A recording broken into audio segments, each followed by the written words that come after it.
Good afternoon, morning, or evening, wherever you may be in the world. This is episode number 179 of the Filthy Casual MMA Watch Party. I am Dr. Evil Genius, soon to be joined by a very, very tired Mrs. Evil whenever she comes back in from her 14-mile run. So if you guys are interested in running and all of that, you may inundate her with all the questions in the world that you would like to ask her. But until then, we are going to get into this weekend's fights. It is good to see you guys here. We have Dan Jensen is here. We have Kratos. I'll be talking to you in a minute about something. And we got JL's in the building. What's up? What's up? We got picks up already. Kratos has only seen fit to give us one pick. We've got Luna, Dustin Stoltz, Foots. You got Rob Font, Silva, Flash. Okay. So, yeah. All right. Couple things. I know that some of you want to talk about some of the stuff that is going on in society today. A lot of it is not so good.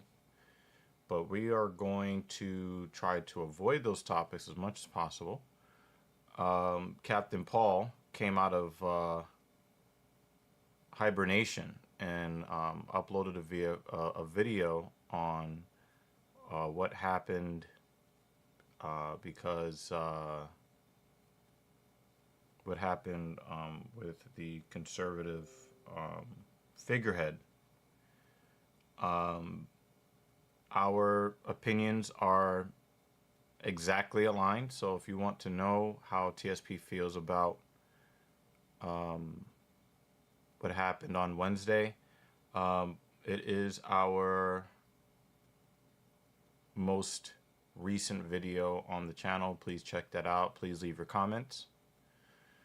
But we're going to try to have some fun today. Then Jensen says that Kelvin, Fat Nazrat, is 2 kilos overweight. Now, it was Fat Nazrat that talked to everyone who would listen about how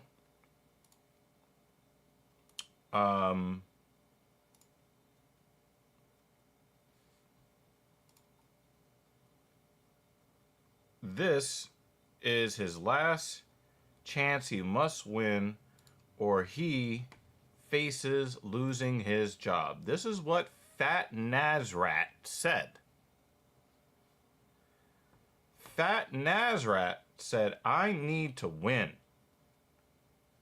Because if I don't win, I could lose my spot on the UFC roster. That's what he said.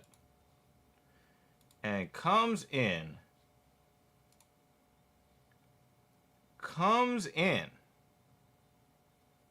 2 kilos over the 185-pound limit.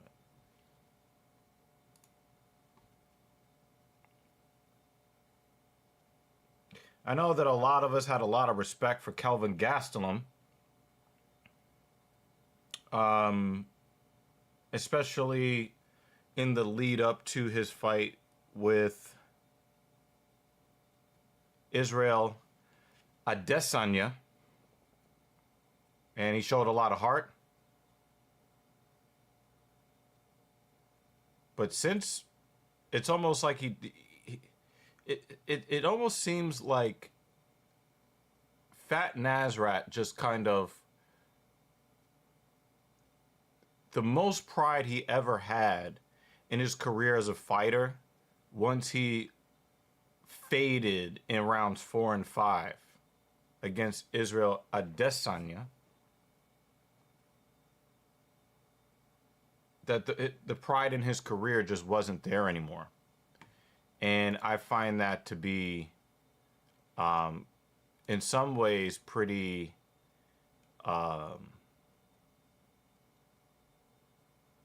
tragic. But it's, again, you know, a lot of times people, and I'm not going to say that Fat Nasrat is like this, but a lot of times people have this belief that the bad things that happen in life happen to them, when in reality, a lot of the bad things that happen to us are caused by us. And this didn't happen to Fat Nasrat. This was just Fat Nasrat being, you know, Fat Nasrat. Good God, those costumes. Oh my God, those ring girls. You guys know I'm not a big fan of the ring girl, but ooh wee. Sexy and classy. You can make the case that all legitimate forms of sexiness is classy. And if it's not classy, it's not sexy. It's just lusty and trashy. Okay, so we have Cezinando versus Donchenko leading off. This looks to be some sort of tough or the Ultimate Fighter welterweight match here. We've already got blood. You know what I'm saying?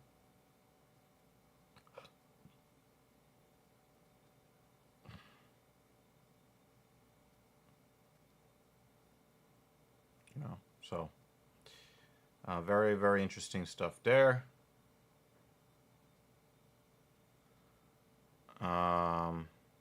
Mrs. Evil, hello there. We will be talking to you about your issues with beating your feet.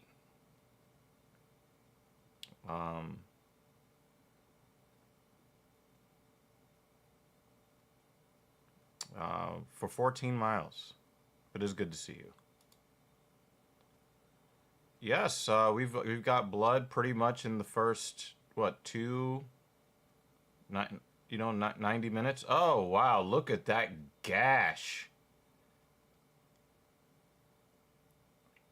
Elbow to the bridge of the nose.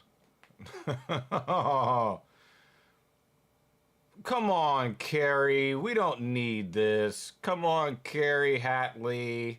Let the fight go on, guy. Come on. Come on, man. His eyebrow was talking to us. All right? So what? I've got to protect the fighter. He's got 3 eyebrows now. Who cares? Oh! He hit him with that check left hook. I would not have been surprised if Donchenko would have gone down and lost consciousness from that left hook. Ooh. Cezinando seems to be very motivated from... but also, I also do believe, too, that... hey, Ryan Fry is here. I think that...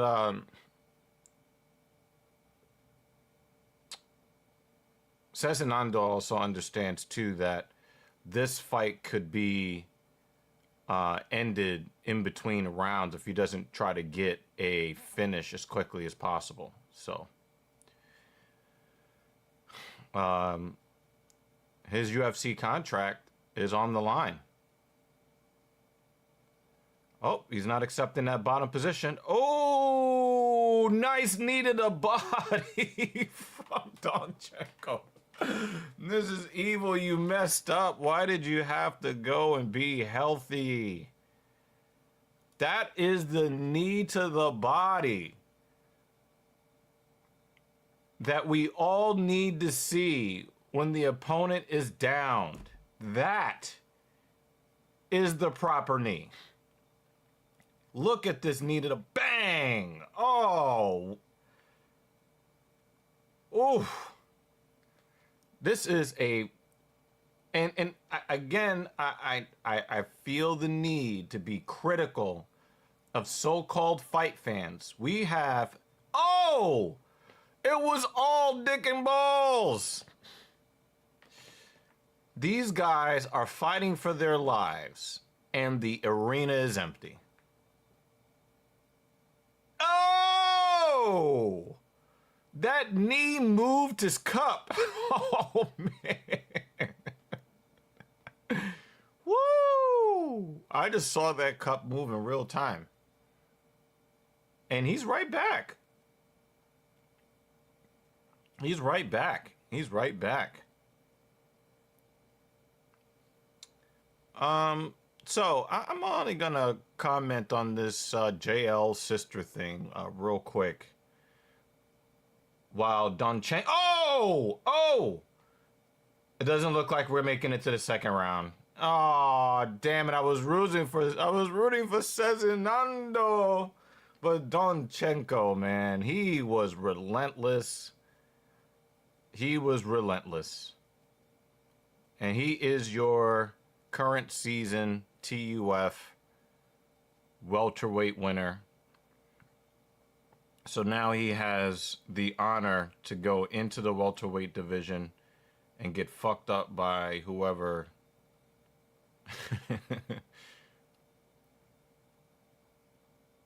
Damn.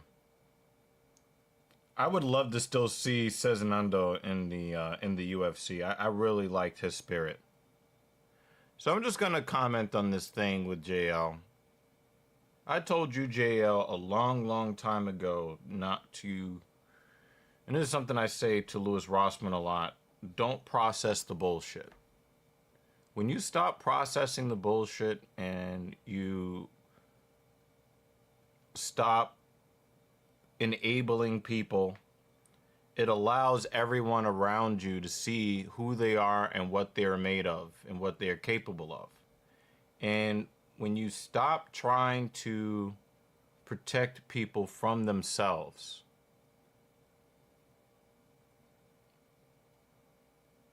you start to see reality take its place. And in your situation, I told you just needed to block that number. That's all you needed to do, was block that number and let reality happen. And reality happened. Do I feel sorry? No. Because reality happened. Again, life doesn't happen to people. Usually, life happens as a result of our choices. In your case,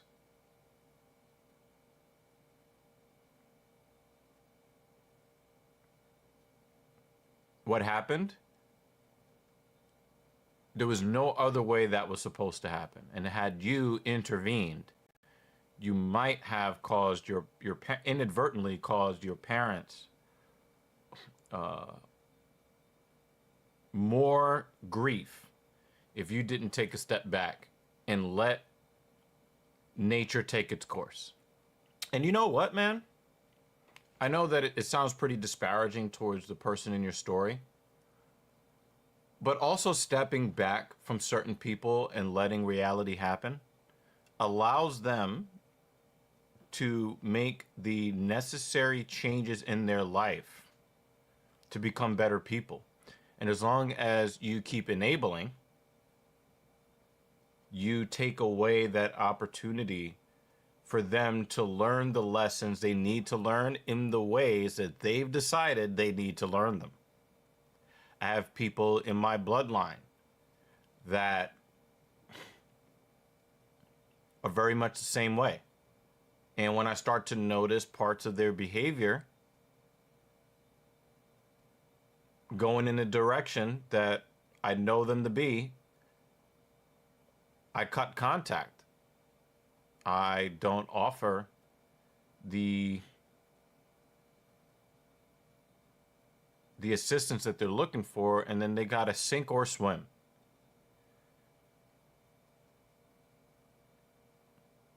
And I got to let them know later when they're better in life. I had to let that happen. In your case, JL, you need to let those things happen because they're going to happen anyway. You're basically just delaying the inevitable. So we're not going to do that anymore. You are going to hoard your resources so that you can be in a better position in life. And there might be a time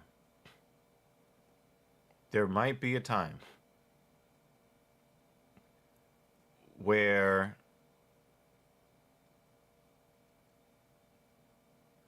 you'll have more resources because you saved your resources. And if your family member should come to their senses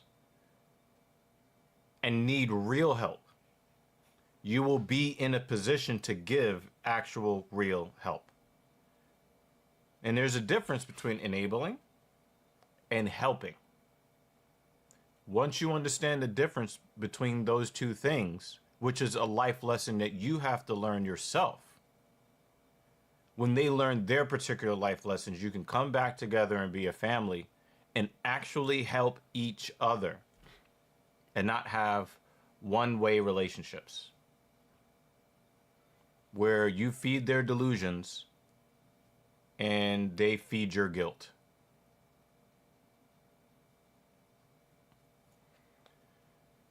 Moving on. That fight was very compelling for as long as it actually went down. As long that was a very compelling fight. I would like to see both guys in the UFC. Okay.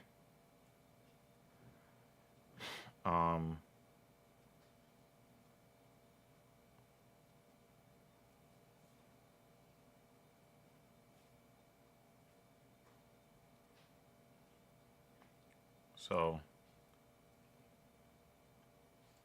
can you name the 5 tough winners from the past 5 years? Absolutely not, because I don't care.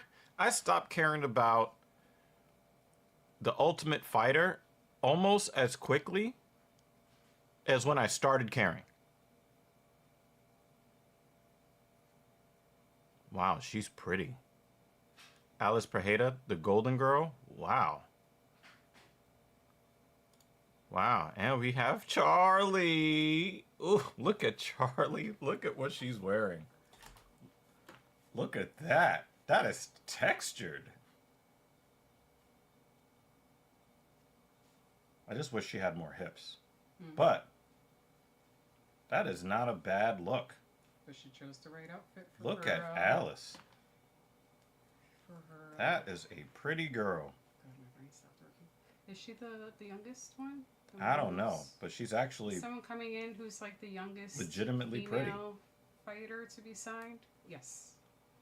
There we go. That's what I was looking for. Or maybe not the youngest. I think Raul. Well, he was like 17 when he got signed. Yeah, he will always hold that record, but she's currently the youngest. Right. It's just really weird looking at these birth dates. I know. Like, I had already met you. I know. When she was born. That's how I feel when I card people at work, and I'm like, you're not. Yes, you are. Yep. You're old enough. Yeah. Now if I see a 1, I'm like automatic. Okay. Yeah. I mean? Yeah. And like, Yeah. there's a certain point where you don't need to do the math, and I'm just like, if there's no 2 there, and you're old enough, it's okay. Fuck. Dan Jensen has the royal nerve. Wow. Oh yeah. Wow. Ryan. Hi guys. I'm disgusting right now. This is a good question, but she might have gotten signed because she is super cute.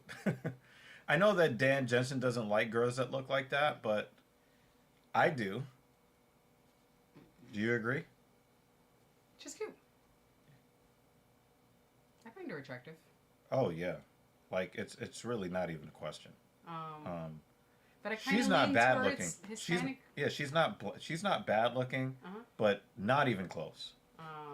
Oh, did you see JO's comment about the end game with that personal issue? Yeah, I was listening to you guys on my way home. I went to go grab. The natural order of things pancakes. happened the way it was supposed to happen. Yeah. Yep. Ryan was asking about work. So for work, I work at a school. That's my primary job. I'm not a teacher, but doing techie work at a school. And then part-time, I work at a grocery store. So that's why I made the comments about carding people when they buy beer.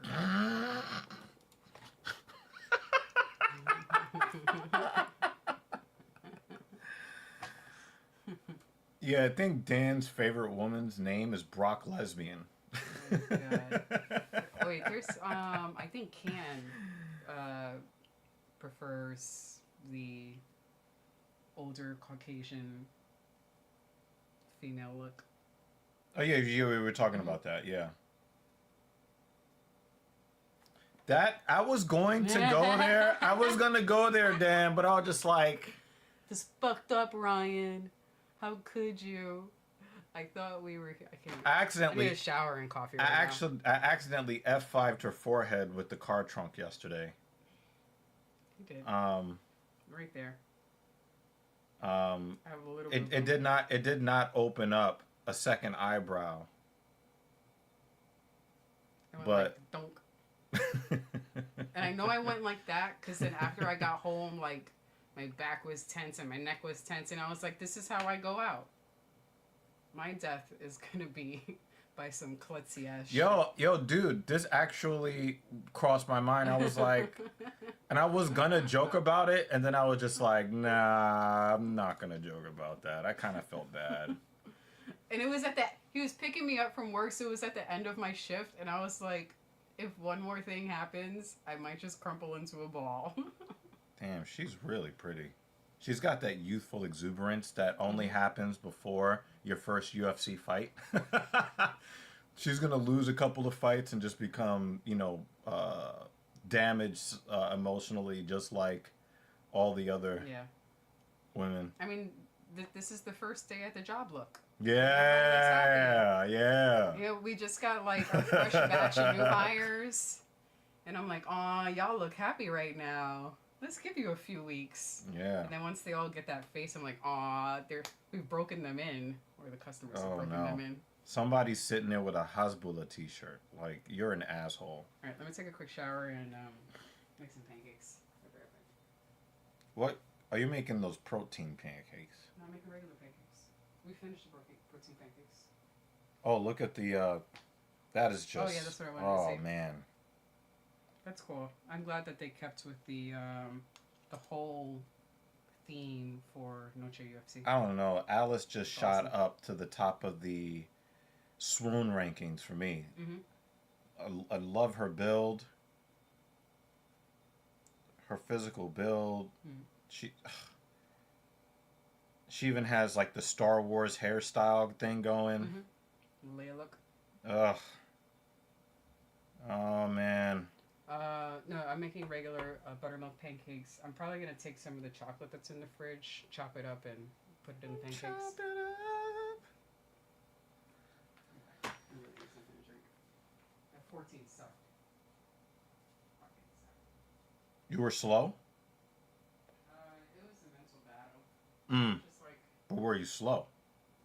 Well, yeah, because I stopped to walk a bunch of times. Oh, okay. Yeah, I thought you were gonna be back by a certain time, and when you weren't, I was just like, do we have a safety issue?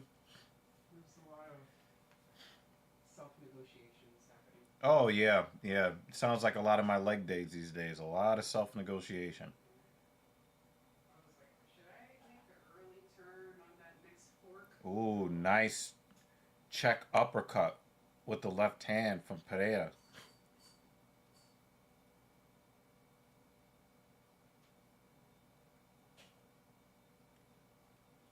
Rendona's not really like a bad looking woman, but she looks ugly by comparison.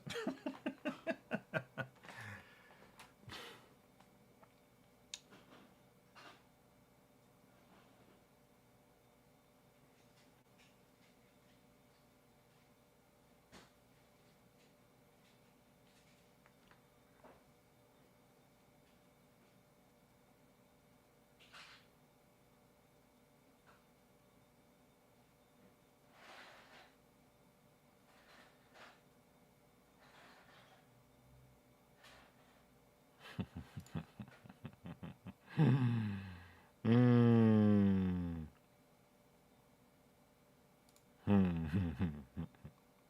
Guys, we don't have enough predictions. We need more predictions. I gotta represent my guy JD with my off the script cap.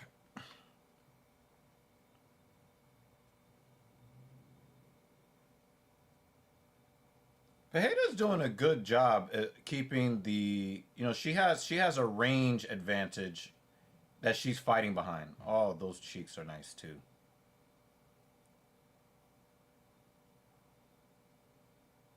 Also, another thing too, I believe that this is Pejeda's debut. You're going to see a lot of tentativeness in a lot of fighters making their UFC debut, both male and female. So this is her first round wearing, the UFC gloves and the whole bit, right? So, you know,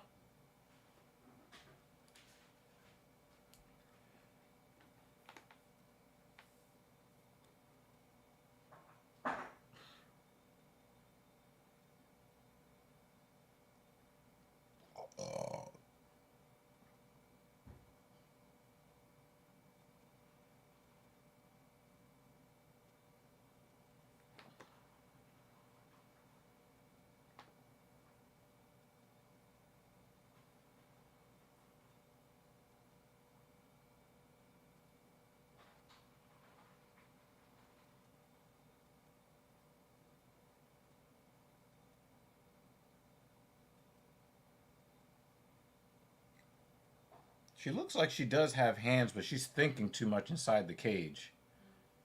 And Rendon, she is just acting.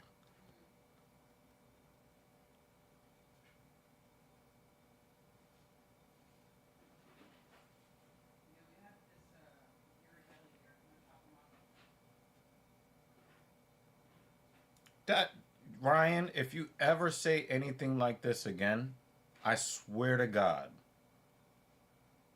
I will fucking ban you, and you will watch every one of the last of these filthy casuals without the ability to comment if you ever say anything like this again. This is grounds to be removed from the community. Simping on my wife, we'll accept that. Comparing Alice to that piece of garbage will not be tolerated. Not here.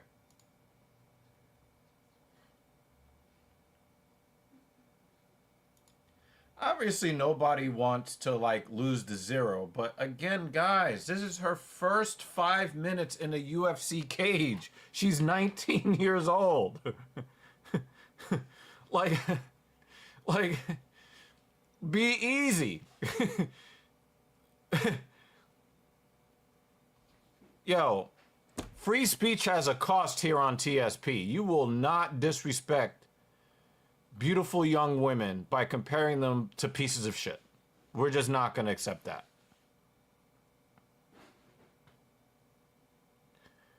Guys, it's her first round in the UFC. Relax. The jitters are going to be there. We see it with guys that make their UFC debuts at age 28.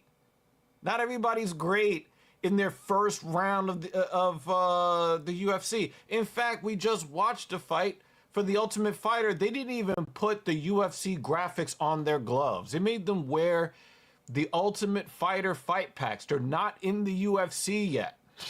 They're trying to get there. Relax.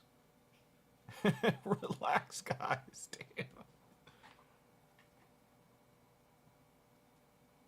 Damn, you're acting like this is her 14th fight. She's barely 14 years old. Let her live.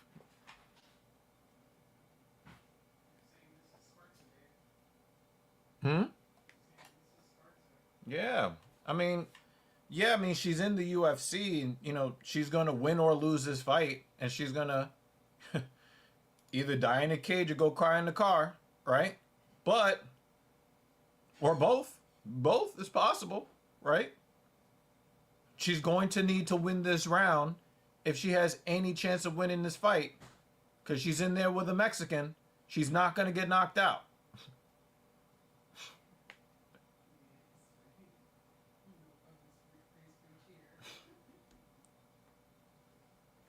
I don't know why people are scoring the first round for Pereira. I don't know how that's even possible, but whatever.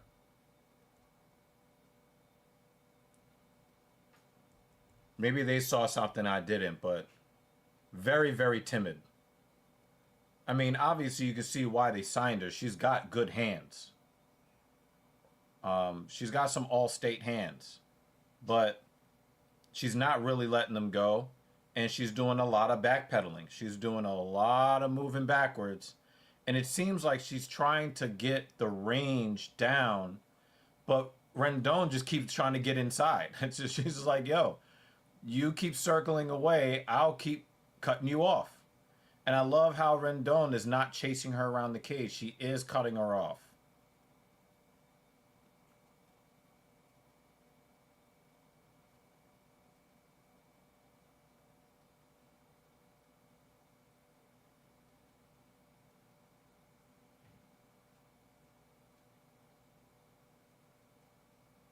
And I thought somebody said something about her gassing out. Who said that? Gassing out from all of the lateral movement? Yeah, it was JL. She's 19. If she gasses out at age 19 from shuffling her feet around the cage, then she definitely don't belong in the UFC.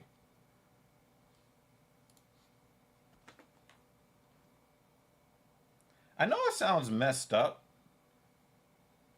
but we do live in the Trump era of the UFC, meaning Trump is the president and the UFC is getting away from a lot of the liberalness of that they used to tolerate and promote. Like, for instance, we didn't get any rainbow fight packs this year in June, right? Can we start signing cute women? I know that we want a society where it's more egalitarian, but can we sign more good looking women and kind of leave the orcs to go sign with the PFL?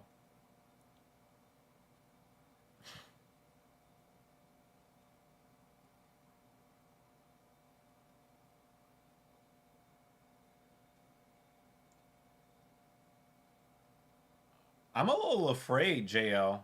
Um, I see a lot of these MMA pundits scoring the first round for Pereira. I didn't see a first round win for Pereira. And look, she is on her heels, trying to avoid. Oh, she. Oh, we got. Oh, wow. She's gonna get finished here. Got her back taken. She's letting her underneath the neck, and she's gonna tap. Just a little adversity, and she's gonna tap.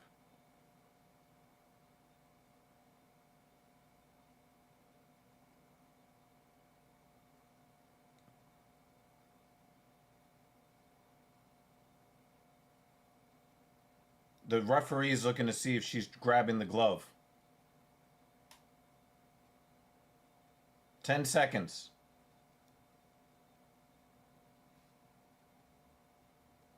4, 3. All right, she's gonna survive to the third round. Yeah, I don't love that. I don't love that. But JL looks like he's got some bias there. Guys, everybody's gonna win or lose a fight. She's 19 years old, and it looks like Jay is rooting for her to lose. What did she do to you, Jay? We covered this already, Ryan Fry, at the outset, but since you just got here, I will give you the TLDR. Kelvin Gastelum is the author of his own pain. And even if he does win this fight, he might still get cut. And that's what we have to say about that.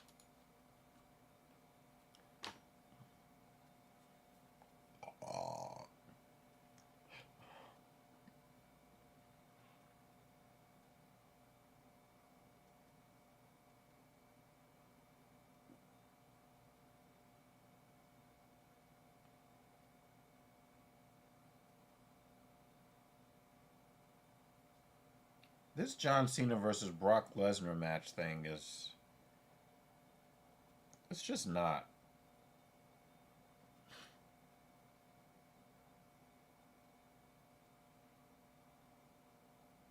Why are you advertising Andrew Santino?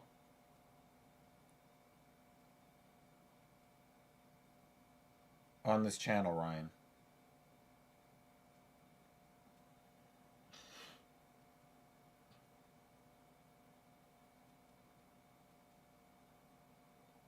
Fajitas got the body lock and can't get Rendon to the ground.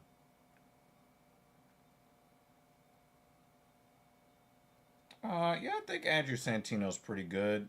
I've never really cared about the Bad Friends podcast. Like, I've wanted to care, but I haven't really bought in. I do like what they had to say regarding the flagrant guys and their shilling for politicians. But I also like what Abba and Preach had to say about them shilling for politicians. So, I don't know. I just...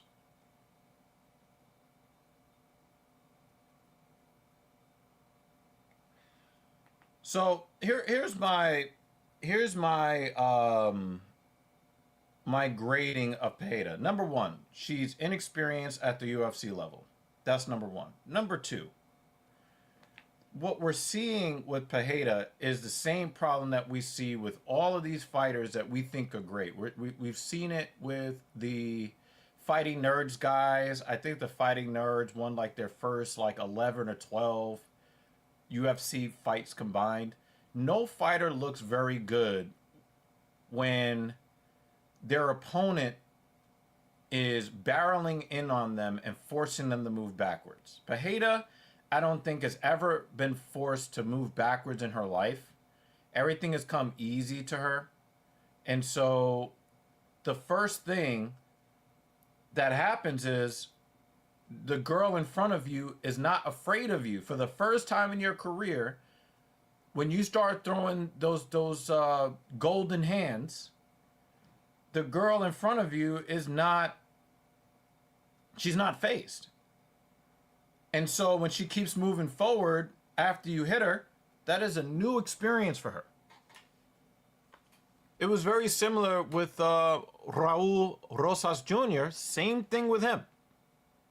17 years old, comes into the UFC. He's stormed through everybody. He stormed through a guy who was like 8 inches.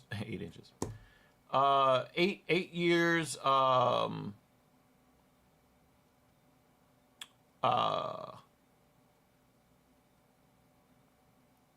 older than him. He beat a grown man, and then somebody forced him to move backwards. And everybody looks bad and they look sloppy when they're forced to move backwards. We've seen it happen to champions, all right? This does not mean that Pereira is not a good fighter. It means that she's going to have to go back to the drawing board after taking her first, professional L. She's going to take that L, and she's going to have to learn how to deal with the kind of pressure that Rendon is putting on her. And that's just the way that it is. You know, she's just going to have to learn how to deal with that pressure. And it's not like she's 39 years old.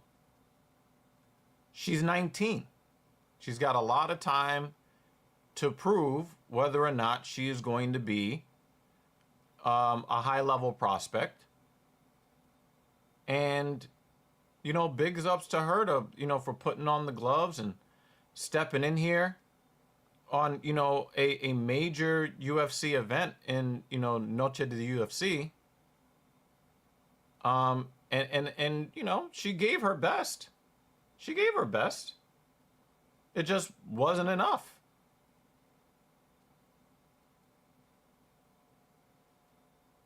It just wasn't enough.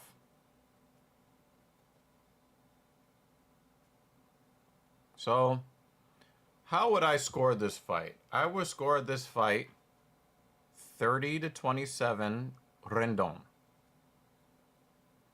That's how I would score this fight. JL would score this fight 30-24. Because for whatever reason, maybe Alice unknowingly spit in JL's food. Dan said, take those arms.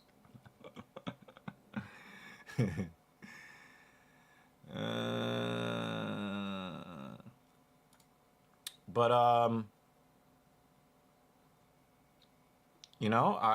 will be mildly annoyed if I see a 29-28 from the judges for Pereira.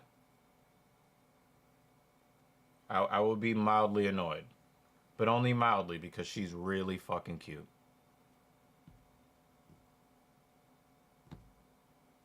Wow, that's crazy, JL. Well, big nights that are really important deserve the best announcer that they have. That is the only answer that I have for you for that question, JL.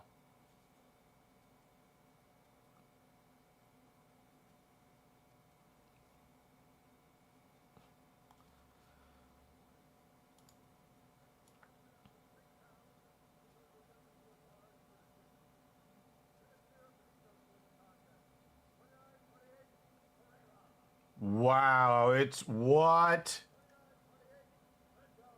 No, that's bull. Come on, come on, Rendon, come on. Only one of them got it right. Only one of them got it right. Only one of them got it right, Yeah, only one of them got it right, and that was the 30-27. When I saw 30-27, okay, they stopped the bullshit.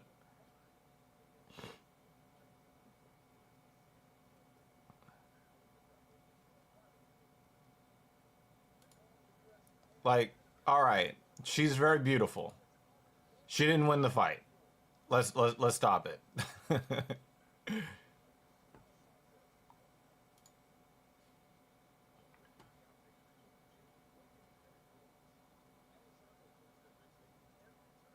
Oh, last week's death by leg kick really fed my soul. I know that you guys like to see blood. I like to see people get their legs kicked off.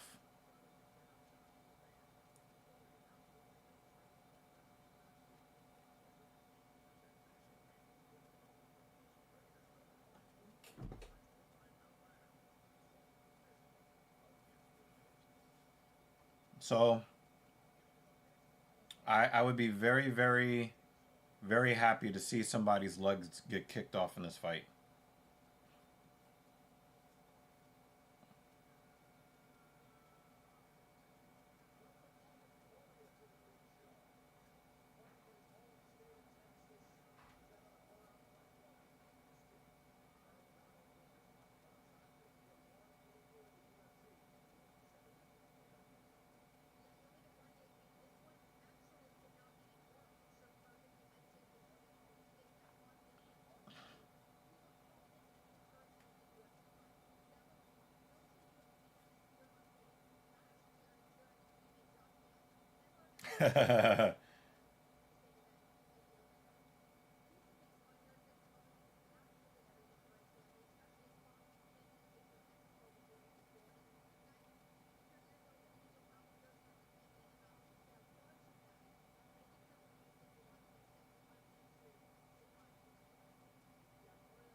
Is that Mrs. Evil's favorite referee?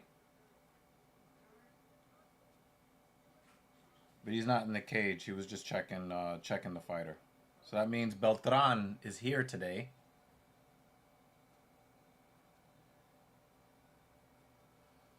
The UFC really should give us what we want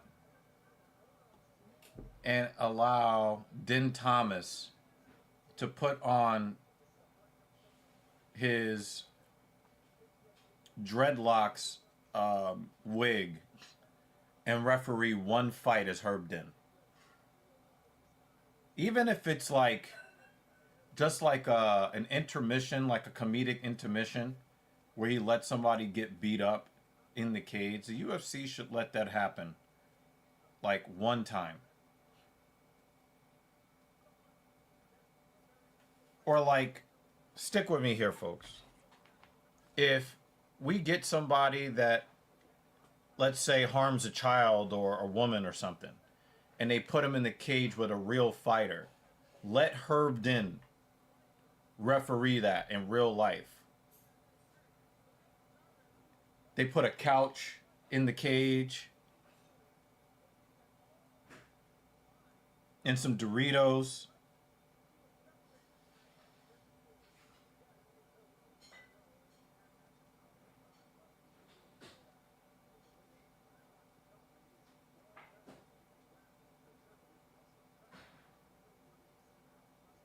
That would be really, really cool.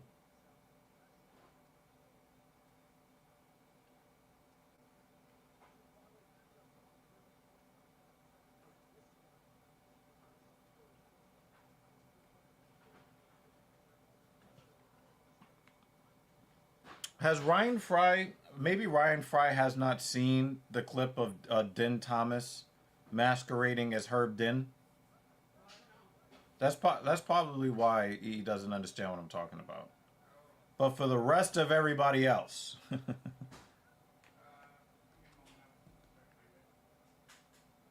for the rest of everybody else,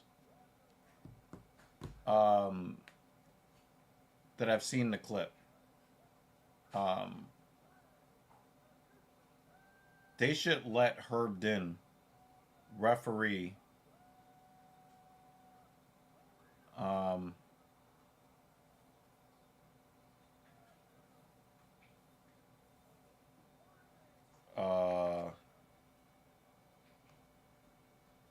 yeah, you should go back and try to find that clip. I think it's going to be kind of hard to find it. It was on Twitter. I don't know if it was taken away, but one of the funniest skits of all time. One of the funniest mixed martial arts skits of all time.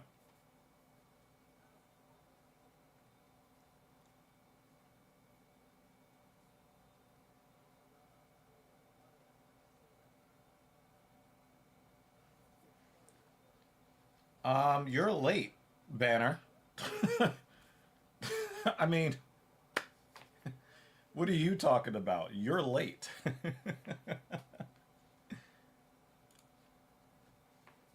This is we're 3 fights in.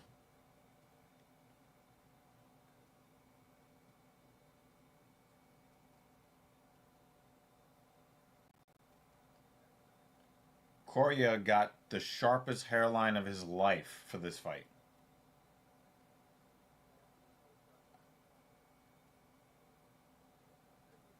You better be shouting out his barber if he wins this fight. They hit him with the deep fade,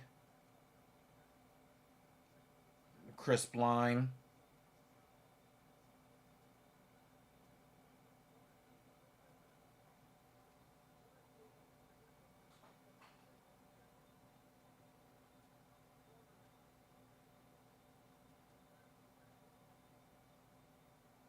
Ooh, inside leg kick, left straight, right cross. Nice work, Cordia. Oh, and you missed out too. The second fight, the girl wasn't that good, but she was fucking beautiful. She was very, very, very, very pleasurable to look at. Even though she got her lost virginity taken in the cage by, chick that looked so. But, yeah. Oh, yeah, you seen it, Ben? Okay, yeah. She didn't fight as good as she looked, but she was fine. Ooh. Fine. But she was not fine in the cage. Only one judge got the score correct. And that was the 30-27.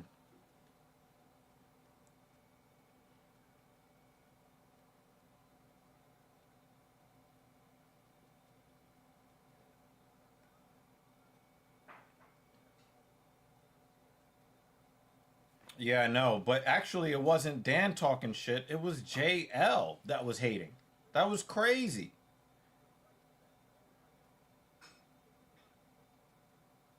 It wasn't even Dan that was hating on her. It was JL. Which don't make any sense.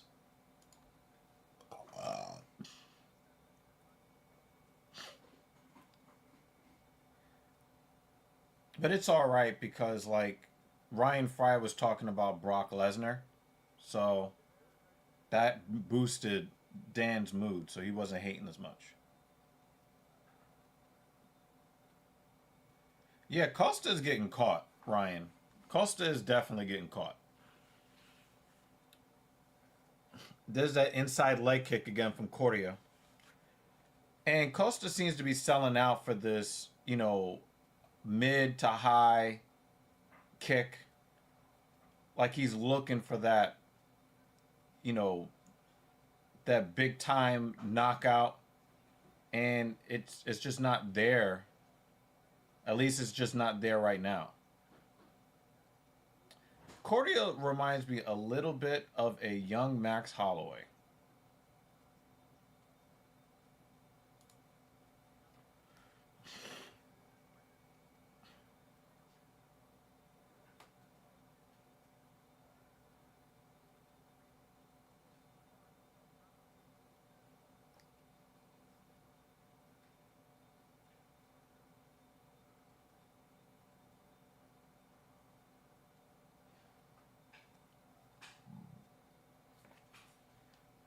That is just foul. Why? Why, Dan? Why?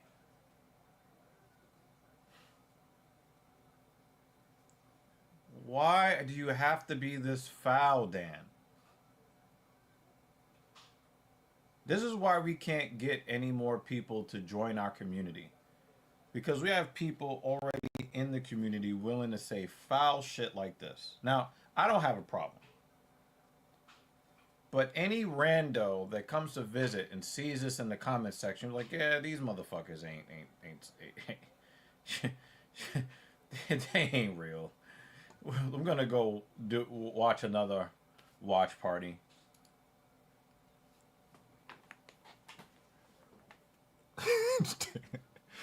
I was like, she was running. That's besides the point. Oh, God.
Yeah, we're going to avoid that, Ryan.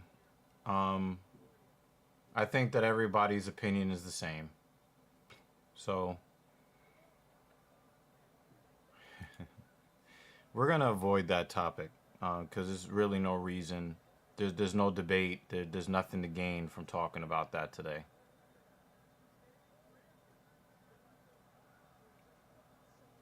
Uh-oh. Costa is using his strength advantage here.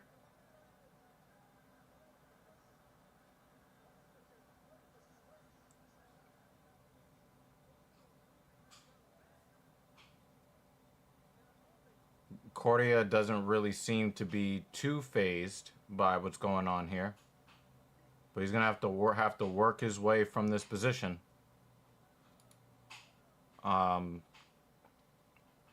he's gonna have to work his way out of this position. It looks like he's trying to turn in on the proper side to reverse. Yep, he's trying to twist his way into the side where the body triangle is locked in. And it also kind of seems like Costa was kind of using that for like a twister-like effect.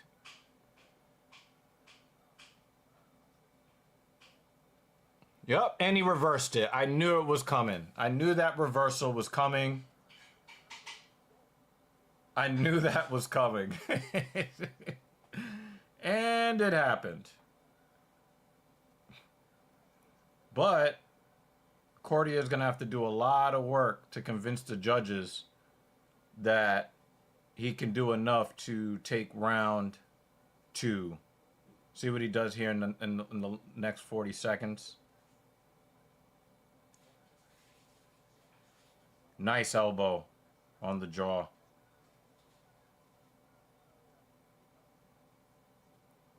I'm trying to... Oh! Drop that. Oh, nice GMP. Nice GMP there. Drop that elbow. I don't know if this is going to be enough to take the round, but this is a nice finish. He needs to drop 1 or 2 more elbows here. Okay, that's how it's going to end. Oh, he did a shoulder strike.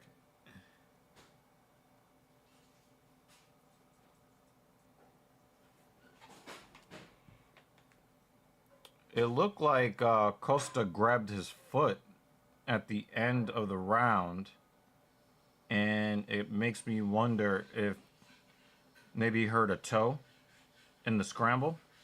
We'll see.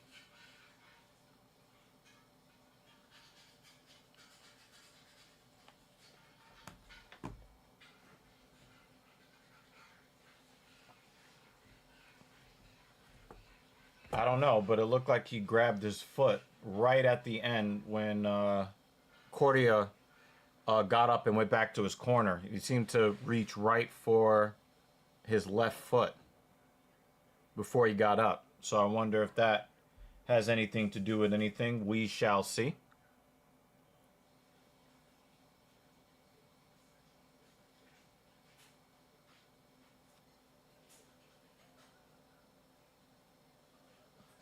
How is it delayed due to weather?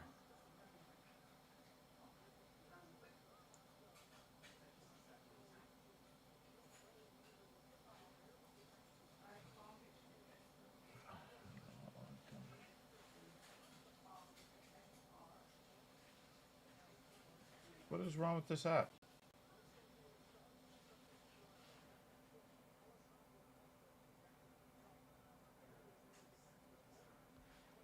What is wrong with this app? Stop playing with me. Oh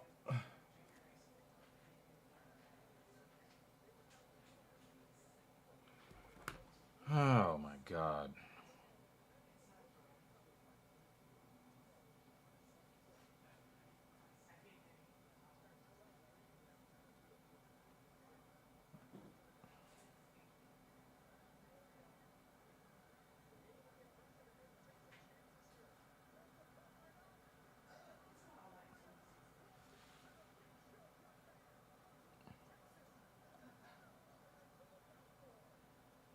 Well, it won't go to the scorecards.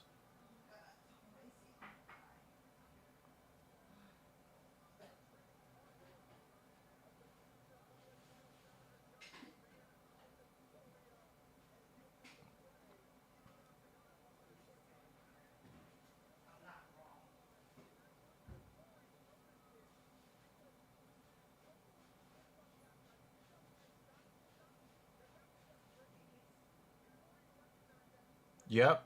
Yeah, something wrong with his foot. Yeah.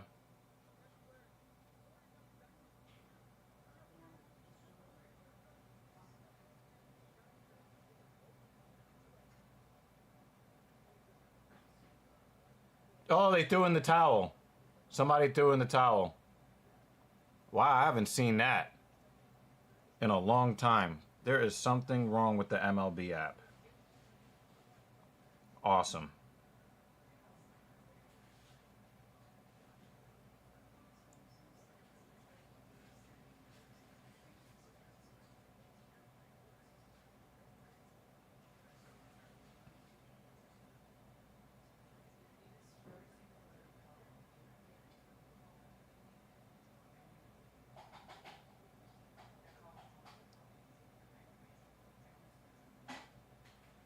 This is crazy. I can't even log in.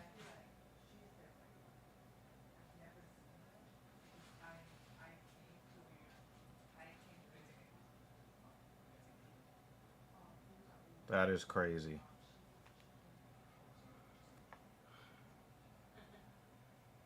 Are they having the same problems?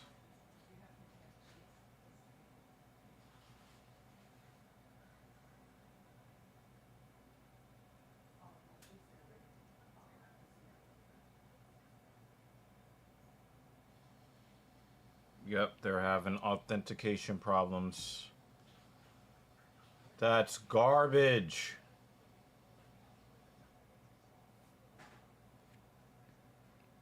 Yeah, his toe is fucked up.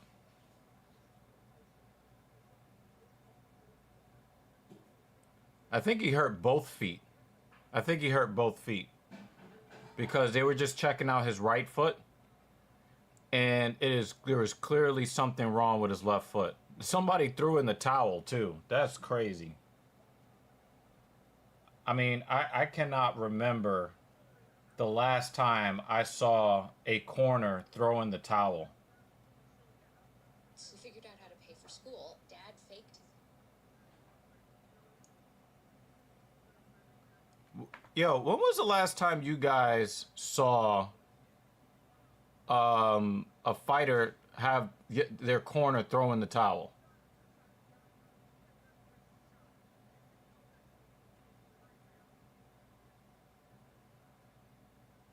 There it is.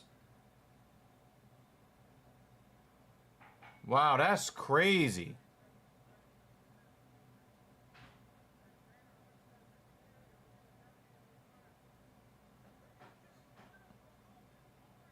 Yeah, I can't remember the last time we saw a corner throw in the towel. And I know that, like, a lot of times the corners won't throw in the towel because they,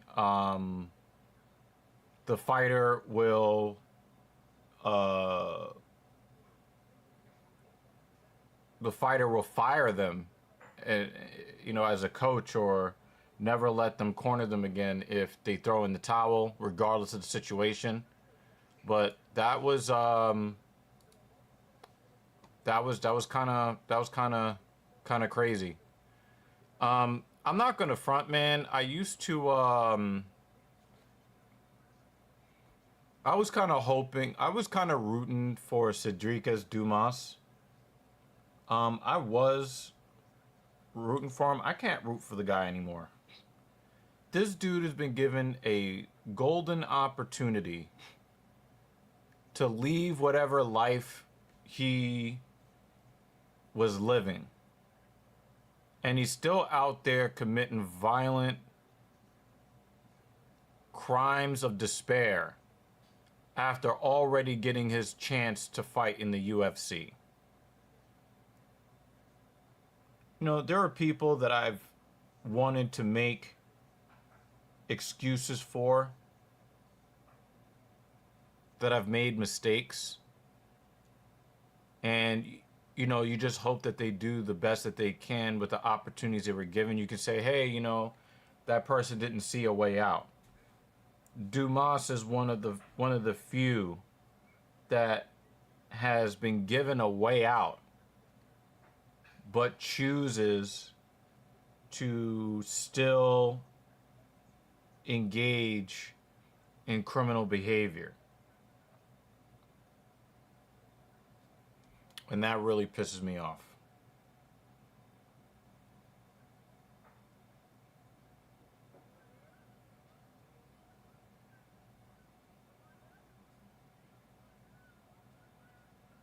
It'd be one thing if, you was in the hood and the only way for you to eat was to do this or that.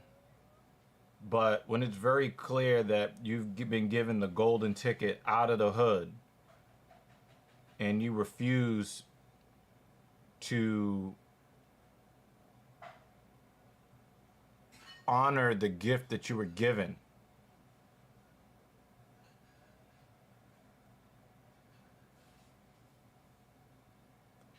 I have a problem with that.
let me see. What happens if I turn off the Wi-Fi and try to log in? That would be crazy. If that's the only way to log in.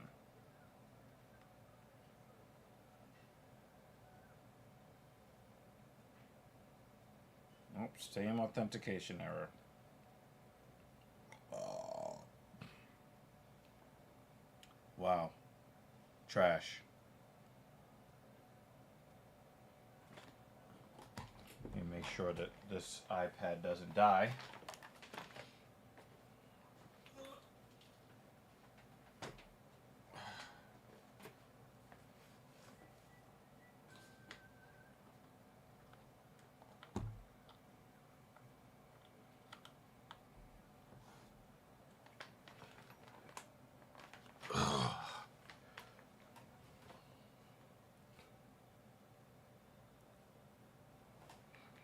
Yeah, I don't think I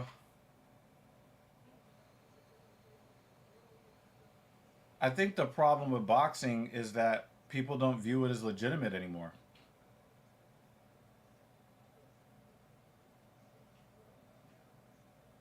People don't really view boxing as legitimate anymore. I mean, I stopped watching boxing a long time ago.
Your referee is in the cage.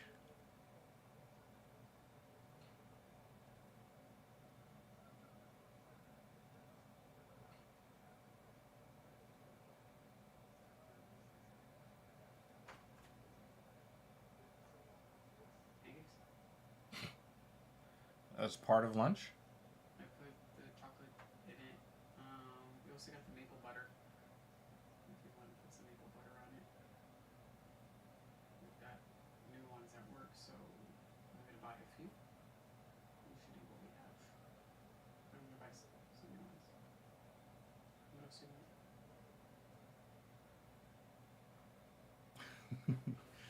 Put me on the spot here. Well, I'm just going to start off with pancakes and see how I feel after that. You want to start with that? Yeah, Okay. we'll do that.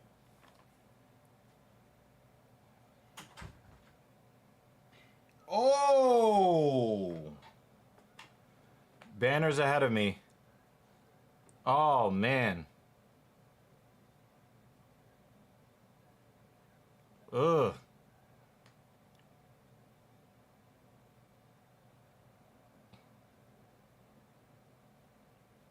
He knew it too. I think he was going for an inside leg kick, and it was really more of an inside dick kick. Dan said we could hear that.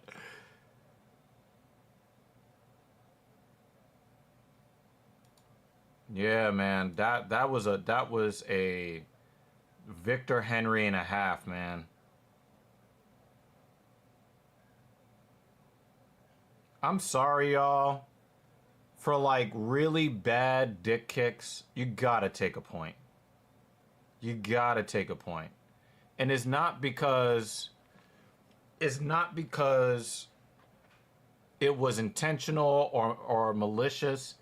Is that cup shots of this magnitude have a ridiculous effect on the fighter after they try to stand up and fight again. They'll say, okay, you know, I'm gonna take this time to like recover 3 minutes, 4 minutes, 5 minutes, right? But like,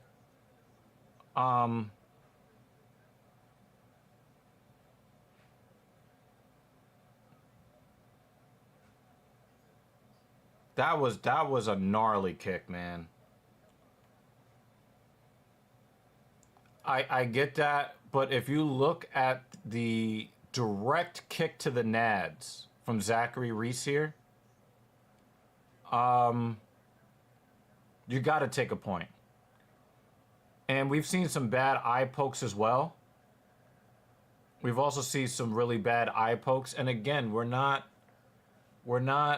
saying that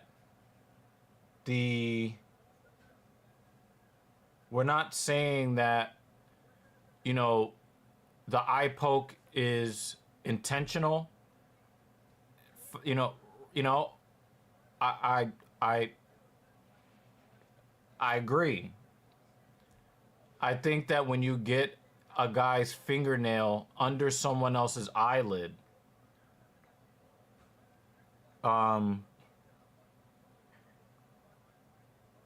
hey, Jake Muller's here.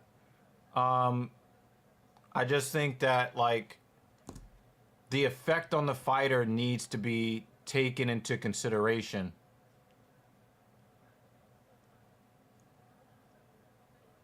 It needs to be taken into consideration when taking a point. And it's not just whether the foul seems intentional or not. Dumas is in a lot of pain. He's trying to stand up. He's only got 90 seconds before they call this fight off. Yeah, it's over. I mean, he kicked the Zachary Reese kicked the shit out of his dick. And Zachary Reese is mad. Nigga, be mad at yourself. you kicked him in the dick.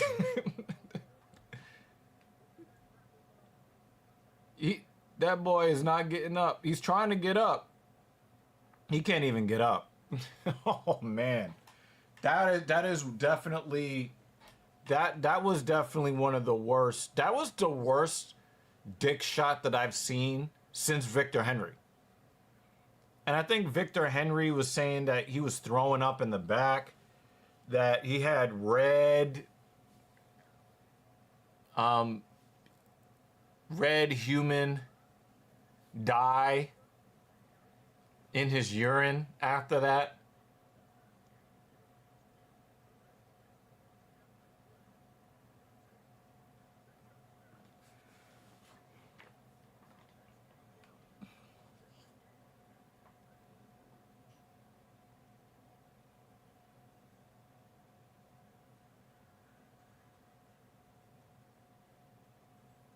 RIP for Cedricas's hose because he's out of commission.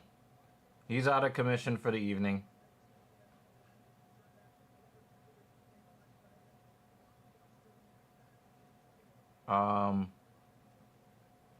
It really is a wrap for that, for, you know, for his hose.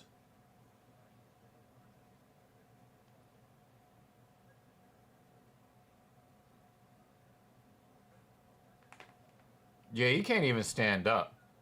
But these ring girls are looking delectable tonight.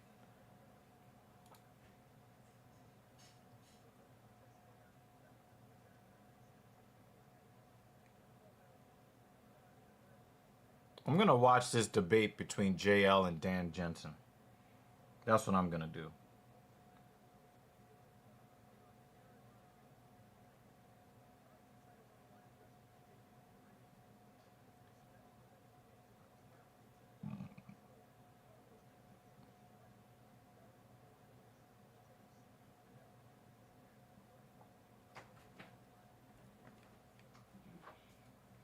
I mean, you missed the dick kick I heard. of the fucking century, yo. We do have another one. I just Yeah. fill that one. I 2 more minutes.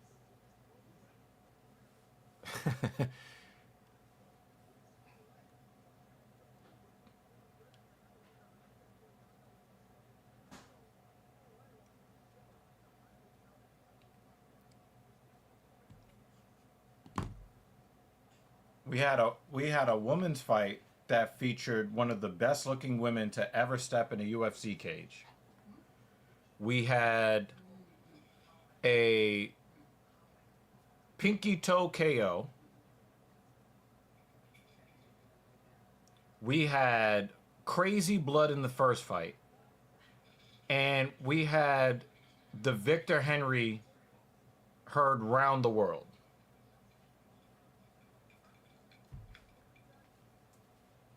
I mean, the outcome is very bad for Cedriquez and his hoes.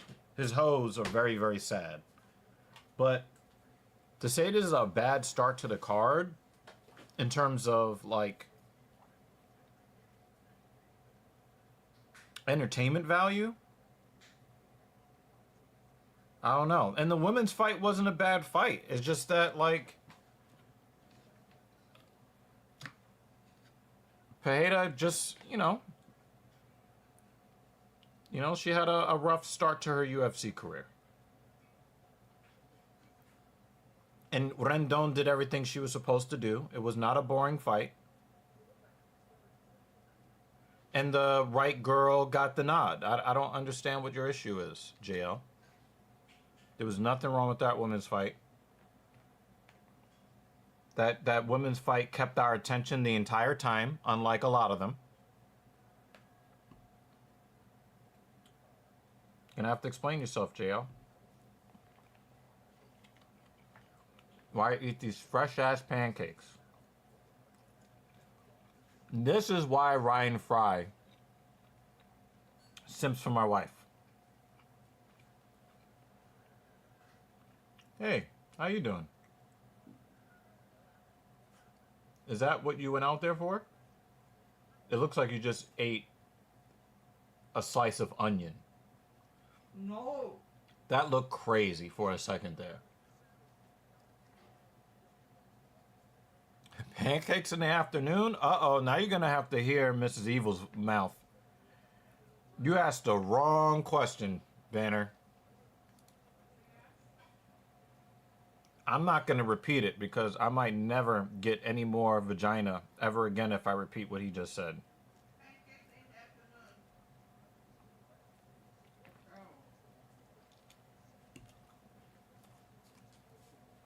Listen here, Banner.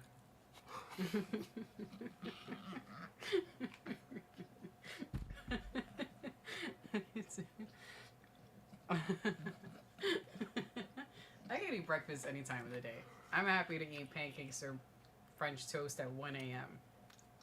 I love breakfast. This is my second breakfast. It was probably a hobbit in another life. Hey, somebody mentioned Secan earlier. Secan! Dan asks, are there rules for that shit? No rules. Breakfast at any point here. Banner almost lost his wrench on that question. What's going on with our guys? I don't know.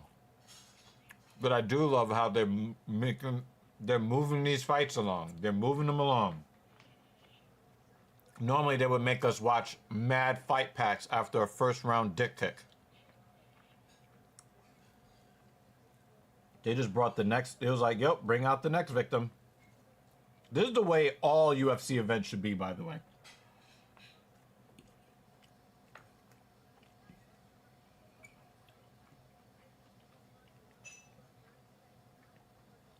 Did the first round knockout? Hey guys, the next fight ended already. Time for you to go.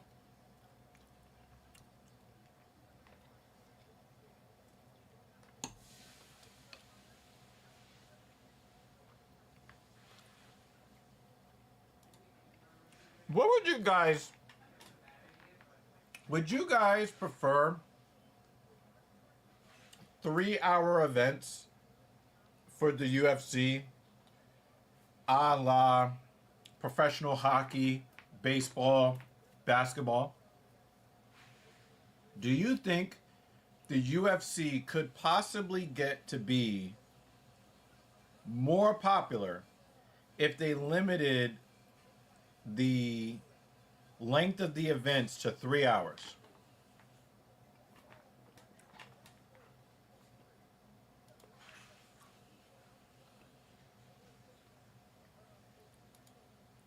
This is facts right here. Jake Miller is a piece of garbage, yo. This is the comment of the stream right here. You're so trash for that, dude. Damn. This is messed up. Jake Miller. Yo. That is a comment of the stream. Wow. That was crazy.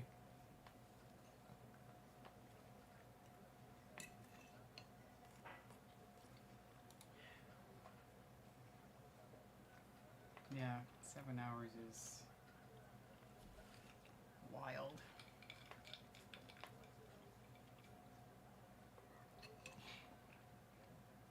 Oh, guys, as a warning, we have to warn you about this next about this. I'm gonna have to warn you about this because Mrs. Evil and I we talked about this already. The UFC White House card Oh, yeah. is supposed to happen next June. I was nervous. I feel like I'm becoming a like that. Before I make the announcement, I'm gonna ask you this question. Be honest. Mm-hmm. Have you watched or enjoyed Gay Prawn? No? No.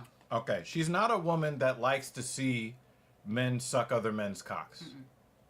The UFC White House event is going to be a 7-hour long It's a nice way Dana to... White on his knees sucking Donald Trump's cock for 7 hours. And even though I would love to watch a fight on the White House lawn, the chances that we're going to cover the event is very, very low. Which is really unfortunate. It's super unfortunate because if it were like a few years ago, I'd be like, wow, that's a pretty cool concept. yeah, That might be fun to watch. And I'm like, yeah. We just don't want to see Dana White suck cock for 7 hours. And it might be one of those times because Mrs. Evil has also talked about taking maybe 3 or 4 cards off every year so we can do other things with our Saturday. and depending on which months don't have a free weekend, it seems like Right. there's been a few more free Saturdays than normal recently. Right. But if there's a length of time where there's a UFC for like 3 months straight, then yeah, to the Right. point that you were about to get to. Right. She is thinking that it might be good for, because sometimes she comes here because she loves you guys, because she does not like being on camera. Oh, absolutely not. Okay. But actually, this is untrue, Banner. They're doing the same amount of cards. They're doing the same. They're keeping the same amount of cards as now. Unfortunately, I would love to see them do less cards, but unfortunately, they're doing the exact same amount. So she comes here because she loves you guys. Not,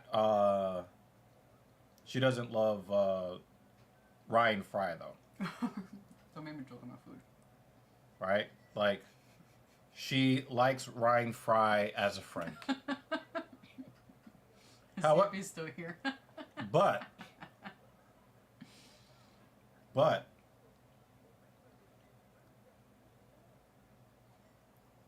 you know, we try to cover all of the events. There's just some times where, especially when guys start laying on other guys and stuff like that, and she's got to get up and go to work the next morning, and you know, it's ending at 1. It's ending at 1, you know, 30 in the morning Eastern. It's just like it's just not what we want. Aguilar is going hard on Gu. I'm gonna call him Ga Rule. But any Saturday we choose to skip, you guys would know well in advance, and we'll make sure that we choose one where the card seems like on paper it's probably not going to be exciting. If we've done a whole bunch of them, Right. you know, in a row. Like if there's a bunch of fighters that we like and it's going to be, you know, we expect it to be exciting, we're not going to skip that one. Yeah. But, every few months we'll. Yeah, we'll to think take a about Saturday. that. We might peek in on the White House card, like during the fights, just to see how cool the whole backdrop looks. But I don't think that we could sit here for 7 hours watching Dana White's jaw get tired because he's just, you know. This might turn into a Family Guy episode where everyone's barfing. Yeah, I just It's just can't. gonna be you and I barfing on screen, Yeah, I just can't. and then you guys are gonna barf watching us barf. Yeah, I just. That's not fun. You know, I mean, I'm glad that we're not going to be paying $80-something to watch him suck Donald Trump's cock. Yeah. But,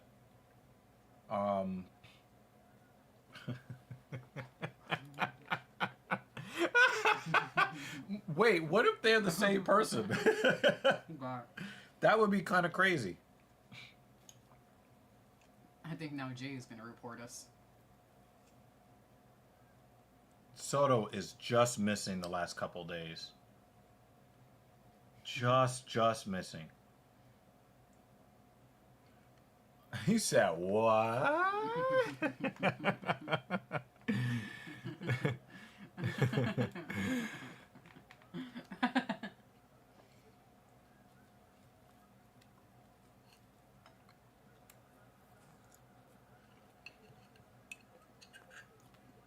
I read that in an English voice. I have higher standards.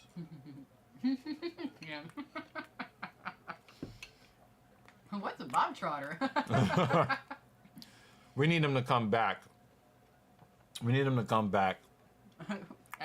Dan answered the question. A troll. This one's open. I know. I just want to make sure we don't waste any of it. Um, You know, some of it might pull at the bottom. I know. After I you tried to poured hold it. upside down. A bob trotter is a troll that likes to visit a bunch of MMA channels and troll. Yeah. Oh, yeah, my bad. I'll get to that. There's just so much going on. I got this beautiful curly-haired woman who just served me pancakes in the middle of the afternoon. The Mets are over here losing. I mean, they're not losing yet, but they will lose. I mean, if we cover it via Discord, that means we have to watch Dana White suck dick. The point is, we don't want to watch Dana White fluffing Donald Trump for 7 hours.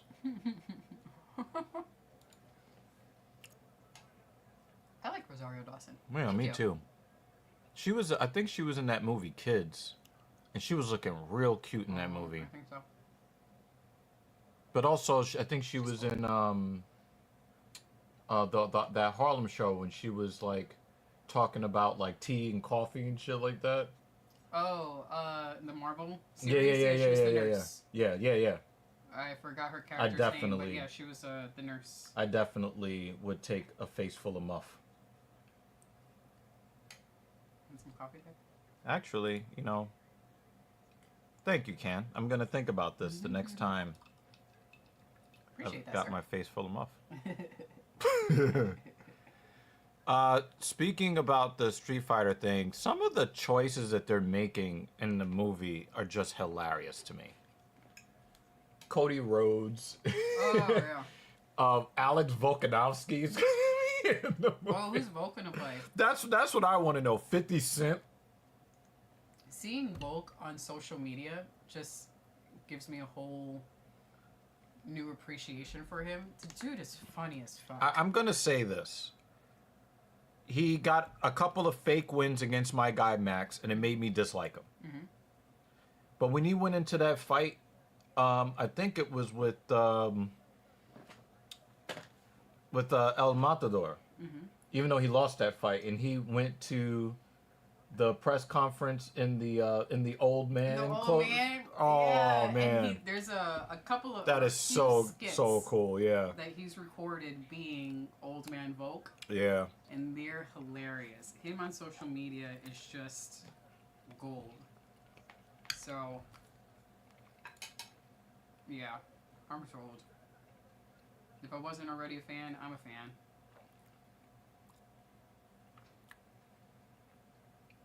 I actually, Banner, I thought you were losing your mind, and then I had to look at your analysis, think about it, and say, "Damn, he's right."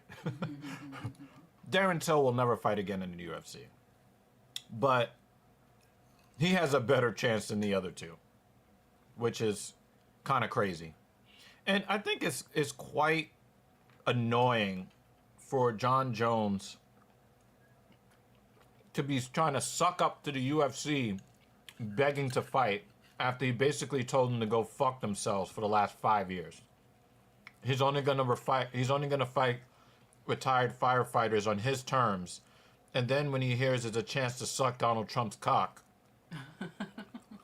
all of a sudden, I'll do whatever it takes to fight. Oh my god! Oh my god! Oh, especially I'll stop committing crimes. I swear, I'll stop committing crimes.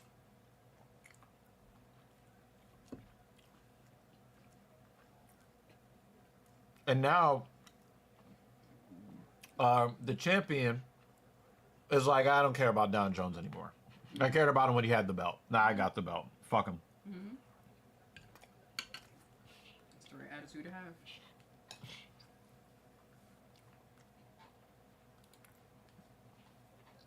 Now, what Dana says and what we believe are two totally different things. This is why I agree with Banner. I think Darren Till would fight in the UFC again before any of those guys. I think that Conor likes to be mentioned in these things because it keeps him relevant. But to actually go through a training camp, to get in the cage, to lose again, I don't think that he really wants. To be able to cycle off whatever he's on so that he passes the drug test.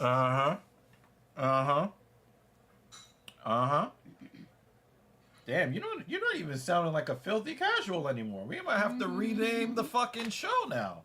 I kind of know what I'm talking about. Oh. We kind of know what we're talking about,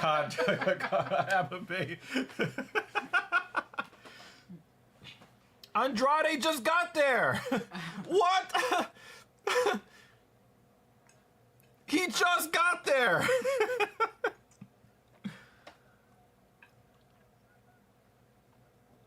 God damn. He just got there. That's crazy. What? I know that I talked to you guys about the return of AJ Lee. I have to say this because I have to say this. I did not like the neo-radical feminist leanings and whispers in AJ Lee's promo on Monday Night Raw. I did not like that at all.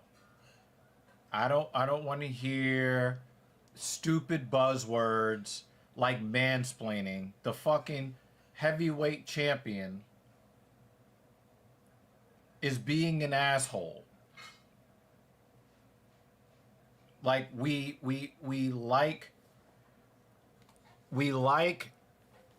AJ Lee. We don't like radical feminist buzzwords. It was completely out of line, completely unnecessary. And there's so many ways that you can make fun of Seth Rollins without bringing in the stupid ass feminism bullshit. Oh, I love, what would she say? I love therapy and this and that. And it's like,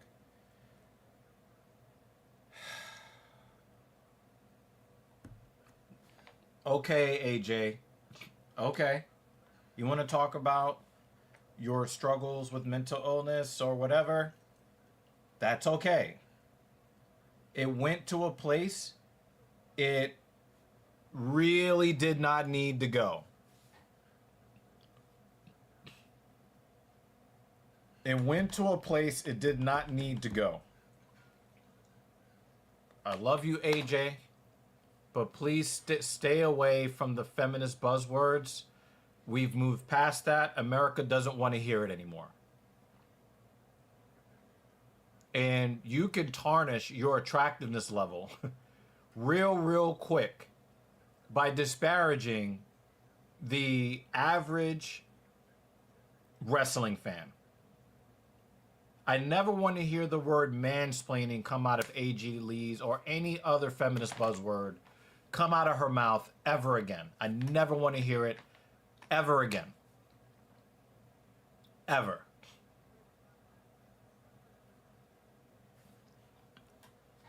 Actually, she's 38 years old, Cam. she's 38. And she's still damn fine, but... Oh, that was a good kick. But... radical feminists make themselves look very ugly very quick. Dan, we did have a discussion about pillow hands fighting at UFC 322 off stream. I do like the fact that it is a fast turnaround for Angela Hill. But you must understand that Angela Hill is a company girl. She does everything that the UFC asks her to do. She does everything the UFC asks her to do. The fans still love her, even though she has pillow hands. Oh, man. Oh, he's getting drummed on. Come on, man. Aguilar, you're doing so well. Don't get your head drummed on. DDT would have been so cool.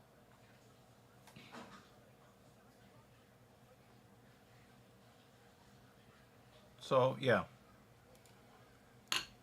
I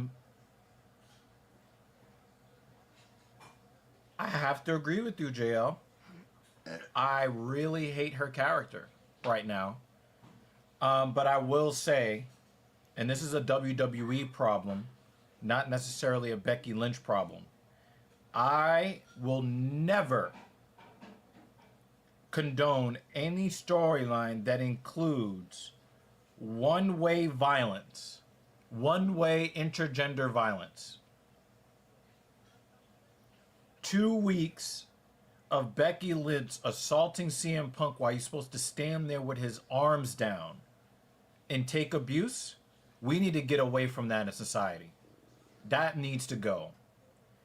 We don't want to see men assaulting women. We also need to get away from the acceptable one-way violence. We need to get away from that. That is not a good look from WWE to have intergender violence of any kind.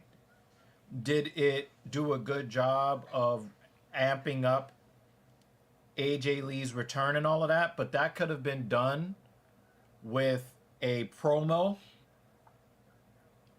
That could have been done with a promo. She could have insulted CM Punk 11 ways to Sunday without putting her hands on him.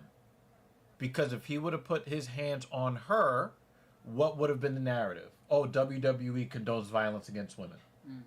She slapped the guy 20 times and he was supposed to stand there with his hands down. Yep.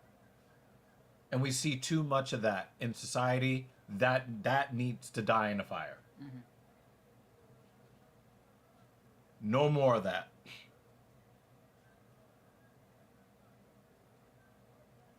Damn, that was level. So, Becky Lynch has a couple of catchphrases she has now that makes her look like a total idiot. And that is it's compelling. The heel run from Becky Lynch. Okay. But one way female on male violence on national television, dead that. Dead that.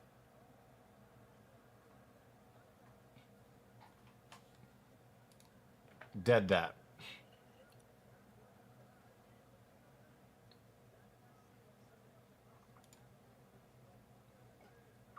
Mm-hmm. Yep.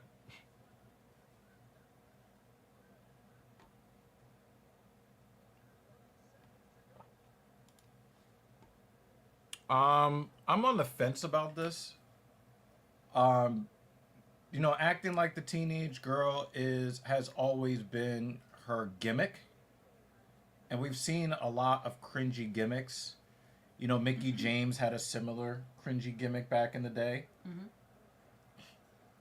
AJ Lee has kept up her looks. I mean, her face looks like 90% of the youth after 10 years. You can see a little bit of the aging on her face. Yeah. But she still has the physical appearance to pull off that gimmick. I just think that we could have done without the radical feminist undertones. I mean, she's doing the skipping psycho. Yeah. It's a teenage girl, yes, but she's supposed to be a little bit psychotic. Yeah. So there's that mixed in too. It's part of the gimmick. Yeah, that's part of the gimmick. There's one other girl who plays the psychotic gimmick, but not the skippy. Yeah. I don't want to say lighthearted, but kind of dark in a different way. Right. Liv Morgan. Yeah. Yeah, she's definitely more sexy like with a it. Harley Quinn sort of psycho, and AJ Lee's like... Yeah, that's completely unfair, C-Can. Completely unfair. And AJ Lee's like, I'm going to skip along, but I will turn psycho bitch on you real quick. Right. Yeah, I think we're throwing around PDF file in society way too liberally. We're throwing that around way too liberally. No, I don't see... Yeah, AJ Lee's character, even when she was in her mid-20s, was supposed to be manic pixie girl. Right? Like, there are women who are in their 40s that still have that appeal. It's not, you sexually are interested in children if you like this kind of motif. I think that we are... Japanese, no, it's still, again, and if we really, really, really want to be very technical, if you're a guy who is attracted to teenage girls, you are technically not a PDF file. You have to be attracted to girls who are, or boys, before puberty to catch that title. Right? We use underage or whatever.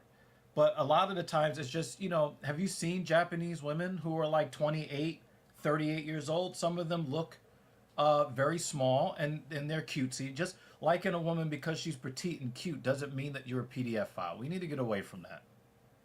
We're throwing that around way too liberally. And then when we actually have a real predator, we have a tough time actually figuring out what they are because we just throw these terms out too easily. I know there is some anime influence to her character. That is true. She also writes anime, from what I understand. She writes anime. The name Lee was taken from an anime character. Either the anime character or the name of the voice actor or actress of an anime character. So Right. there is some anime influence there because that's what she's into. I mean, she's of the like emo geek. Yep.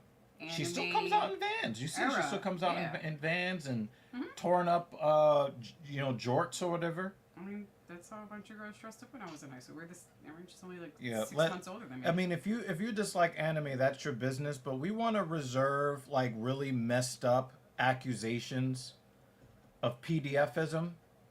We want to make sure we reserve that for real predators that deserve the label. Let's get away from just tossing that label on people liberally. We don't need to be doing that.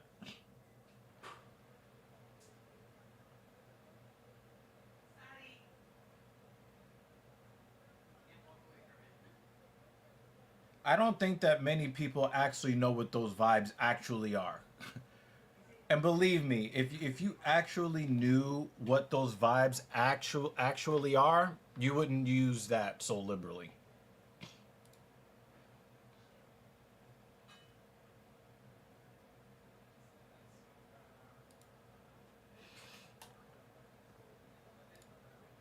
If you're talking about Johnny Walker,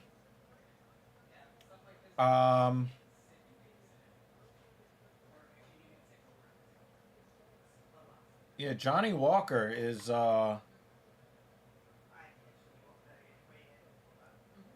that's a good pick. Michael Johnson. I will also say Bobby Green is a weird 50-50 fighter guy that he looks like he doesn't have the power to stop anybody, and then he gets a knockout, and you're like, how the fuck did he do that? But I think that all of these guys that you're mentioning, I hate to say it, but Volkan Oezdemir belongs in that group. He's turned into one of those fighters where you're just really not sure if he's going to get blasted or do the blasting. Dominic Reyes has kind of been degraded into that position where he could win. He could not win. Very satisfied with full. Like equal opportunity knockouts on either side. So, yeah, that's a good question, C-Can. I like this question. That's a good question. Yeah, I agree. Again, Bobby Green gets some explosive knockouts, and Michael Johnson too. That you're like, I don't understand how this happened. And they can get explosively knocked out the same way. Obviously, Volkan Oezdemir has hands of granite, but his jaw is degraded, so we're not sure which is going to happen. Is he going to get knocked out, or is he going to do the knocking out? We don't really know. Tatiana Suarez looks like she's twice the size of Amanda Lemos. Mm-hmm. Like when you just see them like walking around, but they're in the same division and near the same size on paper. Yeah. It's weird.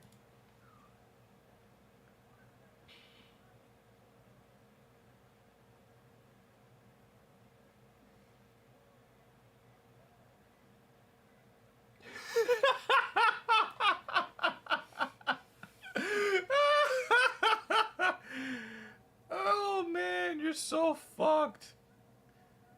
Oh man, you're so fucked for that one.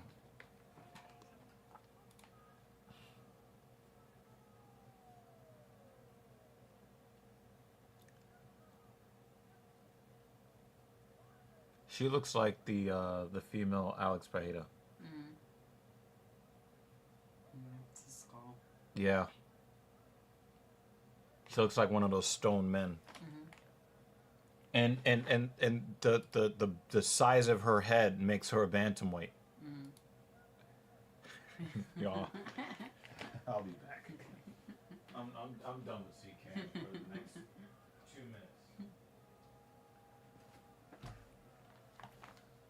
minutes. Dan! It was a perfectly timed burp, I'm sorry. It was a sign of a really delicious late lunch, early dinner. late lunch. Call it late lunch. Those pancakes were slamming. But thank you. Oh my god. I'm glad we weren't fucking protein pancakes. You have to see the donation that he put up. Oh, word? The text was, "Excuse you, Mrs. Evil." My bad. Because when I walked in, I was like, bleh. Oh, I didn't even notice. Dan did. Alright. My bad. I don't have any more right now. I probably will later, though. David said, "Is the pancakes making their way down?" It was. What's the coffee?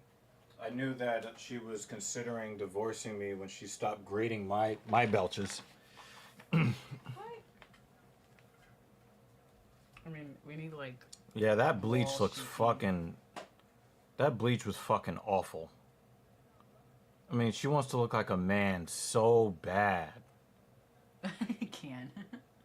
He'll meet y'all on Zoom or FaceTime. No weird shit. Yeah, That sentence is hilarious. it looked like she just washed the peroxide out of her hair 5 minutes ago. You know, she's trying to go for the world's prettiest man, and it's just, it doesn't work.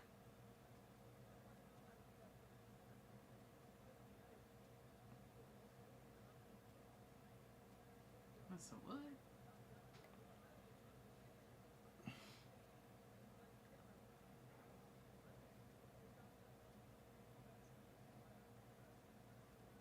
Tatiana Suarez has a strong jawline as well. Very strong. She got a pancake booty. I think the two of them would be actually a good romantic match, right? I think she also has a very wide Back. shoulders. Yeah. Mm-hmm.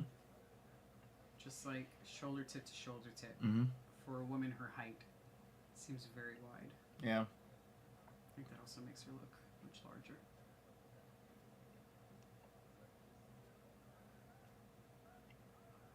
Yo, C-Can is losing her mind. What happened? Did she get hit in the taco?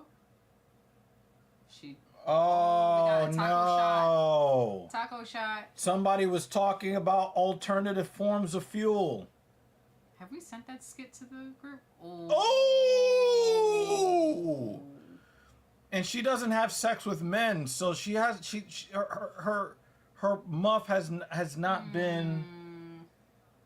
She doesn't have that built-in ability to withstand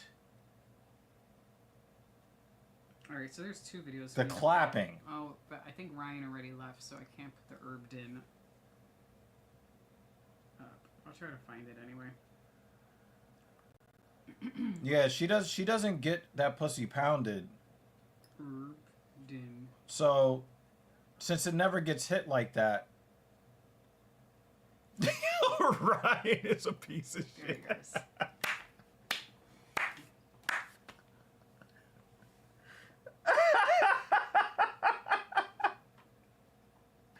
We're going to hell. Tim Thomas.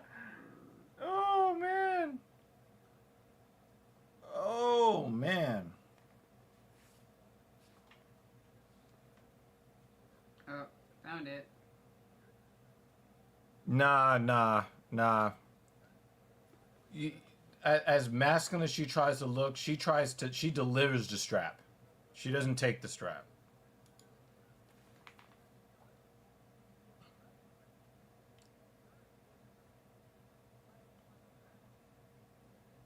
Damn, Hellman could run. All right, Ryan, this is for you. C-Can is nasty.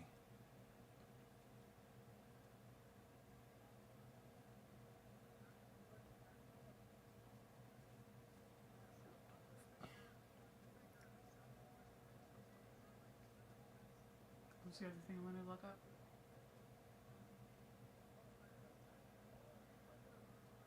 Oh, robot chicken. Oh, yes. He said a Crunch Wrap Supreme.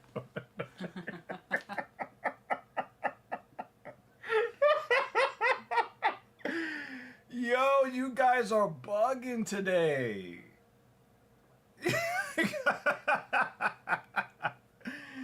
You guys are bugging today. Oh man. You guys are ridiculous. Which one of these was it? Oh, this one, Petroleum Pete.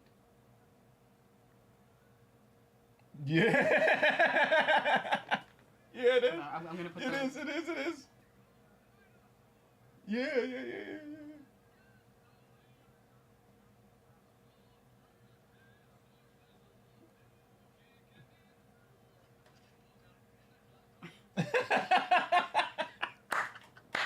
All right.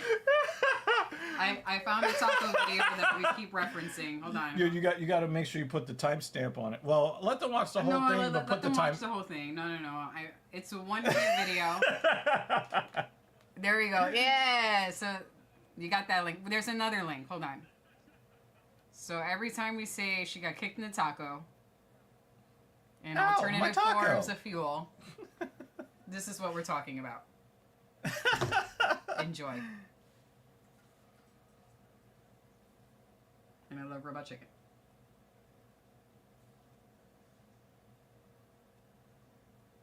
Oh, okay. He held them. Just a second. That Hellman can run. Goodness. Chill, dude. Just patiently waiting.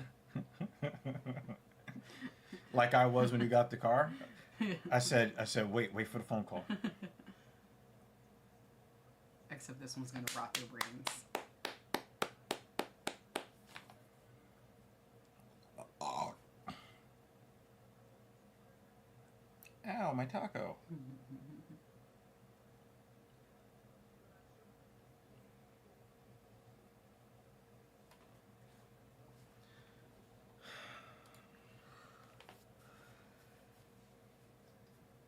You know where I'm going with this, so I'm gonna let you talk first.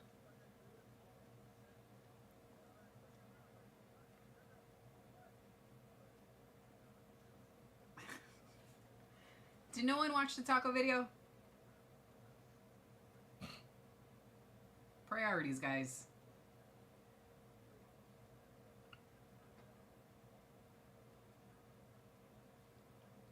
I'll leave the corny shit to you, babe. I'm saying, do you have any opinions? I don't. Okay, good. A taco. That was Lemos. You gotta pull that on me one of these days. A taco. Yeah, Okay. like, you know, Right in the middle? You want me to? yeah. Alright. You asked for it. I'm just saying. I still gotta hit you with that, and boom goes the dynamite.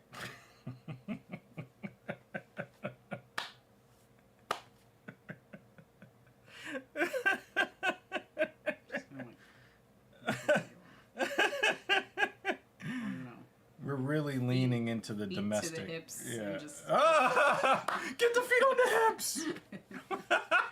push it off. Okay.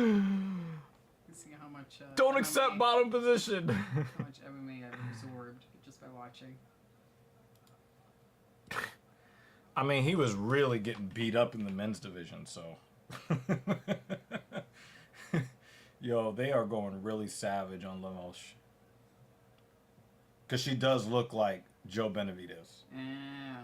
She does look like him. I never thought of that until he said that, but he's right. I don't know. On the event. AEW, we don't know anything about AEW, so but no, we're not gonna get numbers, regardless of what we do. This is who's part of the gang.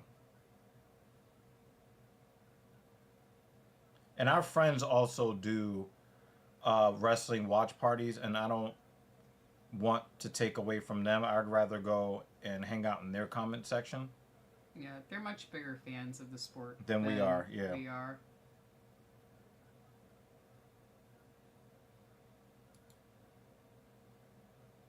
Yeah, I don't really care so much about her. I see that Edge and Christian are back together again. I need to check out some of their segments on YouTube or something.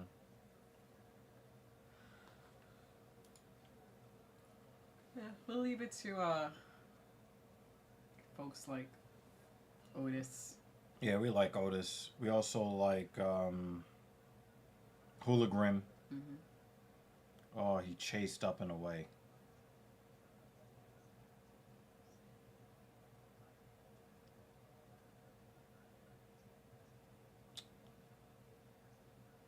We're definitely not going to do WrestlePalooza. That one we're not going to do. Yeah. We're doing UFC. There's no UFC next Saturday, which is why we were talking about the trip. Yeah, we're traveling next weekend. You are trolling crazy hard, Ryan. We're traveling on Saturday.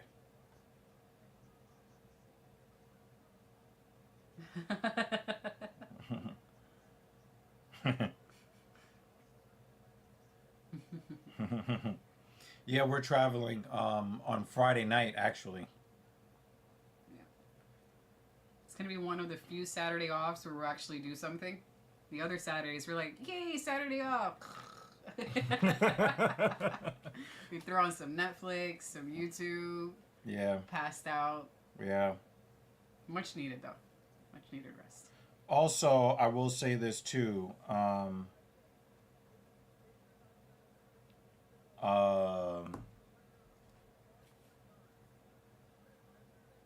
Feels like these ladies have just been doing this for the past. Yeah. I lost. Two rounds. I lost interest in this fight very quickly. I lost my train of thought, so fuck it. Mm-hmm.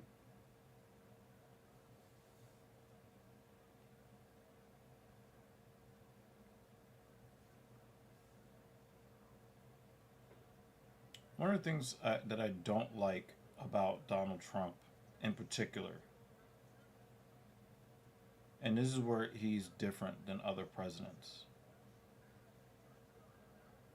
If there is some sort of partisan event, some sort of partisanship in some event, right? Gotta get that. Louis bag, Louis Vuitton. I'm into Louis Vuitton. He works really hard to feed into the political divisions of the country. Mm-hmm. You know, you've seen presidents in the past, both on the Republican side and the Democrat side, where they will just say, you know, partisan, you know, politically motivated violence just has no place in our discord, and they leave it at that. Mm-hmm. In our discourse, I'm about to say. Also not in our Discord. We're not going to tolerate that in the Discord. But Donald Trump is hell-bent on stoking the flames of hatred between one half of the country and the other half of the country. Okay. And I think that might be another flashpoint to radicalize somebody else to commit acts of violence. Now, on the flip side, I think that it's somewhat understandable that Donald Trump would engage in that because he actually got shot himself. So it's kind of hard to say that. It's kind of hard to say that he doesn't have a real personal gripe that's not legitimate. Like, it's a legitimate personal gripe. But I would like to see him, you know, talk less division because it only makes the situation worse. Mm.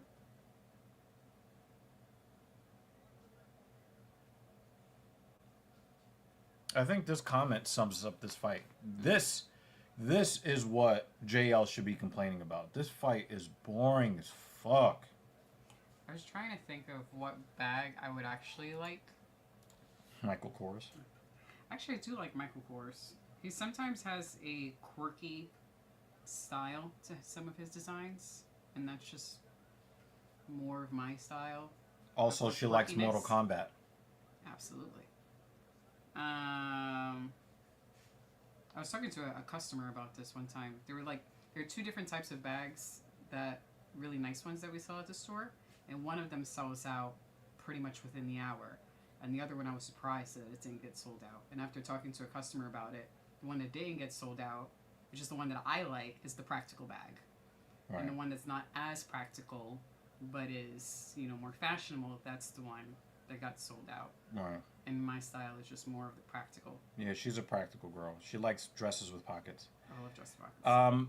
The Coach bags, I like ladies that rock Coach bags that don't have the C's all over the bag. Or like if I'm gonna drop dough on a bag, that is Don't practical. you have a friend that has a company you wanted to drop a couple of grand? Her bags go for like $1,000 or more. Yeah, Dooney and Burke is for poor women who's never had money before. Leather bags, but like real leather bags. I love the smell of leather. I would drop money on Jensen's calling out JL again.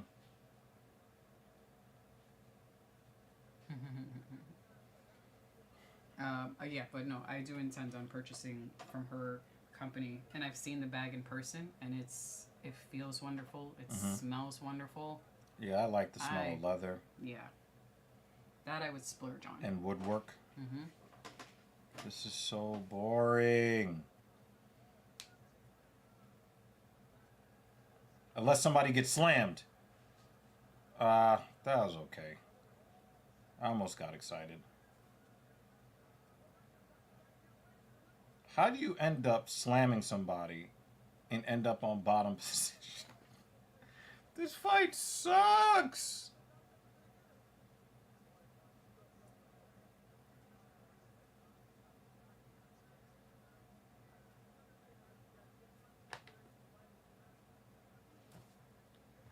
This fight sucks. It really, really sucks.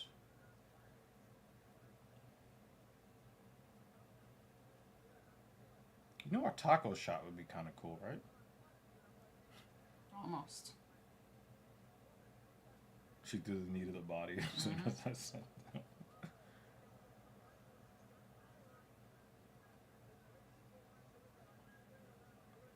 Looking just like Joseph Benavidez. That's crazy. A dark-skinned Joseph Benavidez. I don't even know what that is. Brahmin?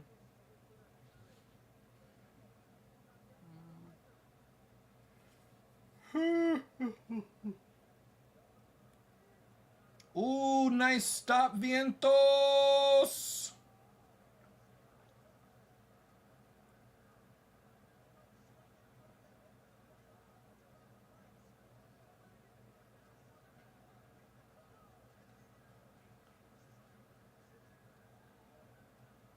Some of these are nice.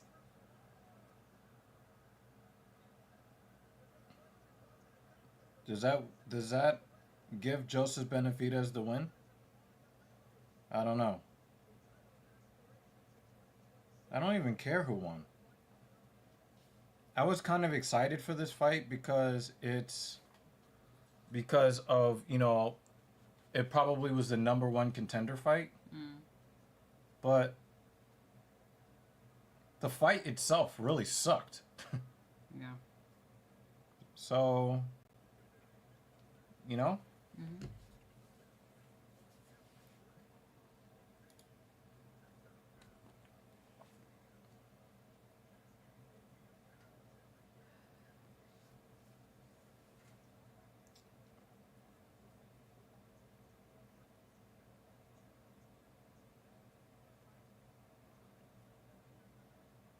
you already change it to the next fight? Oh shit, we didn't even change it to that fight.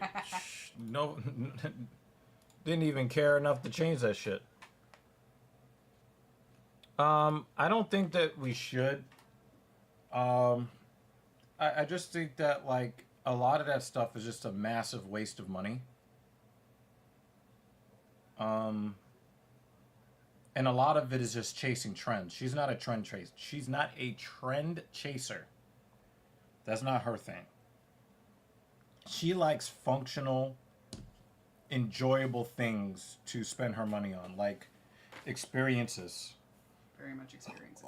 I think the most money we've spent within a year were on experiences. Actually, so I think our highest purchases, Cars, really. but then the cars were used for experience. I Yeah, mean, the cars yeah. themselves were experiences. Yeah, that's what I was thinking of when I basically got you this car. You know, Mm-mm-mm. although I do enjoy driving it myself. Yeah, yeah. She likes Yeti. She's a big fan of Yeti. Oh, Big absolutely. fan. I love Yeti. Yeah. Actually, one of the weekend trips that we did, it was a day trip, Mm-hmm. and we went out to a mall in Jersey, and it was specifically to go to a Yeti store, because there's there aren't many, but there's one within 30 minutes of us. Would you say cargo shorts, flops, and shirt is your thing? Oh, hell yeah. Cargo shorts have, like, mad pockets. Yeah. Yep. For me, I don't really like cargo shorts because of the way that they look, but I used to wear them a lot because they had a lot of pockets. I used to carry lots of stuff in my pockets. Actually, the pants that one of the pants that I wear for work are, like, a cargo style pant. Almost UFO style pants, Mhm. where it's, like, the really, really wide leg and the pockets on the side. And when you walk, it's like... It makes a swishing sound. Mm-hmm.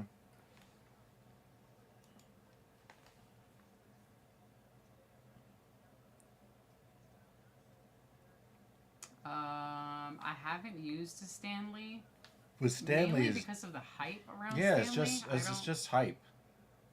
You know, like Yeti has a long-standing culture and reputation of having high-quality products that are very useful.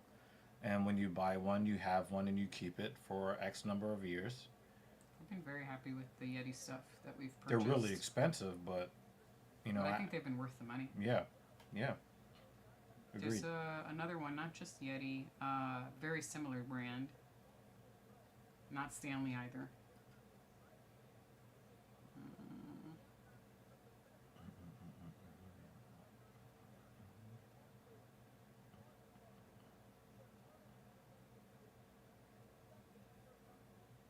I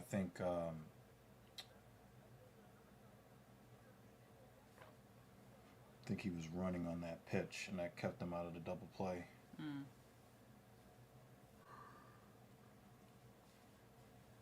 Starling Marte.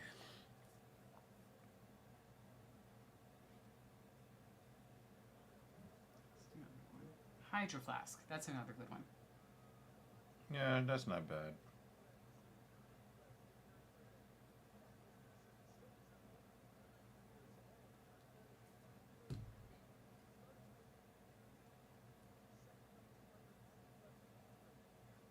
Get Arctic. It's the brother to Yeti. Same material, just different name.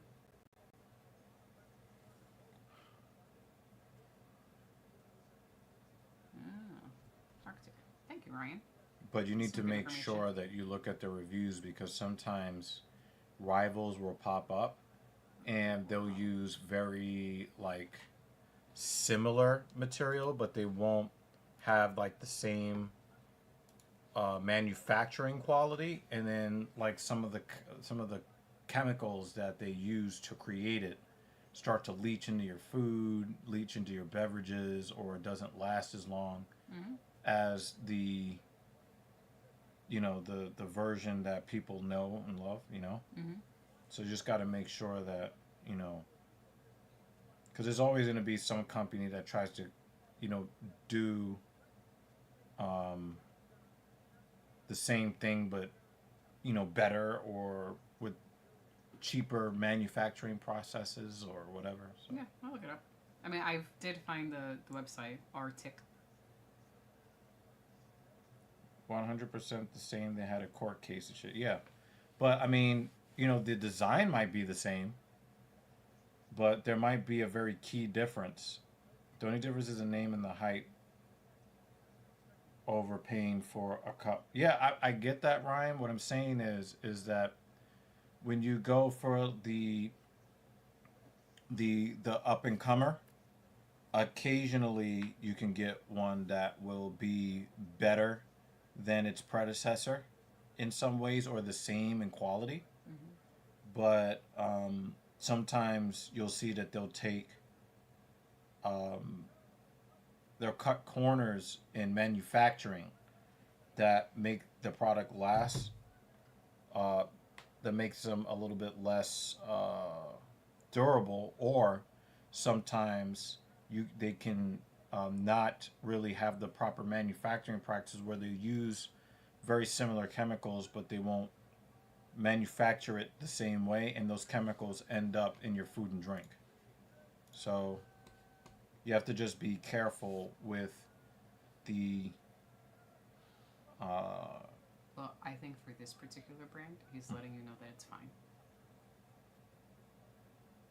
yeah, I mean it seems identical, but I would want to know how long the company has been in business, because you can't really tell if it's exactly identical if they haven't been in the market as long as Yeti. You get what I mean? Like it may seem like the the it may seem like the products are identical or very very similar, but you'll know in how long the product lasts, how long it takes it to degrade, and what kind of degradation it has over time. So that's what I would want to know about that company. Okay.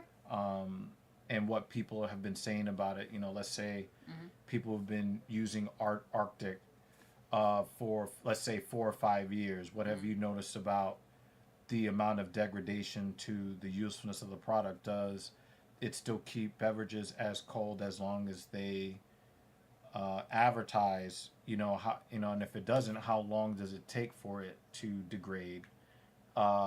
In comparison to a Yeti or one of these other companies. So that's what I would want to know from the reviews. I'm not saying that they are necessarily like bitch ass knockoffs. That was not a strike.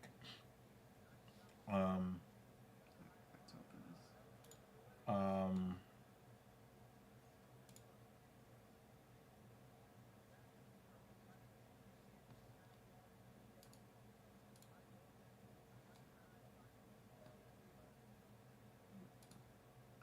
oh, somebody's getting blocked. Yay, get blocked. I wonder if people are getting their accounts hacked. They both started and created Yeti, then they got into a fight about pricing. So one brother split. That's what happened with Puma and Adidas. Except that it wasn't a pricing problem. It was how much do we support the Nazi Party problem. And then they split. But yeah, it used to be one shoe company, and then they split off into Adidas and Puma. We could check if they're in Yeah, they REI. have more money, thus probably access to better manufacturing. Right, yeah, that's what I would want to figure out, right? I want to see like if it really is the same product, and they're basically just profiteering. Is it possible to make a product that has a a good track record without charging as much money as they're charging for it? If it's possible, then that would be great. See, look, account created March 2021. It looks like it's been like that account was hacked and then used to spread spam. Okay. That would be unfortunate, but it is what it is, I guess.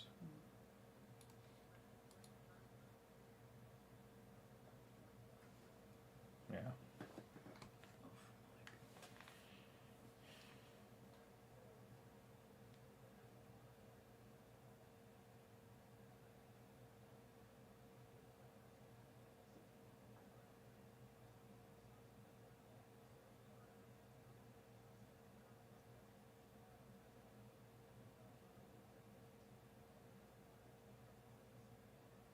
So Silva is holding him. He's got a closed guard here.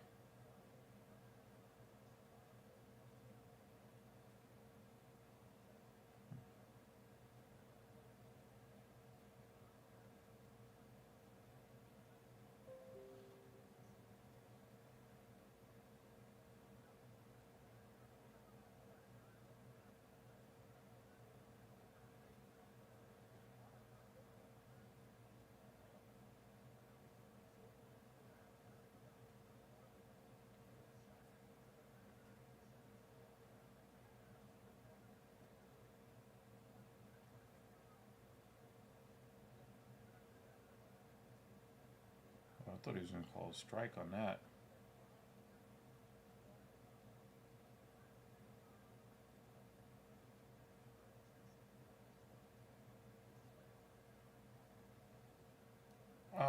Thinking about it. I plan on seeing it. Yeah, I'm not really too hyped about the film. I like action films. And no, I have not read the book. I know it's a Stephen King book. I haven't read it. Damn.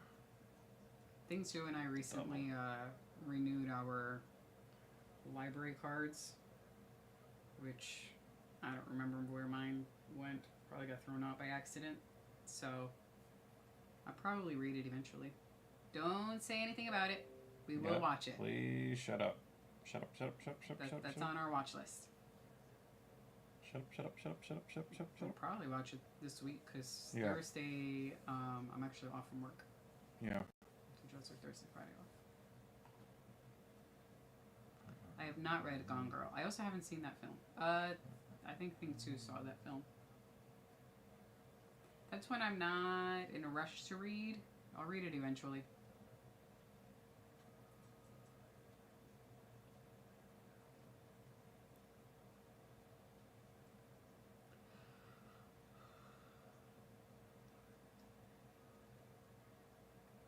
So Jean Silva and Diego Lopes had to be separated by security. We better not get one of those situations where they're talking all kinds of garbage and they get in the cage and there's so many security guys in there and then they both circle each other in the cage. I would be so pissed off. Especially Lopez, because I know he's not that type of fighter.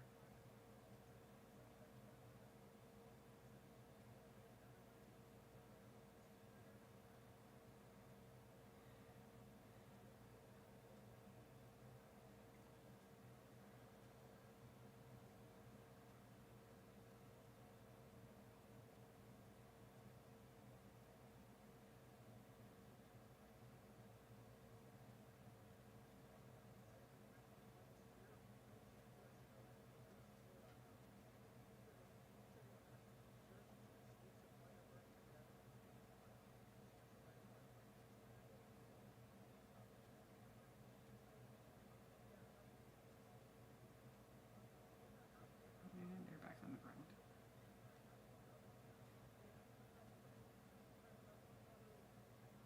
You want some iced tea? Me? Mm. Oh, not at this moment. I'm about to give you the big seat.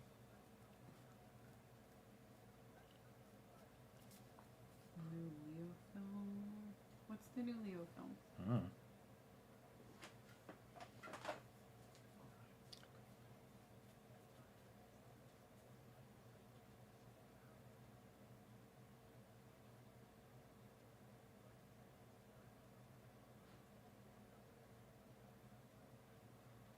I mean, it depends on if it's interesting to me. If it's not that interesting to me, she'll probably go and watch it herself. You know, sometimes they go and watch movies together that I'm not interested in.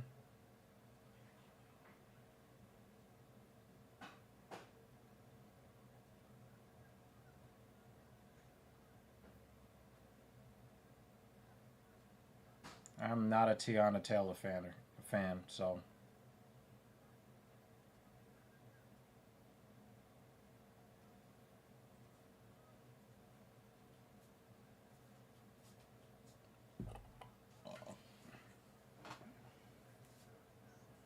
I don't like Tiana Taylor. I don't know what Tiana Taylor is. She's a stupid singer that ruined her family.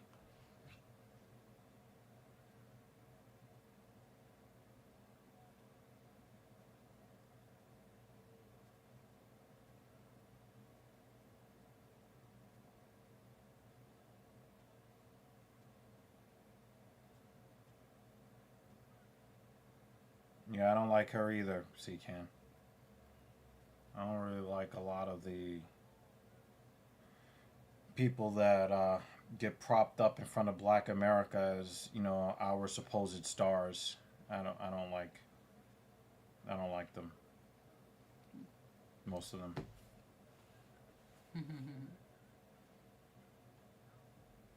Just enjoying life. Mm-hmm. That's not a strike? I'm about to say, like, come on, man.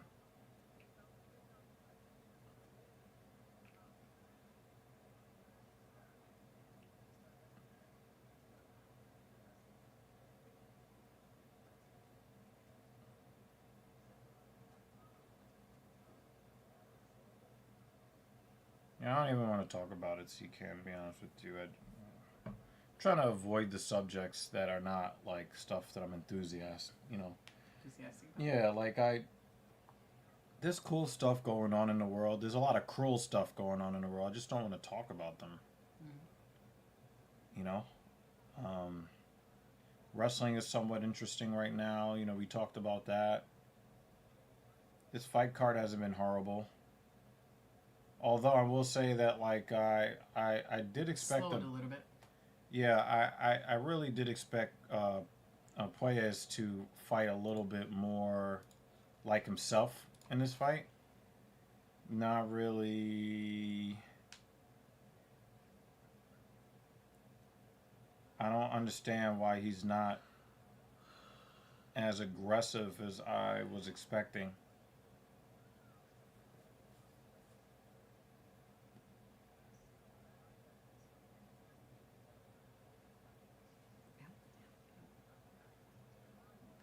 That I think awful. I think he took a body shot that hurt him. That's why he reached for the legs there. I think that body shot hurt him. Weird. Yeah. Yes, he can. There's just certain things, man, where it's just kind of like, yeah, he got that liver shot. Yeah. You see how his legs buckled there? That was a good shot by Silva. And I like Puelles. I like him a lot. That kick to the body was nasty.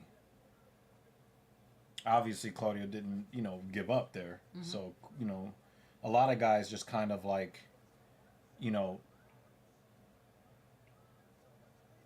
does he have that? Does he have it? Oh, I just had to hold on to it. That didn't end the way Claudio wanted it to. But He hurting. he's hurting. Yeah, This is when he's gasping for air. Yeah, he's hurt. He's a tough guy, though. Like I said, I like Claudio. I like him as a fighter. Sorry.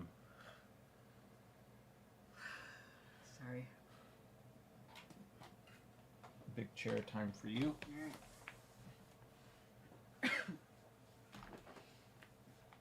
Talk to them about 14 miles. No, I don't think they want to hear about 14 miles. Not at all. Alright, y'all are stuck with me, at least for the next 20 minutes. Oh, God. Ugh, my feet hurt.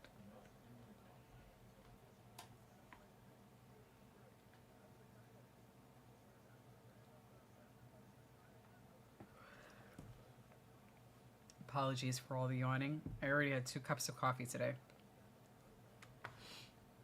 Can't have a third.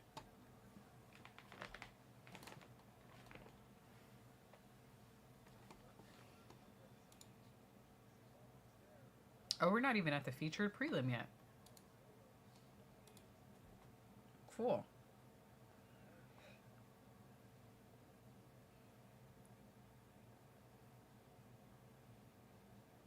My hair's attacking me.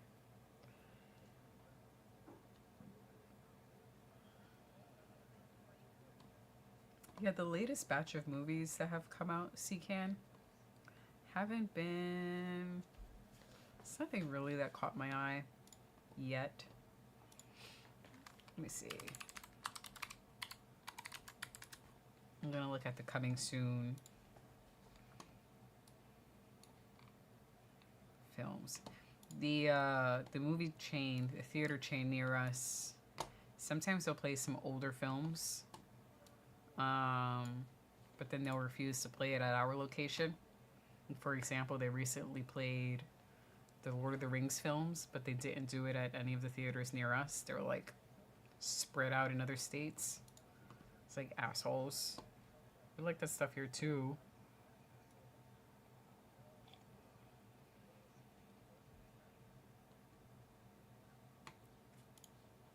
But we'll probably do The Long Walk later this week. What else is coming out? Coming soon.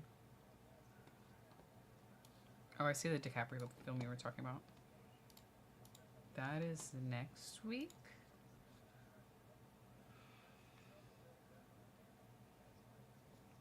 I'll probably watch it. Just because it has DiCaprio.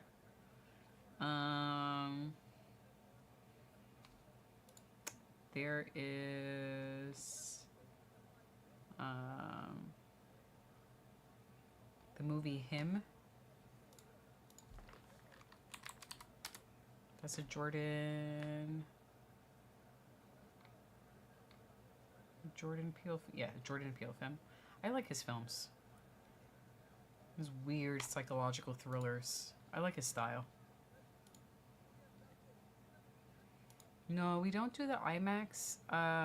We've done it before. I don't think that they were worth the money. The theater that we go to is a dine-in one.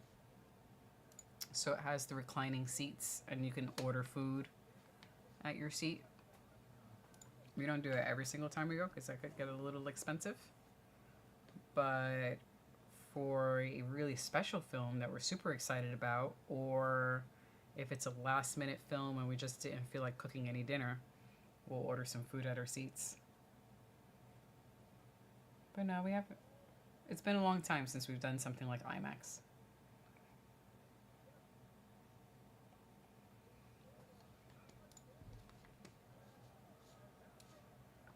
Oh, I heard a big O. Yeah.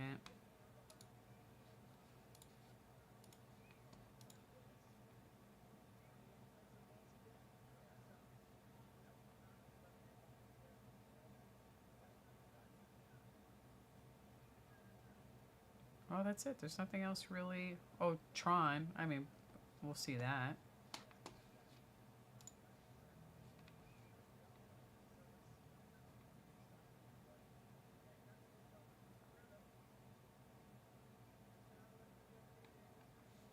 Yeah, not much that I'm looking forward to.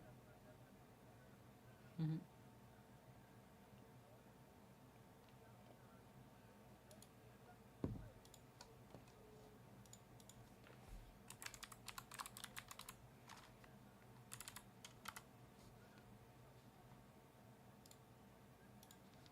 Mm.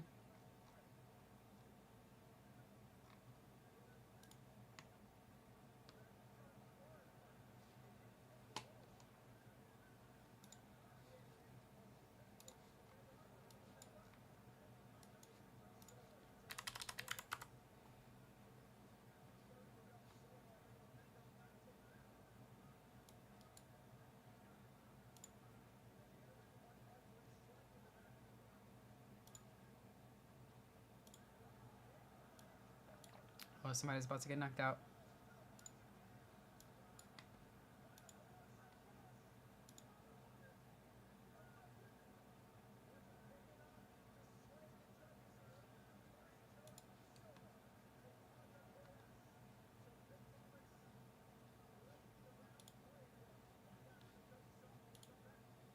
So, a Dolby Cinema, I found one. I was checking to see if we had any of these near us. And I just selected a random film that's supposed to be Dolby Cinema. And it would be $31.18 for a ticket. Ouch. That's wild. $31. I'm okay. Oh, actually, that was probably really cool. Ballerina and Dobie. 31 bucks. That's wild.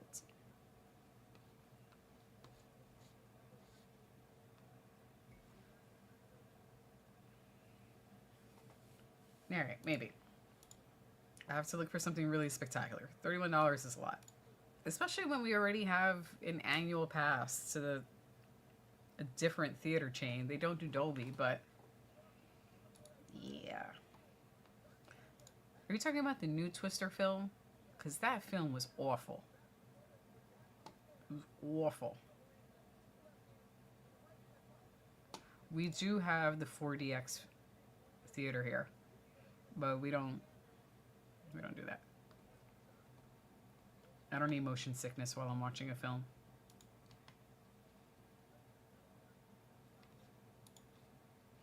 $25 is about the price of just a regular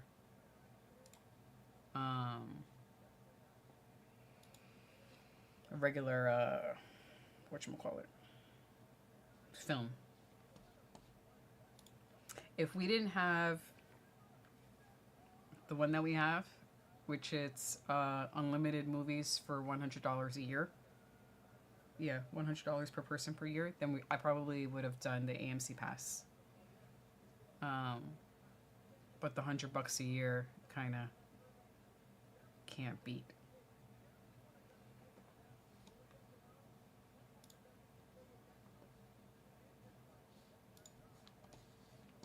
Yeah, I waited until it was on streaming service.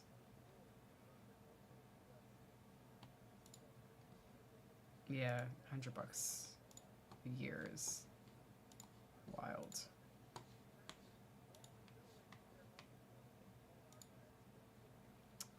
No, it's a place called Look Cinemas.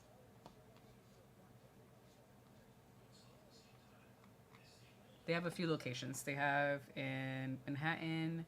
They have a little further up around Yonkers and in other states.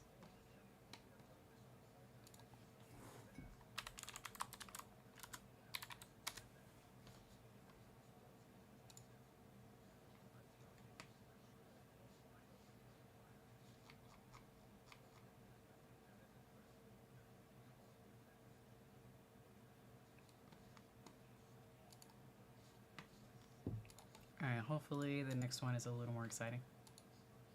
Bloody.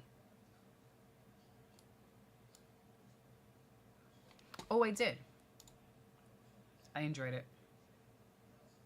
It was not what I was expecting. But I did enjoy it. It's on Max. Yeah. I watched it on Max.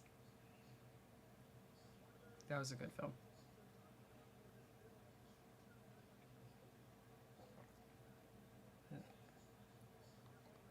No. But I'm into films like that. DG not so much. But I liked it.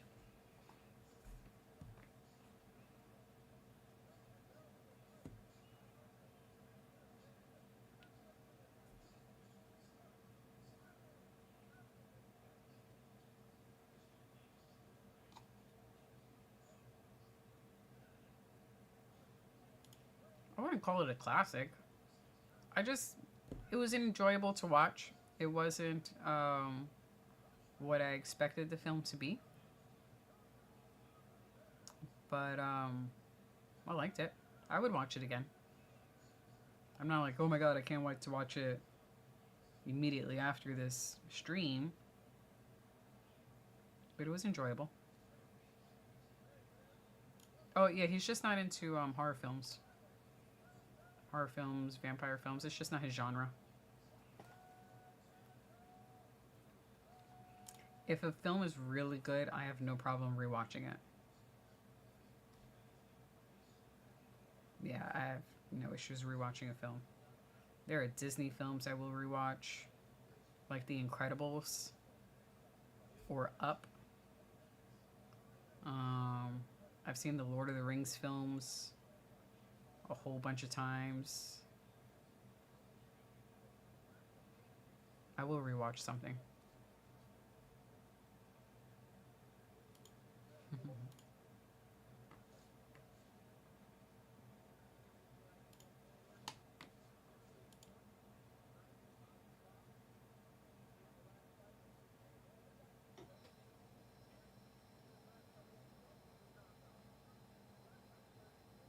Yes, and also that one. Sometimes I'll do back to back. And Wally. Those are just my sort of, I want to pass the time, and especially if the week has been stressful. I just want something where I'm not thinking about work or whatever is bugging me. Up and Wally are good choices to pass the time. Wally's amazing.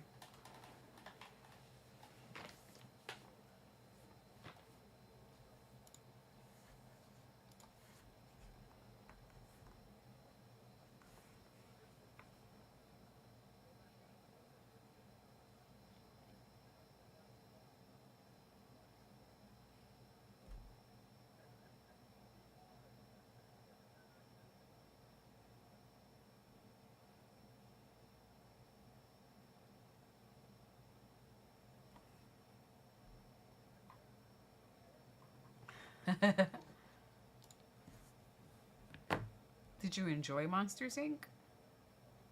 What'd you think of it? I like animation films. Ooh, I did both. The live action and the cartoon. That's another one where you could just zone out to and enjoy.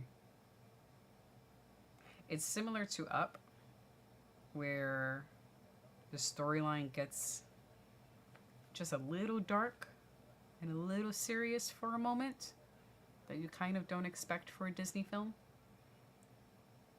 But I think it helps with the storyline. Ooh, just a bit of blood. Now I see it. Now I see it, and it's on the back of his head. I think I like them just as much as an adult animated films as I did as a kid. I didn't grow out of that. I'm happy to watch an animated film. I enjoyed Monsters University. Oh, you didn't watch the University one. There is a scene that kind of reminds me of myself. I don't want to ruin it for you.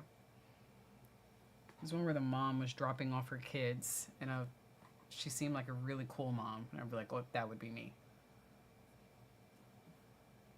I thought the first one was the best, but I did enjoy Monsters University. Wreck-It Ralph is good. I like Up more. And the whole squirrel thing, it's one of those storylines that kind of like stick with you into normal life. So at work, if one of us are distracted, we'll go squirrel. And that's our way of saying like we were easily distracted by something. Or if something passed by, squirrel. Or even if I see a squirrel, I yell, squirrel, because of the movie Up. I like movies like that. Finding Nemo, that's another one where I don't know how many times I've seen Finding Nemo and Finding Dory. I could watch those over and over again. Oh, he tapped. He tapped really fast.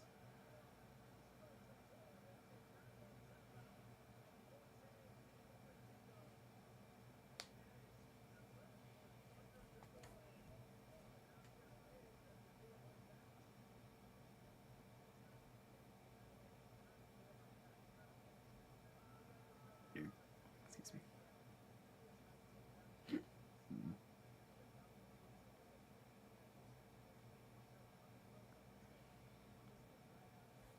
Did you enjoy the first one? Finding Nemo?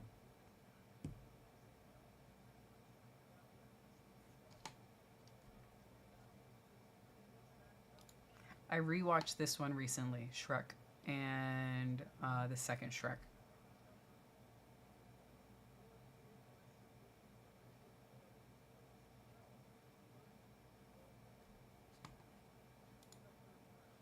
Got to see Ice Age before it came out. That's another really good film. And won a hat when I get a question right about Ray Romano they were doing before the movie. This is another great film. I don't really care so much for the sequels, but the first one is awesome. The Super Mario movie that I did see, I enjoyed it more than I thought I would. That's okay. Not all the animated films recently are as exciting. Big Hero 6 is a good one too.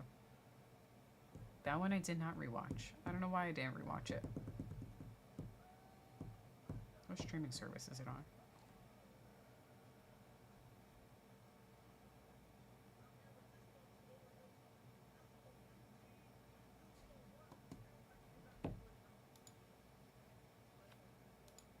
Aw, Shrek was supposed to be for Chris Farley before he died.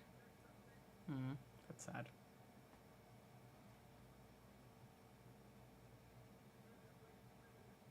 Yeah, I rewatched Shrek maybe 2 months ago. Really good. Are you talking about the live action film? I didn't like it. I didn't even finish it with Jack Black and what's his face. Jack Black couldn't even save that film for me. And I love Jack Black. I'll watch almost anything that dude is in. I enjoy his style of comedy in films. I did not enjoy Minecraft at all. I thought it was really bad. It was, I don't know, just not. I'm sorry. And I love kids' films. Like the super silly, kiddie-like, fart jokes. I love all that stuff. But I don't know, there was something about Minecraft. It just, yeah. He's saying he looks just like Jack Black. Jack Black is awesome. And his singing, I enjoyed his little singing bit in Minecraft because he's so expressive when he sings. And then also the singing number that he did in Super Mario, the animated film, that I really liked. I liked the whole film, and I especially liked his character in Super Mario Twins. That is hilarious. Can you sing like him as well? And do you have the really rubbery type face? He's so expressive. And it seems like he has great control over all of the muscles on his face. Guy's weird. Ooh, perfect. Right at 6 o'clock. Yeah. The Peach song is fun. Oh, no. Well. Come on, dude. You gotta watch it. Same beard. Do you do the weird eyebrow thing? I mean, dude, the way he can move his eyebrows. Jack Black is great.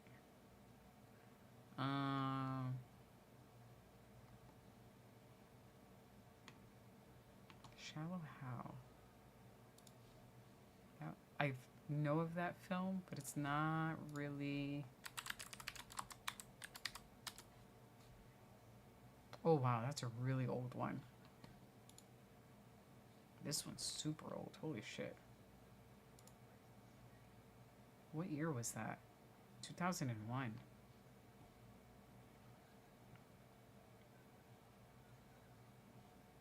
That's old.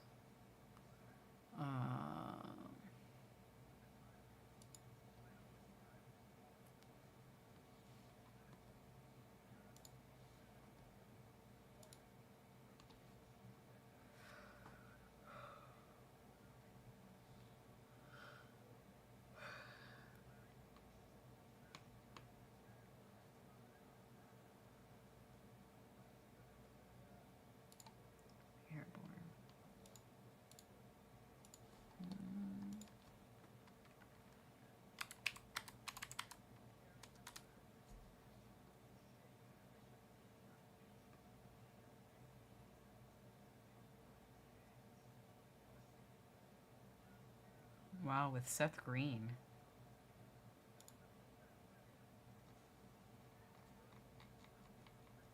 What was that one I want to do? Trying to see the IMDb.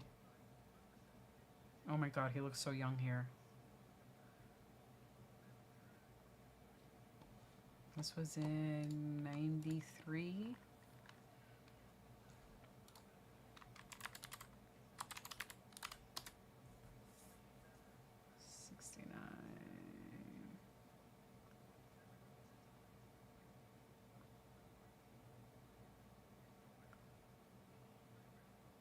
He was 24. Oh, yes. This. I think this is my favorite Jack Black film. Nacho Libre. This is my favorite. And the part where, like, he's doing the call, he's like, Nacho! This is my favorite Jack Black film. That's the best one.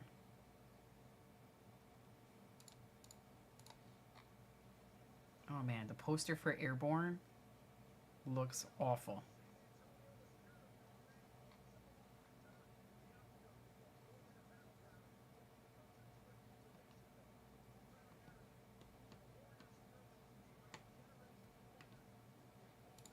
This I did not know. Yeah, I've seen this one a million times. That's another one I could watch over and over. Ah, free on YouTube. Excellent. Didn't know that. Nacho Libre.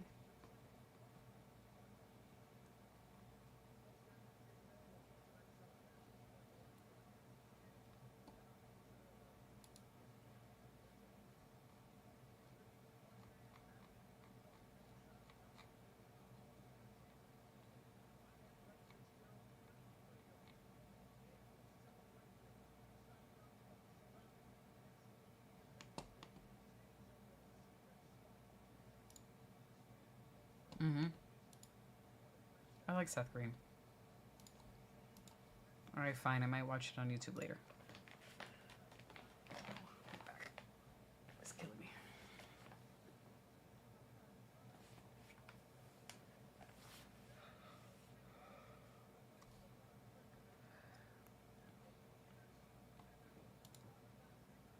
The TV show?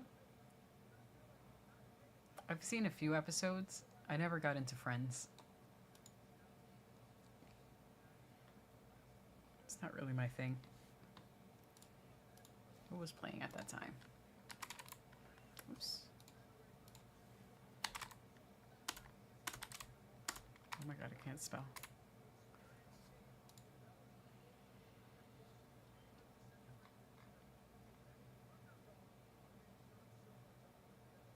Yeah, I never got into that. 94 to 2004. Wow. 10 years. I also didn't really get into Seinfeld. If I had trouble sleeping, I would watch the other late night shows.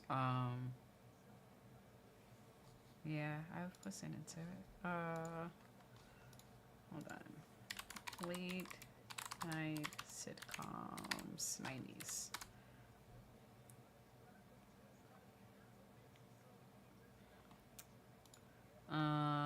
I was more into around that same time, like the late night sitcoms, Will and Grace, Everybody Loves Raymond, Family Matters.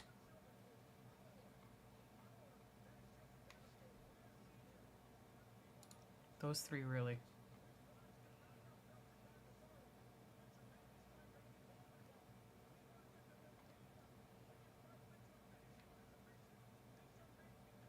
Just looking up a list of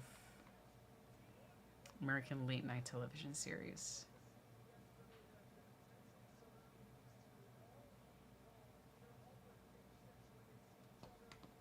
That I would watch on and off.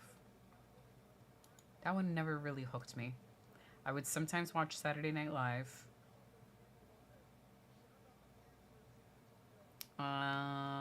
But I would say late night shows, it was more of early 2000s because in the 90s, I mean, I was still junior high, middle, elementary school, junior high. So I really wasn't staying up late or my mom would kick my butt. But early 2000s sitcoms, that I would stay up late and watch. Let's see. Late night TV shows 2000s is more likely to stay up and watch this. Yeah, I really loved Family Matters.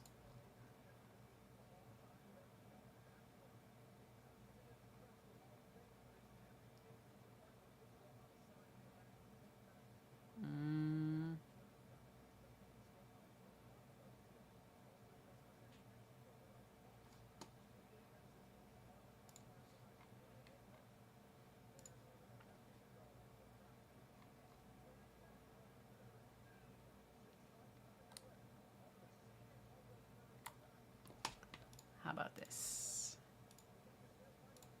Let's do, while we wait for the next,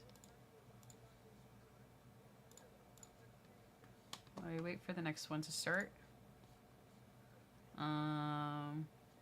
Not soap opera. Not that, I was Dawson's Creek. That I liked. I don't know why I never got into One Tree Hill. It seemed like I would have. If you're into Dawson's Creek, you would get into One Tree Hill.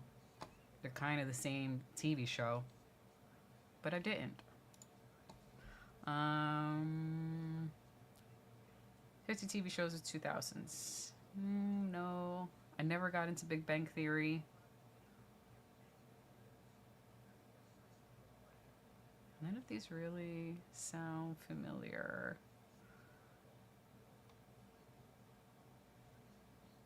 I think I did the first season of Prison Break and then got bored of it.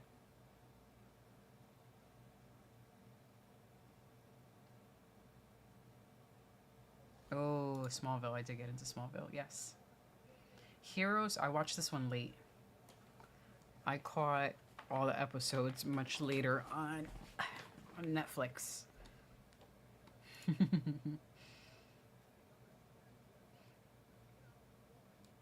Yeah. I didn't get into Seventh Heaven. I was into, at this time, Buffy the Vampire Slayer, Angel. I rewatched both series actually during the COVID lockdown because it seemed like the perfect time just to sit and binge all of the episodes. I didn't really watch Modern Family, but I like Smallville. I watched that with my mom.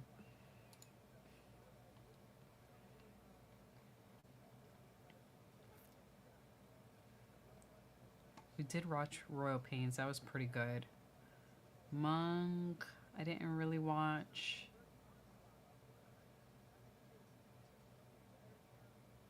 No, but I went early 2000s. These are now getting kind of late. What you eating, Dan? Tell us what's for dinner. Steak and potatoes?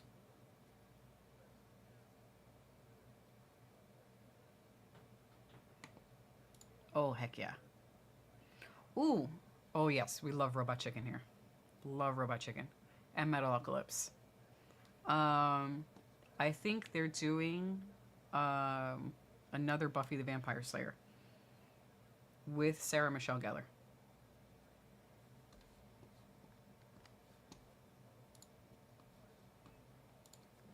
I don't know if it's supposed to be a continuation. Oh man, this is, if I'm gonna name a top 5, if I had to put together top 5 TV shows of all time, Psych is high on that list. I have watched that show beginning to end 2 to 3 times. I love Psych. That's my brand of humor. Love it. That's on my top 5 list. For dinner, Dan is having noodles, chicken, carrots, mushrooms, and chili. That sounds cool. Deer meat. I've had that a few times. few times. I think I got bored of Lost pretty quickly.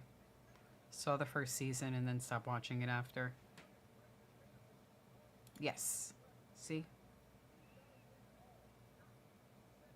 Aww. Boo. I love Buffy.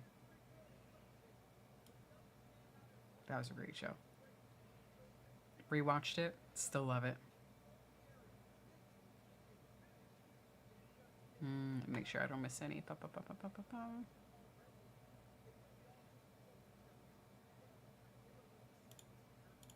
Don't think I've seen this one. I've heard of it. I don't think I've watched it.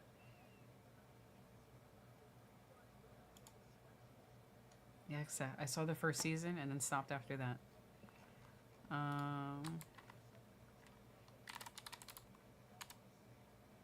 Let's see, new series.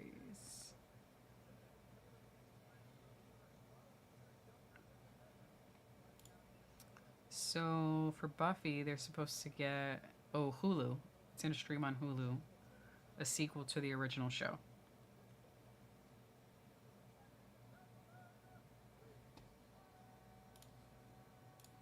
Alrighty, main card. That would be cool. I would go back and watch the cartoons, the old cartoons, if they do a new season.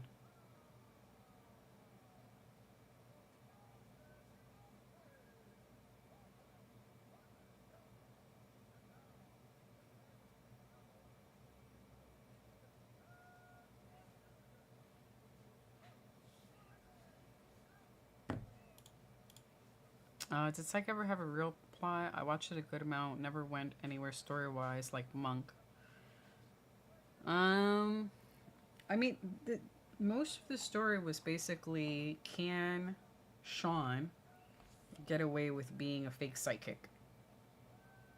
That's the whole show. There's only a few people who knew that he was not an actual psychic, and there are a few times where people knew he was a fake psychic and they were trying to prove that he was like a con man.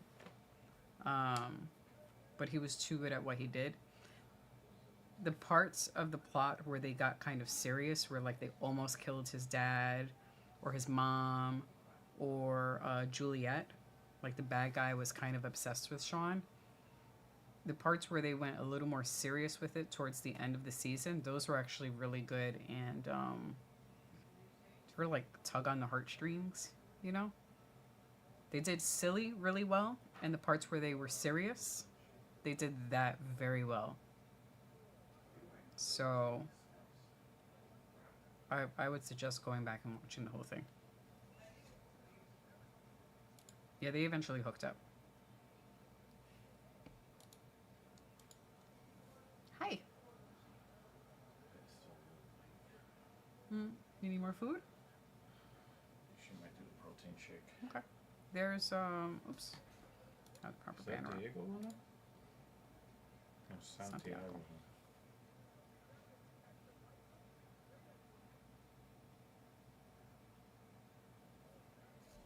Yeah, there's some character development in there.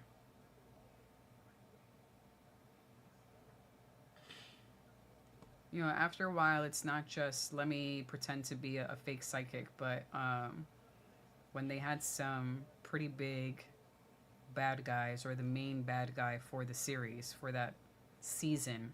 We're talking about Psych? Psych. It gets really good. It's not just silly. I was saying, like, if I had to make a... Oh, it is pretty fucking silly. But I'm saying the episodes where they were more serious, they did an excellent job at the serious episodes. But they did that a little...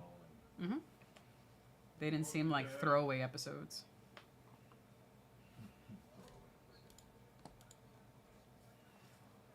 Oh, Kratos says, OG Teen Titans, greater than... I didn't really watch either of them.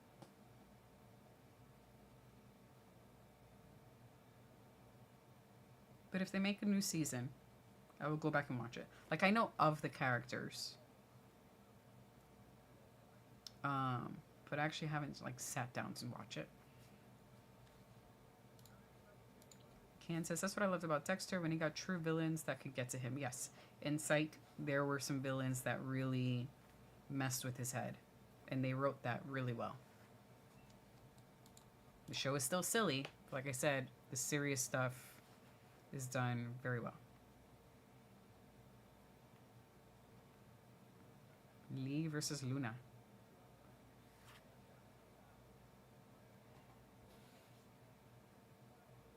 Oh, I finished my iced tea.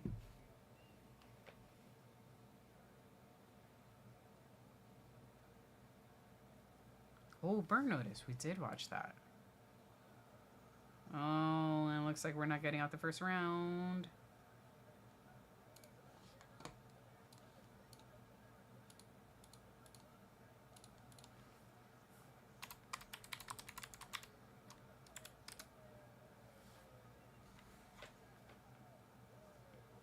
Wow, first round finish. Good for him.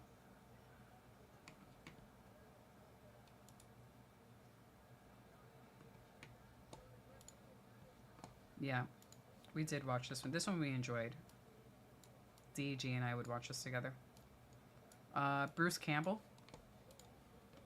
who plays Sam in Burn Notice. I think he has some cameos in Psych.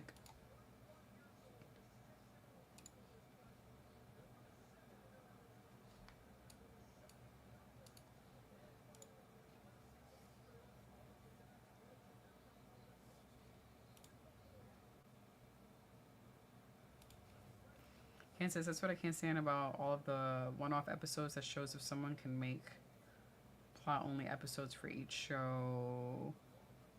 I'd be hype. I forgot what he did in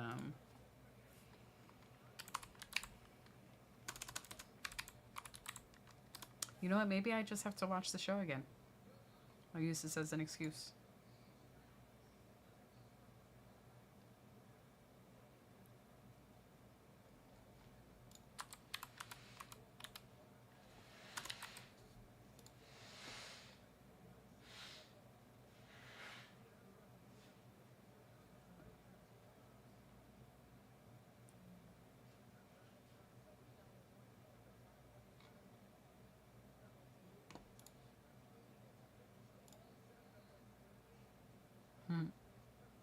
Yeah, but Buffy had so many episodes. These were also shows where they had so many episodes. Yeah. The seasons were much different. Today you have between 6 to 10 episodes per season versus back in the days of Psych, Buffy the Vampire Slayer, you could have 20 episodes in one season. It's much different.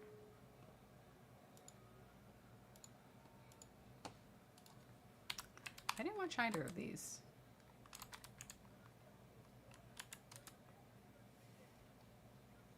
Oh my god, they're still doing this show. I just looked up Big Brother. Season 27? Goodness gracious.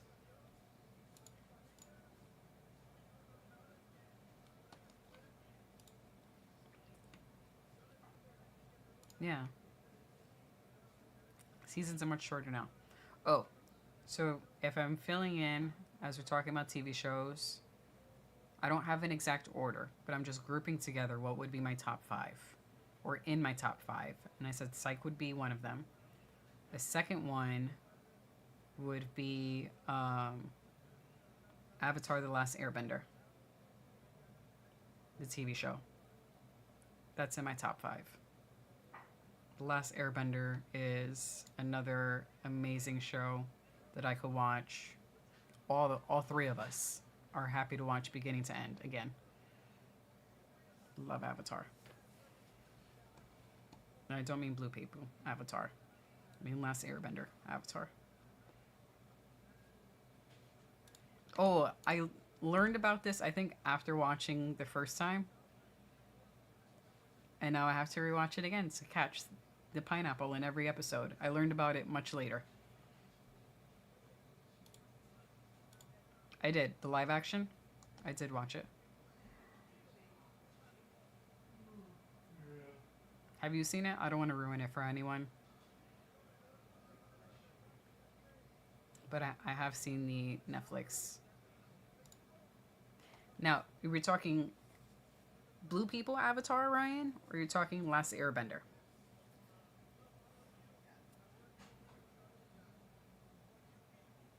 I'm talking about Last Airbender. Oh yeah, you said that before. And the writing for this show is really, really good. It has excellent storytelling. You say you prefer the blue people. Yeah. No spoilers. I won't say anything. Just for that, for a kid's show, it's excellent. Nope. Yeah. We do not speak of the M. Night Last Airbender film. We do not speak of that. That one does not count. The M. Night version of The Last Airbender is in the same class of shitty films, shit jobs, as the Matthew Broderick Godzilla. That's not Godzilla. The M. Night version of Avatar is also not Avatar. It is complete trash. You say you like that, people hated it. If you watch the TV show, and you'll see why the M. Night one is just dumpster fire. We do not acknowledge it.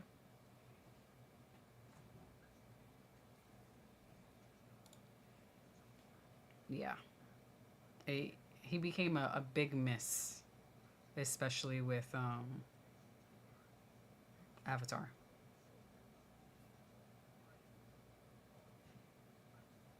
Yeah, I would say that.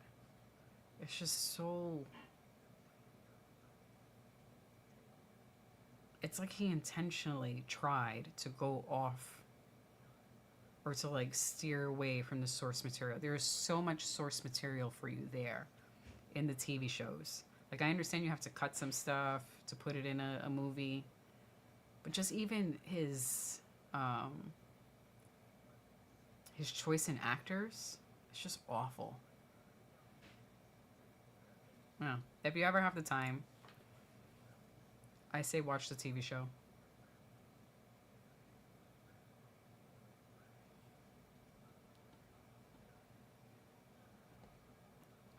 I enjoyed M. Night's his like first two films that he did that made him big. Signs. I really enjoyed Signs. I was like, oh shit, this is some good stuff. This guy is awesome. There was one more he did. It was around the same time he did Signs. I don't remember. That was probably like one of his best ones.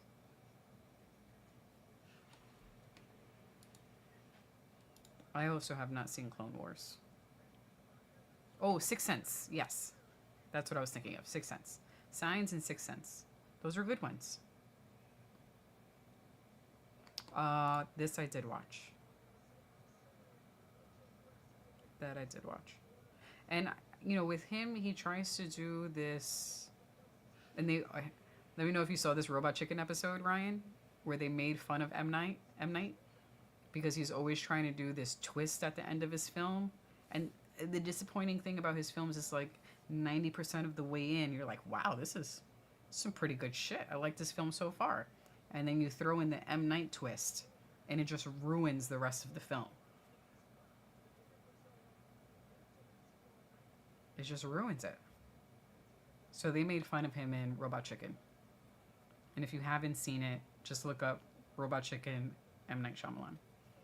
And it's a hilarious skit. I wouldn't say, for me, it's not the best movie I've seen in a while. For an M. Night film, it was a good movie. And I really like Josh Hartnett, so I was happy to see him in a film again. Dan says note to self. Wait, do you see dead people now because of the chili?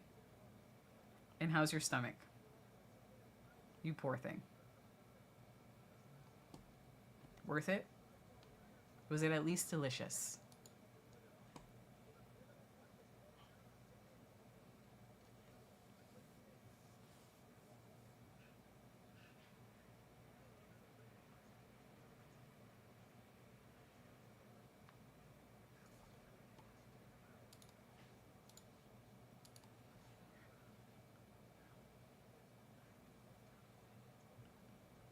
Excuse me.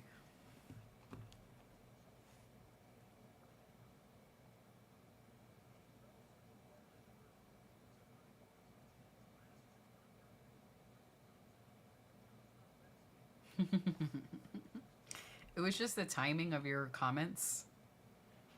It was just perfect. You're like, note to self, cut down on the chili. I see dead people. That was perfectly timed. I said it was good, but very strong. All right. Now you know.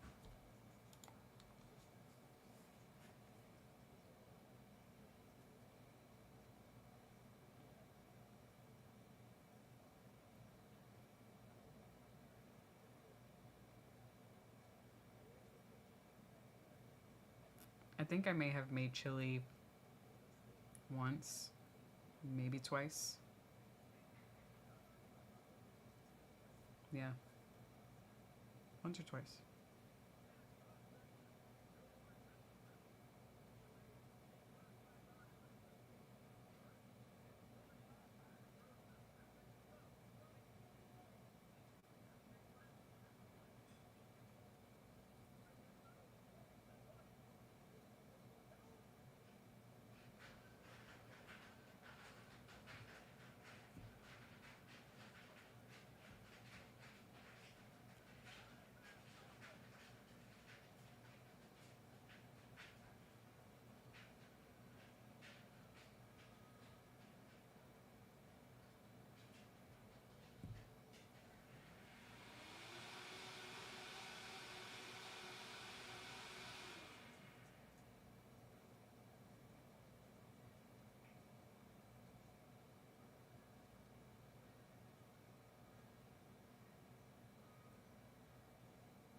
Long ass commercials.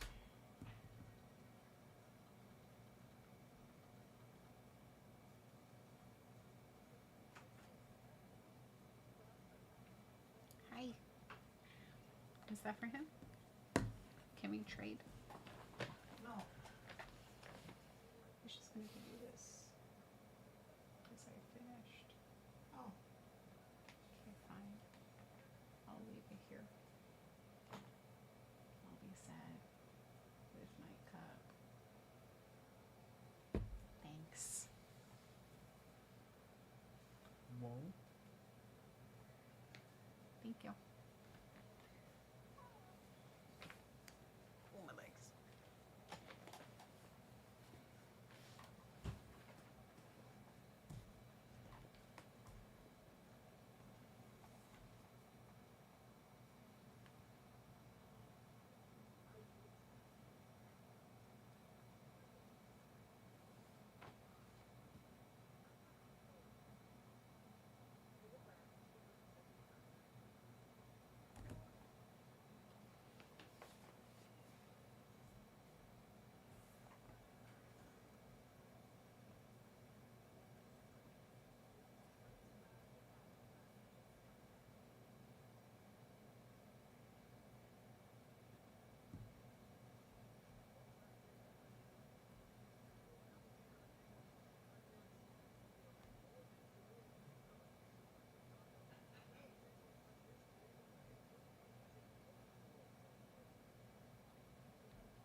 inning ended like 2 minutes ago. Oh. Well, She brought that for you, apparently. I do need the protein. Well, normally wow. He's back in the cage again? He just fought like a month ago. Was it a quick win? He beat our guy, yeah. Oh, there you go. Why wait? I think he beat Chase Hooper. Boo. Get him out the cage. It was only a couple of weeks ago. Check that out. I think it was only a couple of weeks ago.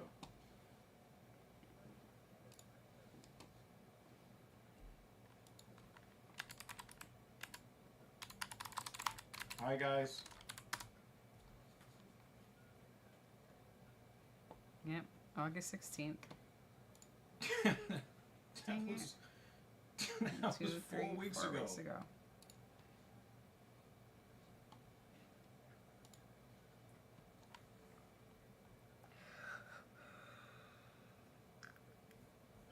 Sorry.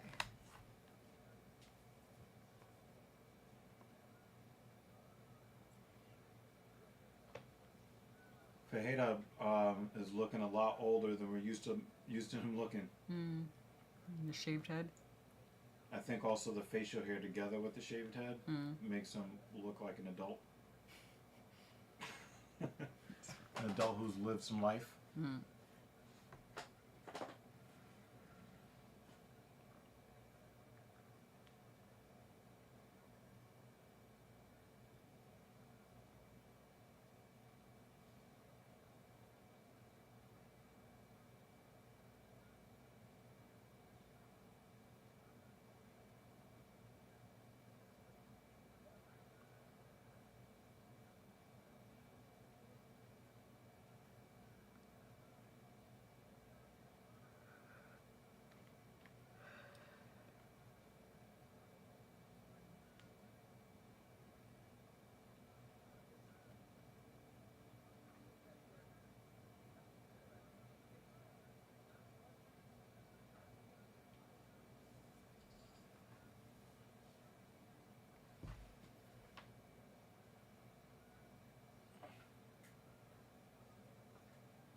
Yeah, that still kind of left bad memories in my brain watching parts of that movie.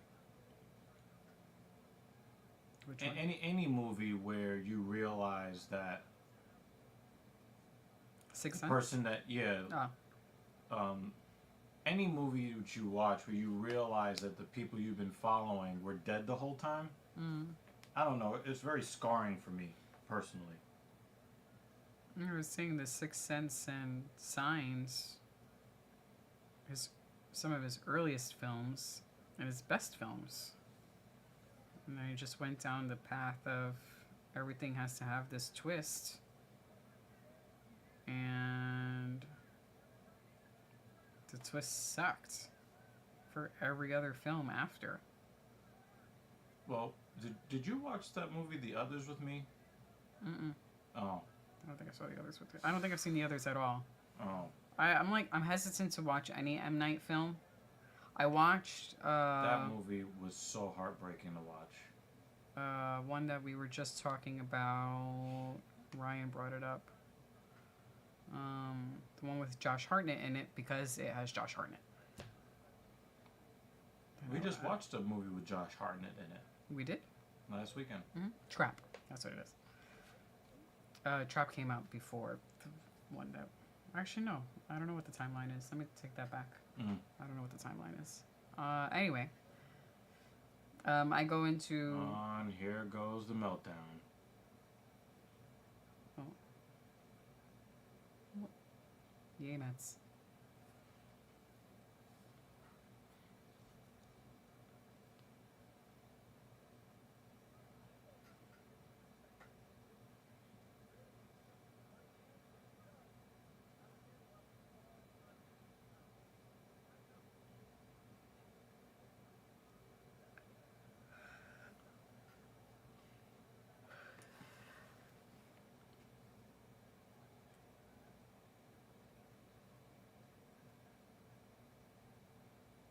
Hernandez is definitely not as aggressive in this fight as he was against Chase Hooper. But you can also make the case too that he's now cut weight twice in 4 weeks. So that might have something to do. I mean, he's fighting tough, but he's definitely not as, imposing in this fight as he was a month ago. Sacrifice fly.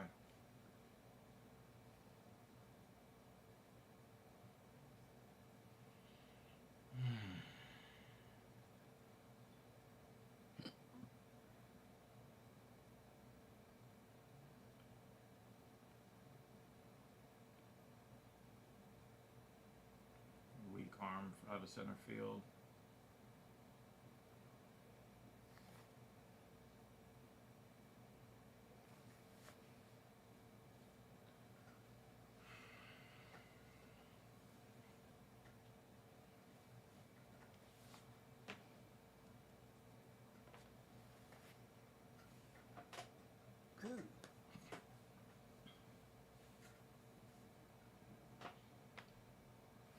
You can hate my left knee later. You can hate me now.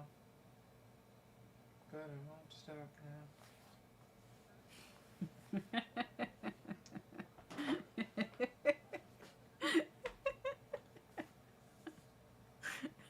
Where are you going? Come back. He left. He didn't like my wiki. Somebody got poked in the eye.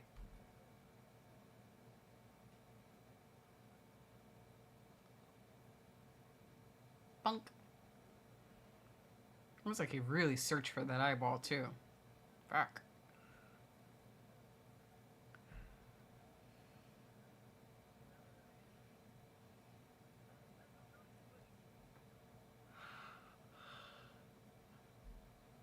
Sorry, excuse me.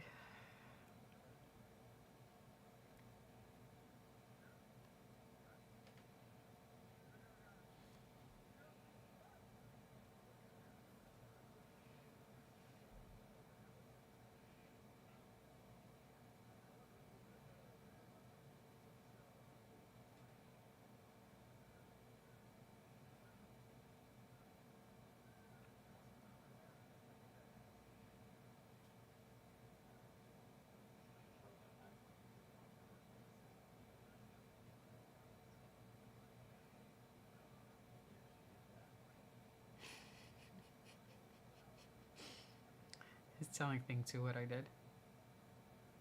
I learned it from her.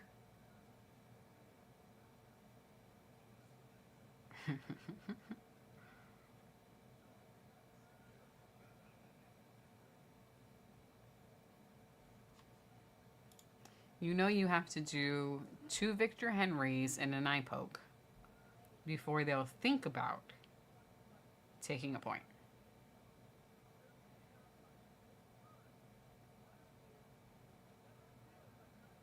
And even then, you must be spitting up blood when you get the Victor Henry, before they take the point.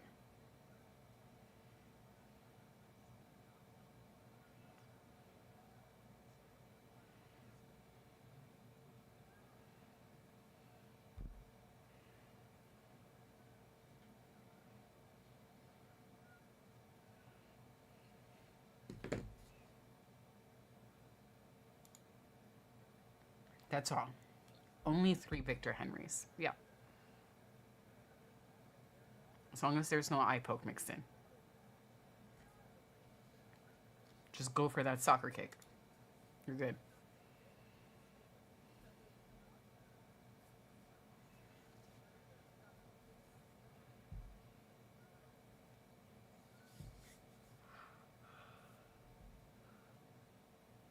Excuse me.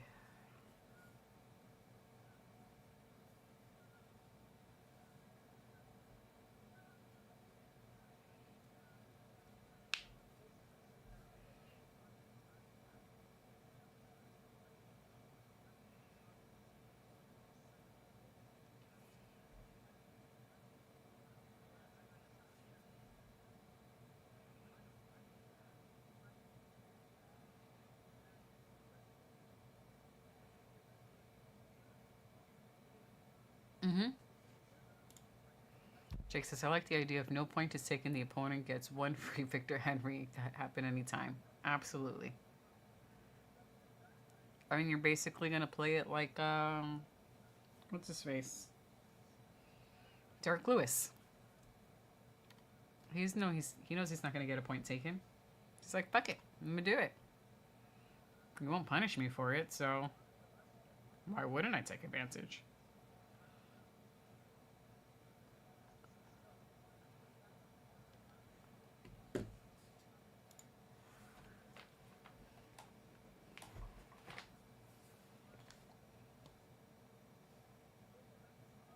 Oh, that was a good right hand.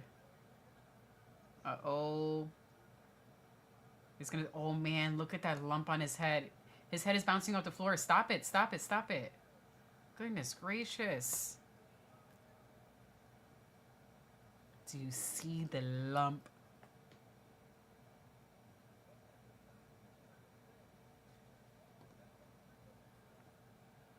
His head was bouncing off the canvas like a basketball. He definitely could have stopped it a few punches earlier.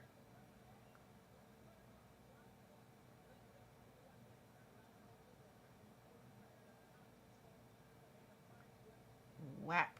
Oh, right in the chin. Dunk, dunk, dunk, dunk. Uh-huh, uh-huh, uh-huh.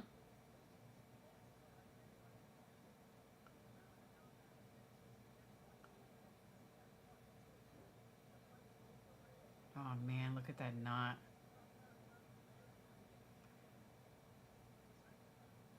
Look at that knot. Fuck. That's a beautiful knot there. Mm-hmm. Big ass lump. That happened instantly.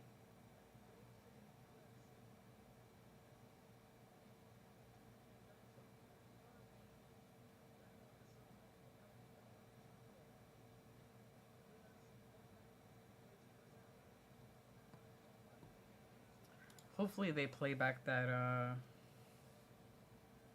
ending sequence for that ref. So it could be like, you know this part where his head bounced off the floor and his arms just went limp? You stop it there. Look how he puts the hat on. I'm surprised he could even get it over the lump.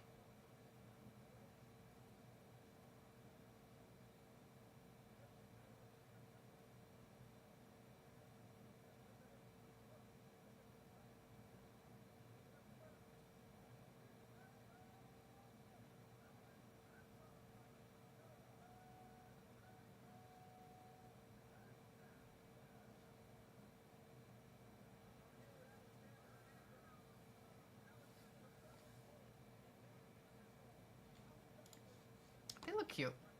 I like their outfits for this this event. I was curious if they were gonna have them change throughout the night, like they did in the Sphere. Maybe I'm just spoiled by what they did in the Sphere. I could see why they wouldn't have them change costume constantly. You know, I think they were trying to tell a story, you know, some history. It was really cool. But I like their outfits for today. What'd you think, David?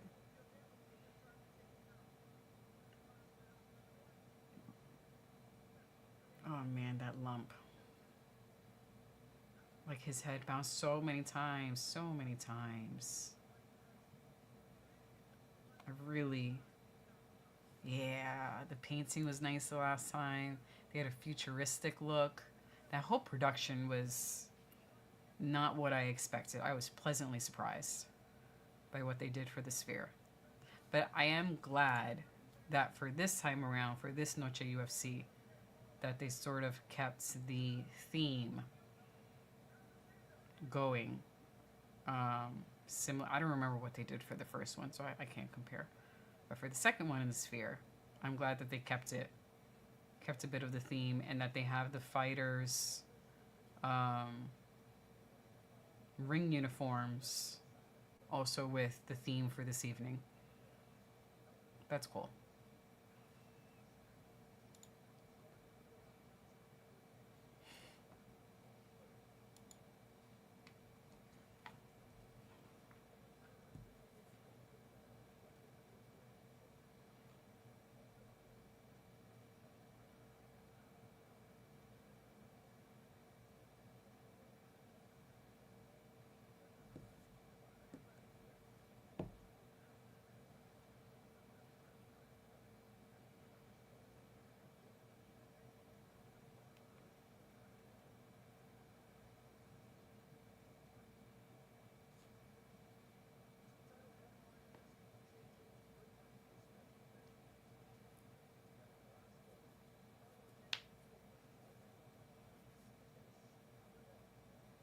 Oops. Let me take this off. Boop. Oh, Gastelum fight next.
Yeah.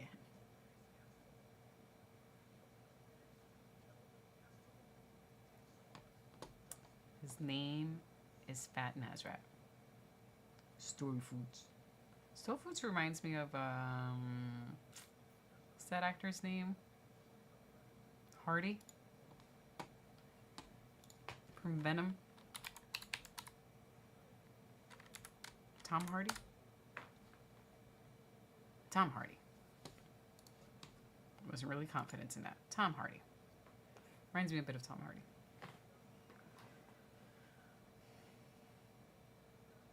Did he come up with any sort of excuse as to why he couldn't make weight? I'd imagine that this was not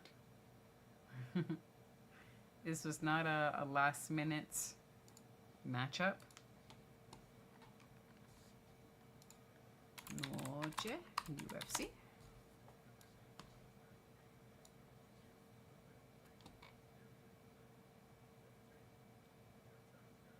Oh shit. Derek Brunson 3 hours ago put up a video on X making fun of Kelvin Gastelum. That is, it's a savage 8-second video. Oh man. Of a dude who has to be lowered off of an airplane by a crane.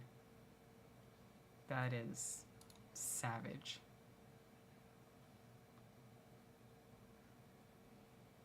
What was I looking up? I forgot what I was doing for a second.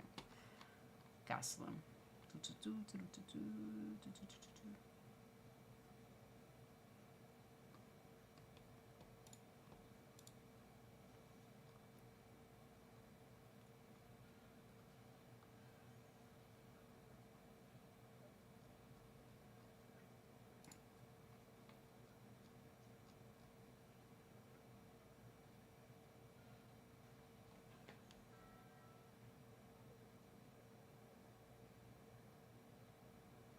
Yeah, just don't get it. I don't see anything on here about how this is a last minute bout.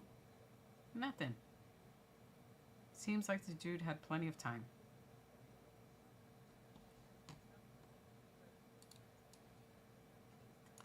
Whoop.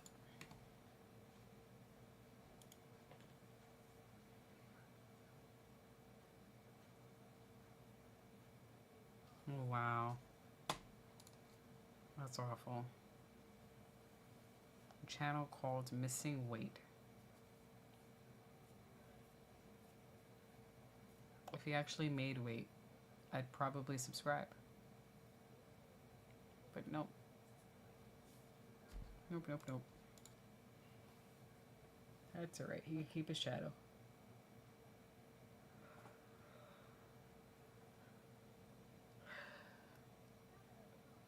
30 seconds.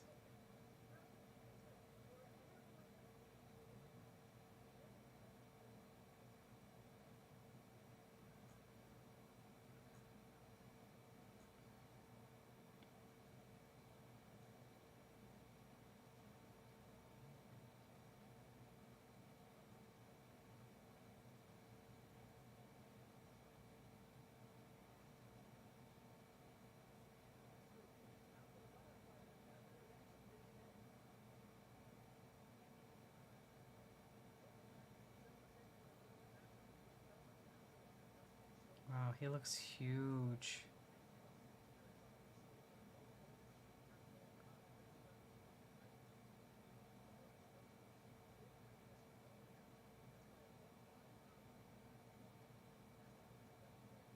I know. He looks huge. Uh-huh.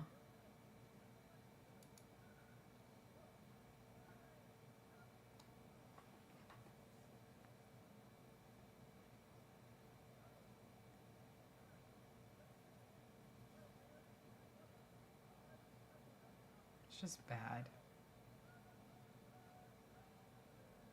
It looks like he didn't even try.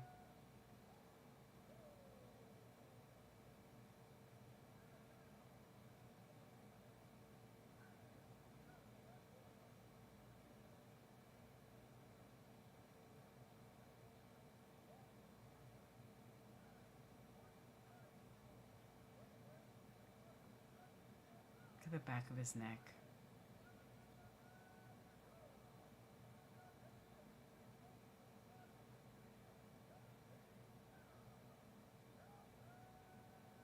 You think he gets winded within the first, minute of the fight?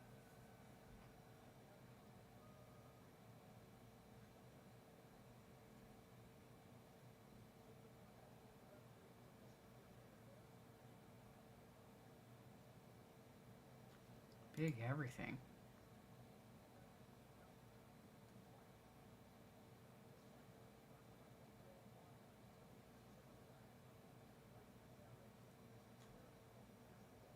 Oh shit, I missed it.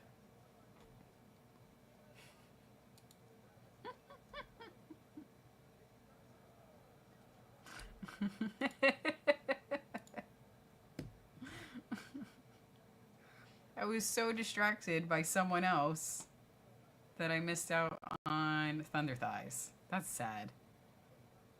Alright, I'll catch you next time. Dang it. I missed the good Thunder Thighs.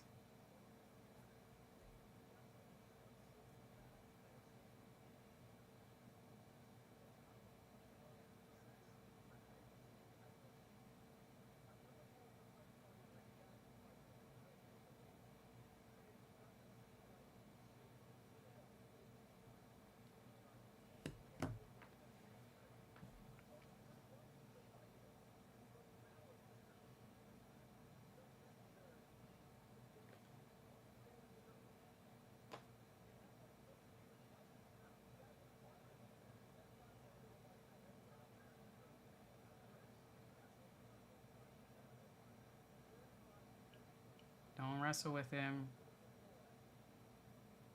Just keep kicking his legs. He doesn't like it.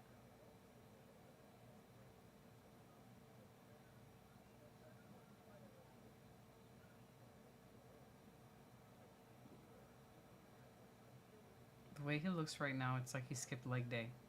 He doesn't like that inside leg kick. Keep doing it.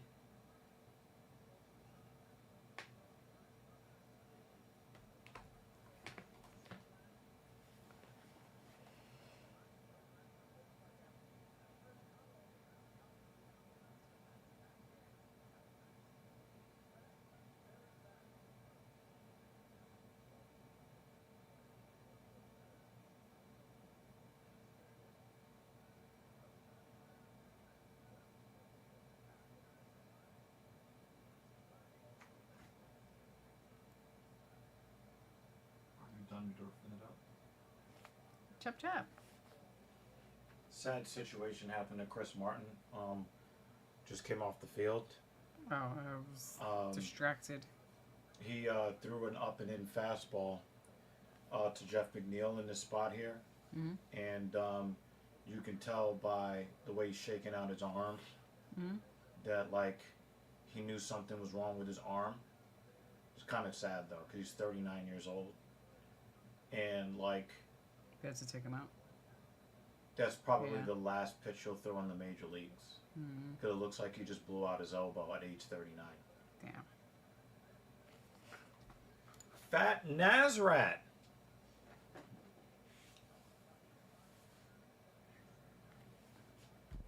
Stoltzfus should get 6 low blows for every. That's come on. That's drumming on his cup. Come on, He Jake. got 1 so far.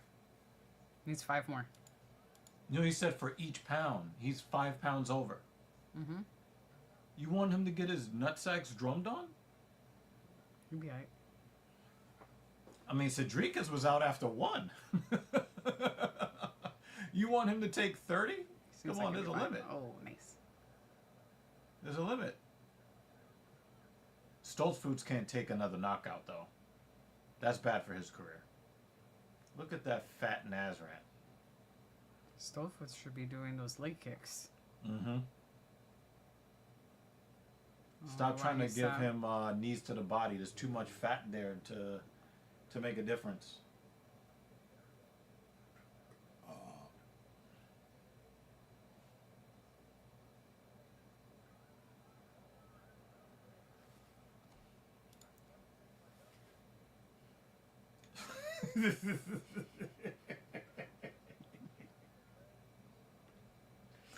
Ooh, blood. So dumb. Why are you so dumb?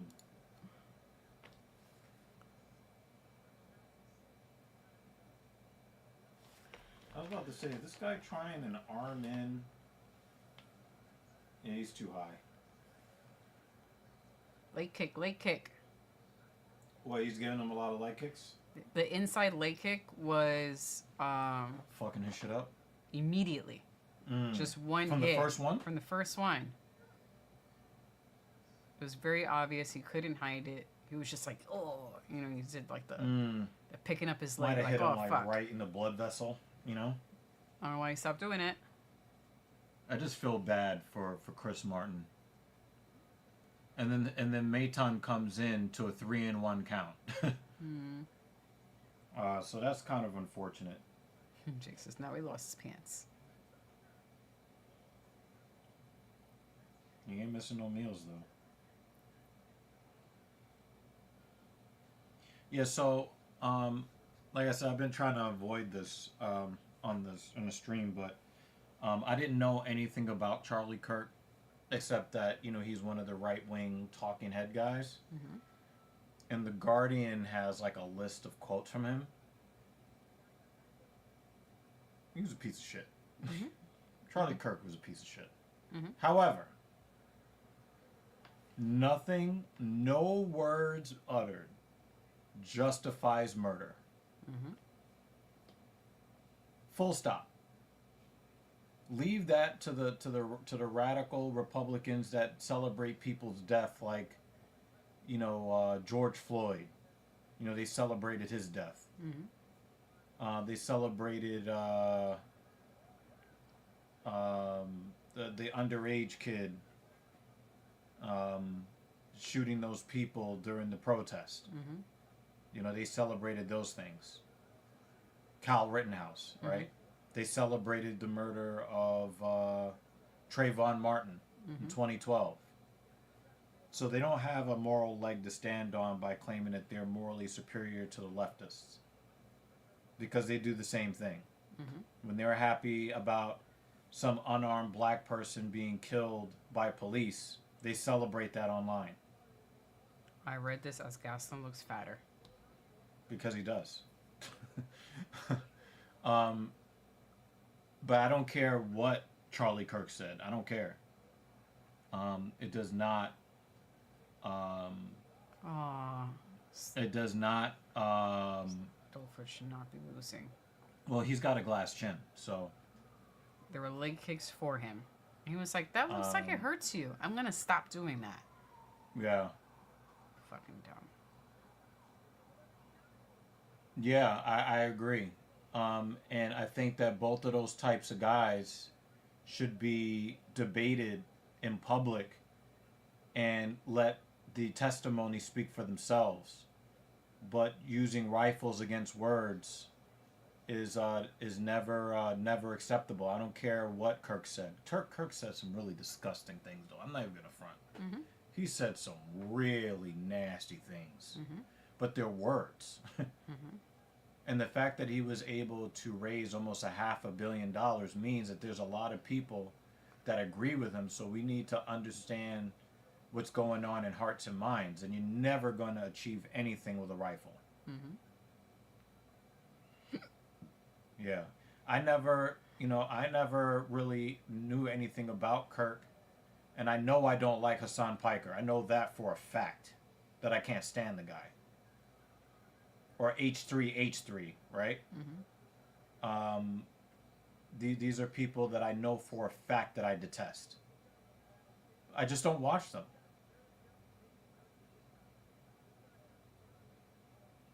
You know, the fake white supremacist guy, the Mexican kid. I always forget his name, but he's Mexican, that always wants to talk about how, you know, superior white people are and how white he is when he's Mexican. Mm-hmm. Nick Fuentes, that's his name. The Mexican white supremacist. So you do not know Charlie Kirk, but we've got quotes, Dan. He said some pretty nasty things, but it's still not.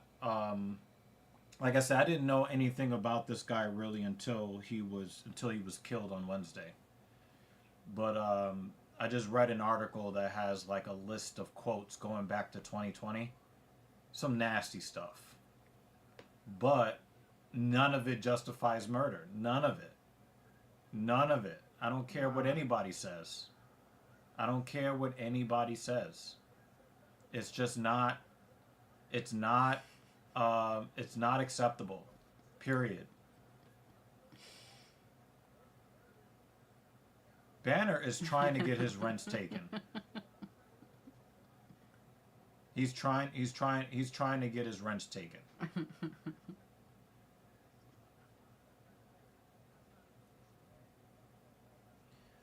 The biggest question is, if these people like Destiny are so bad, why are people who hate them so familiar with them? Hate watching is a waste. Yeah, I agree with that, Jake. I agree with that, but I just think that I was so angry by the liberal response to what happened to Charlie Kirk, and then I realized why people think it's okay, and they're all getting fired from their jobs, and I think that they should be fired from their jobs. I don't care what Charlie Kirk said. It's leaking, Dan. I don't care.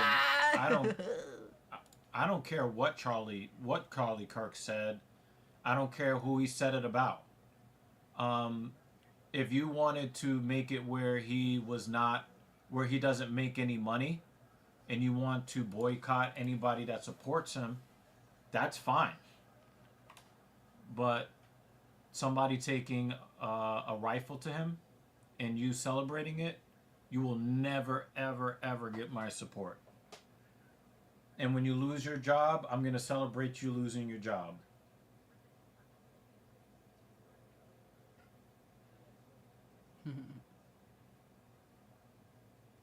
Yeah, exactly, Jake. Exactly that. Like, I don't root for the Yankee team plane to crash. I just hope that the Boston Red Sox beat them. Those are two totally different things.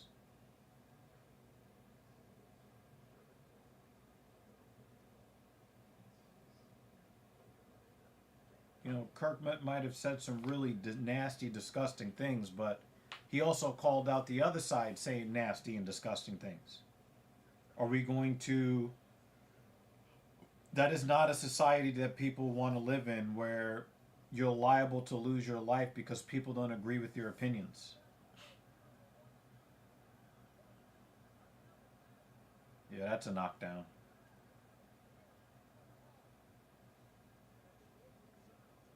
This is starting to become as knockdown drag out as the Izzy fight was for Gastelum. Mm. But again, you can't even really be that impressed because the dude is 2 kilos overweight. Mm-hmm. Really 2.5 kilos if you think about championship weight, and he wanted to call himself, championship caliber, right? I think the most accurate nickname we ever created, because we created that. Fat Nazrat. Fat Nazrat. Mm.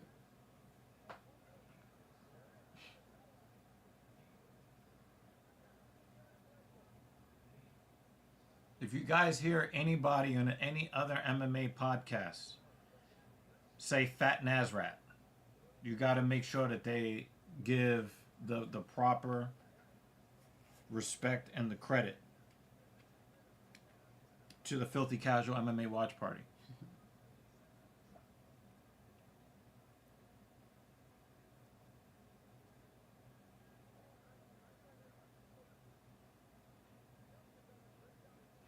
It looked like Gaston knocked him down by accident. 3 more after this. Looks like Stoltz Foods has a little bit of... Oh, they hit him with that inside leg kick. And then he just stops doing it. Yeah. He's headhunting.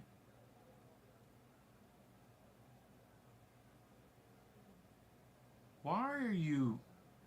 Where is that coming from? Like, the dude is trying for a takedown from... Oh, he's tired, that's why. Should have been kicking that leg continuously since round 1. Yeah, and he's just reaching for it with his arms instead of his shins. Dumb. Like, does not corner go, hey, that hurt him. Keep doing that. I do get the joke, Jake Miller. It took me a while to, like, really appreciate it. But, nice. And I think that's the game right there, right? Yep, that's the game.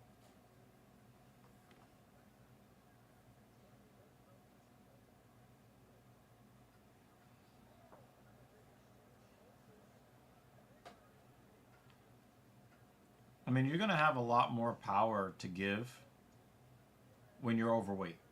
And you didn't have to cut all the weight.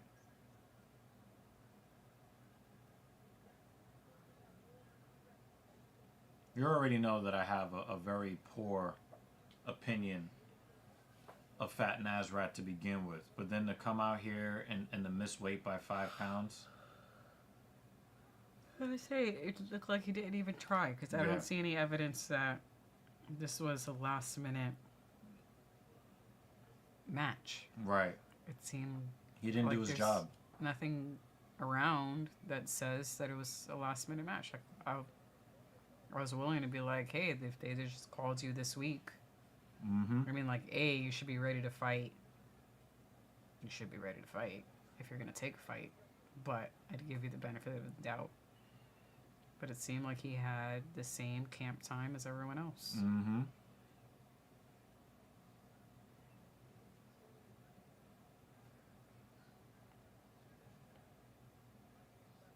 You know, we've had dudes come in last minute who were ready.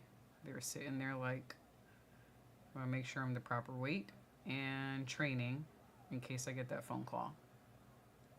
Did he take a knuckle in the throat? I don't know. It looks like Stoltz Foods took a knuckle in the throat.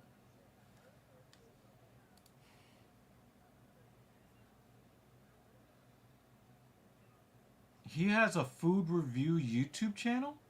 That's what he said earlier. Yeah. Are you... Yeah. Oh my god. That's what I was saying. He will not get our subscription. Oh, wow.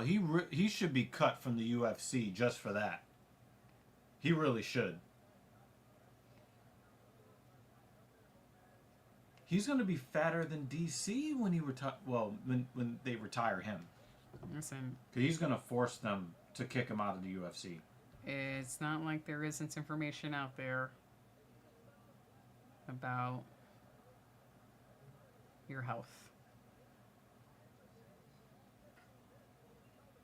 Holy crap, man. I can't feel bad for people who do it to themselves. Nope. Nope. Nope. Give me a moment. I'm going to watch the Mets take this L real quick. Okay. It's gonna go be sad in the other room. Yep. I'm going to... For Banner's sake. I'm doing this for you, Banner.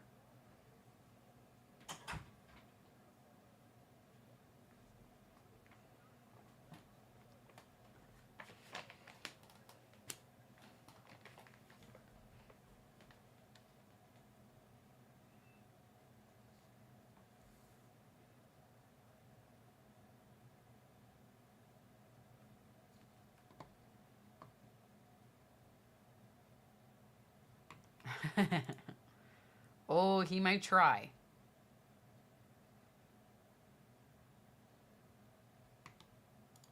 I think it's possible. He might see it as a challenge, as a dare.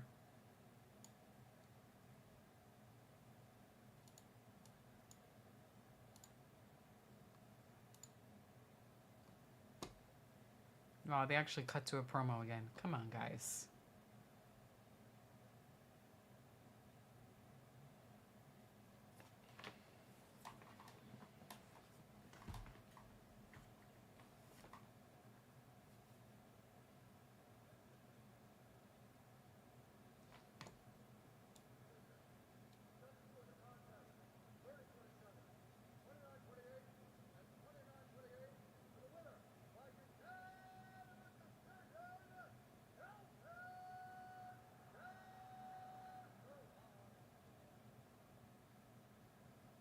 Boo.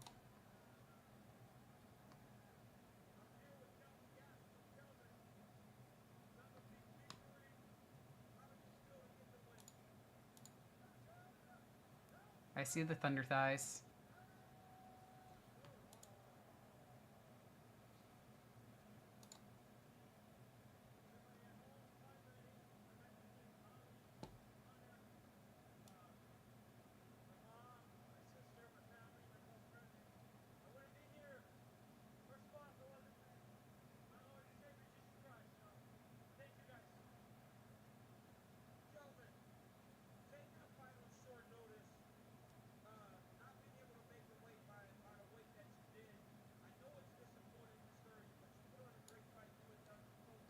So apparently it was on short notice, but still.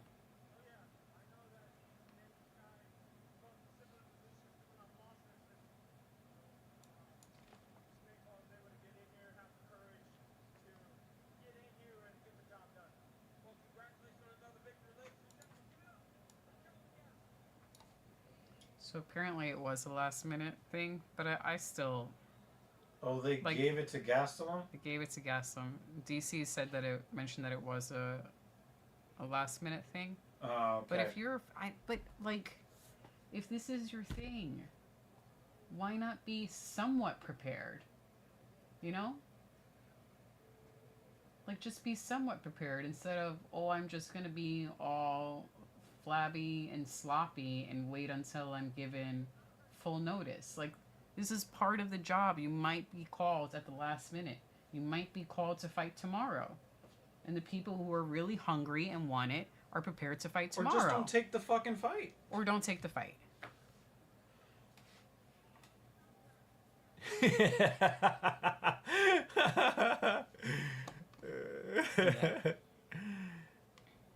He said the Lord wants you to lose weight. I believe Gordon is a pick of Dan Jensen. Yep. Dan picked Gordon to win. Hmm. We'll see. Yo, the fighter with the sombrero on his head? That's racist. I'm not saying. I don't make the rules. Alright? I don't make the rules. Alright.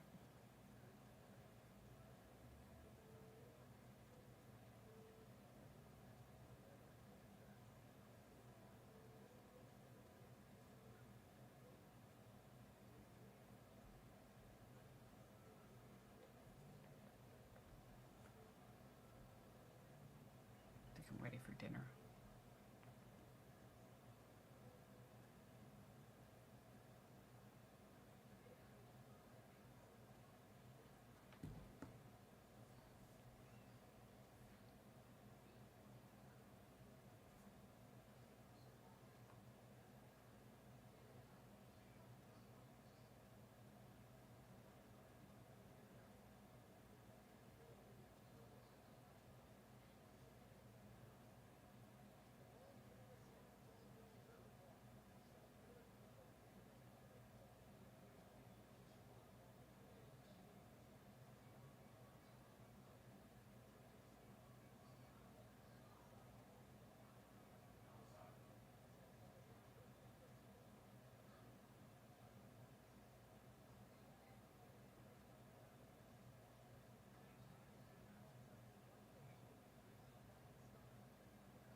I thought you already replaced your roof. What more do you have to do with your roof? Because I remember, a week or two ago, you said that you got a new roof? Or is it that you have received the parts for the roof and hadn't actually installed it? So I remember you mentioning about it before.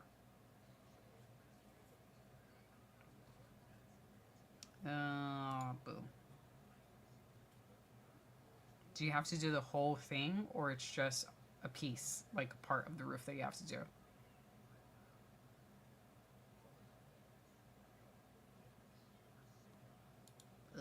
The whole thing. Well, I salute you, sir, for being able to do that and getting up on a ladder to do it. Do you have help? Or are you doing this on your own?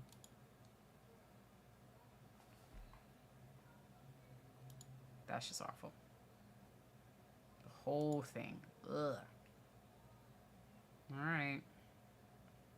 I remember when you got the house, you were saying that there's a bunch of stuff that you need to do for the home. I didn't realize the roof was one of them. Is this something you could do in one day? Or is it going to take multiple days to do? Multiple removals? Okay, good. Tell them they better. Nicely.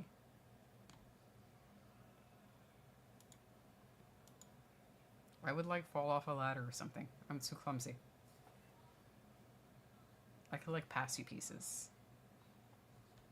Yeah. And what happened now?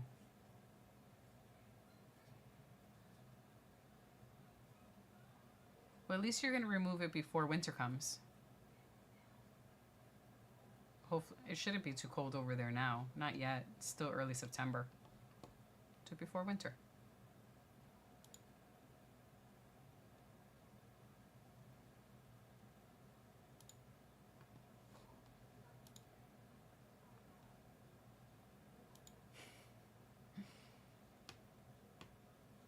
What's next on the list after the roof gets done? What else has to be fixed?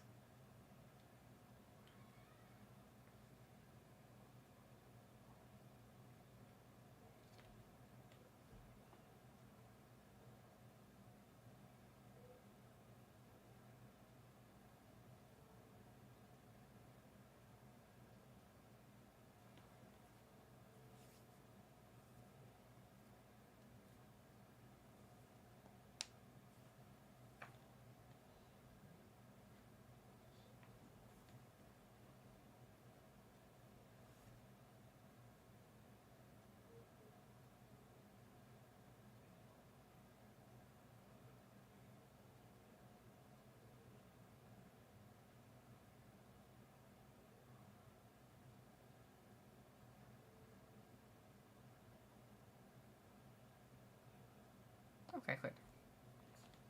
So the roof is the last big thing.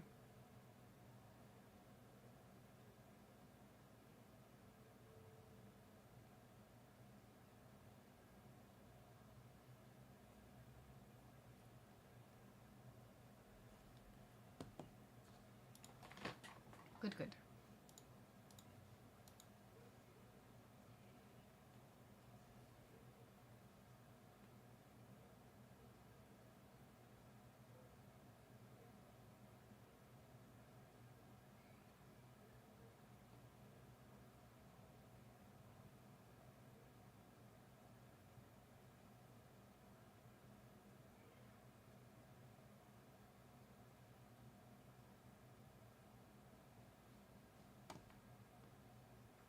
Two, 1, 0. Let's go. Yay.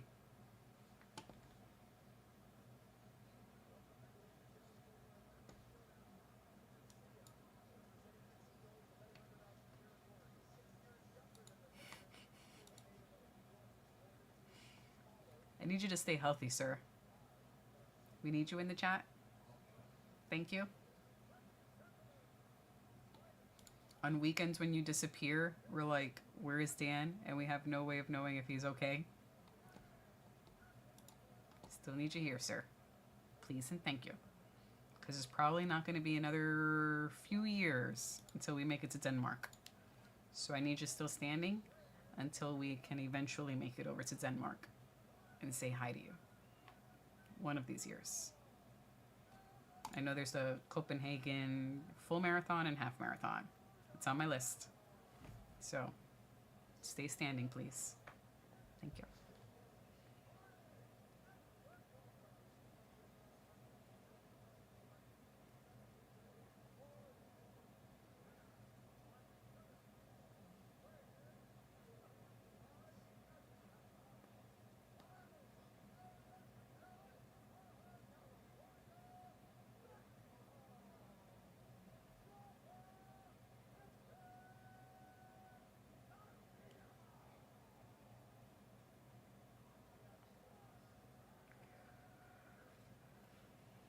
Very happy this is not going to end at 1 a.m. Our time, specifically. I think 1 a.m. for Dan, but not for us.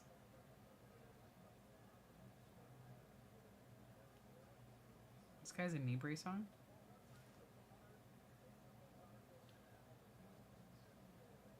Seems like it.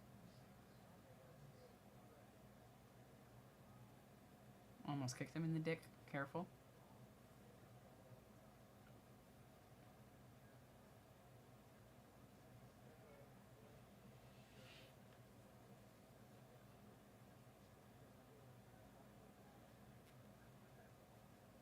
That's it?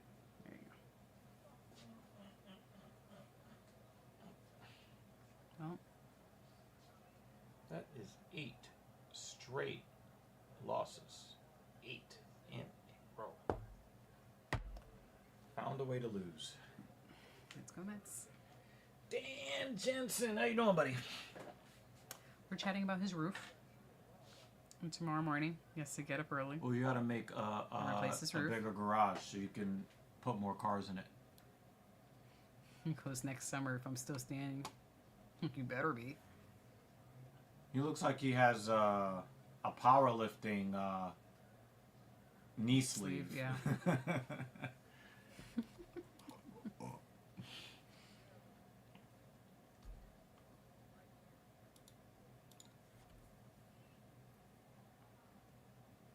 After this fight, I'm gonna grab some dinner.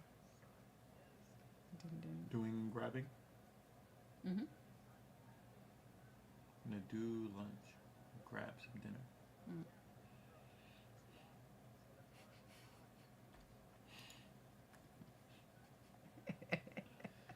So disrespectful. It's so disrespectful. You want to show him our sleeves? I mean, they're legitimate powerlifting knee sleeves, though, in the living room.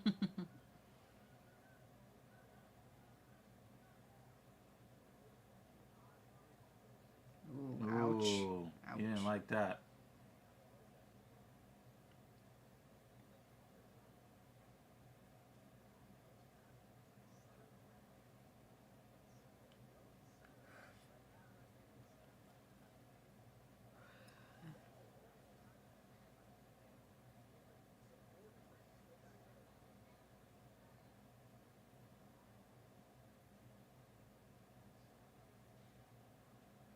Yeah, they got that old man strength, Miller.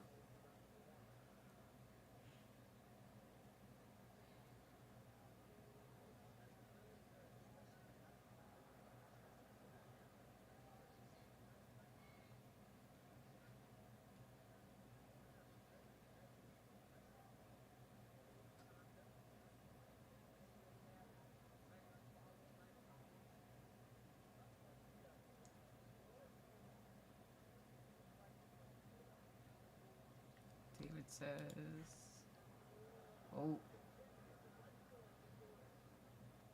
Oh, like in Mortal Kombat?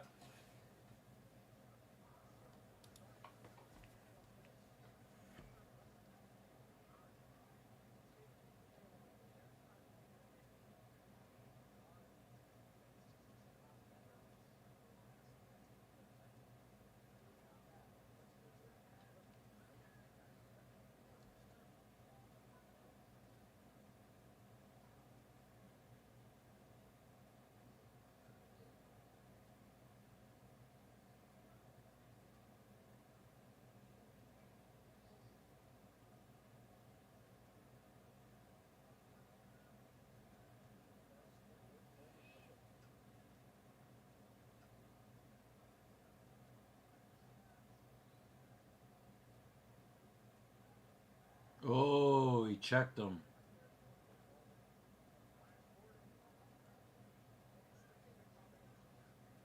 He's got Garcia on his heels now.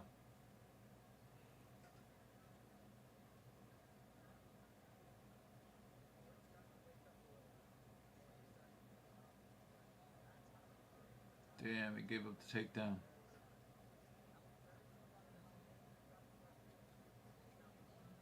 Yeah. yo, Midmo. Linmo. Howdy, sir." It's like a duel. Duel!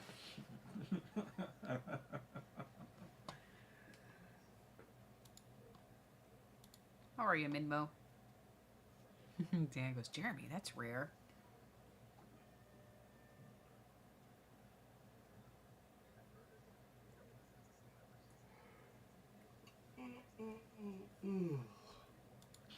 Pretty good on this side.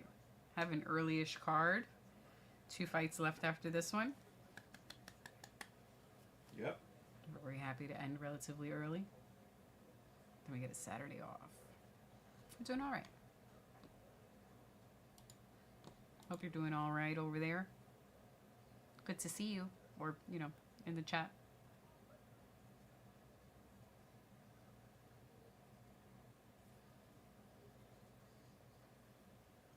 You know what they really wanted to make that commercial about?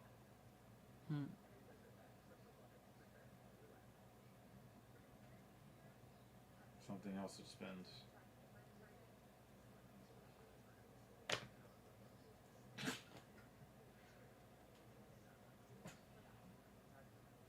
All right, yeah. Oh, So they shit. don't overlap. Yeah. I didn't even think about that. That's a good point, Midmo.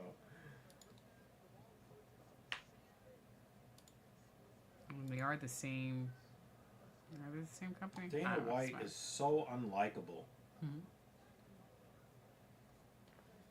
Like, I love UFC MMA so much that I tolerate Dana White. Right. Very occasionally will Dana White say something or do something that's like really based. Mm-hmm. And I'm like, you know what? Good for Dana White, you know? Right.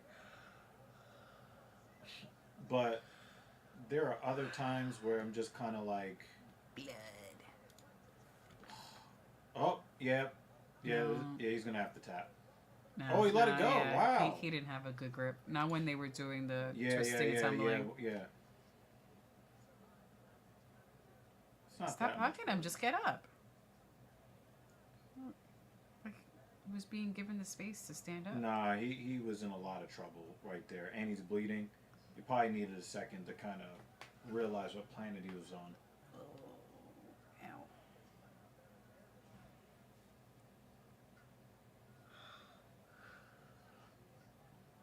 Oh, boy. Korean John said the same thing that David Banner said. Very similar style. You're not the only one that sees it, Banner. After Banner said mirror match, I just kept thinking about Mortal Kombat.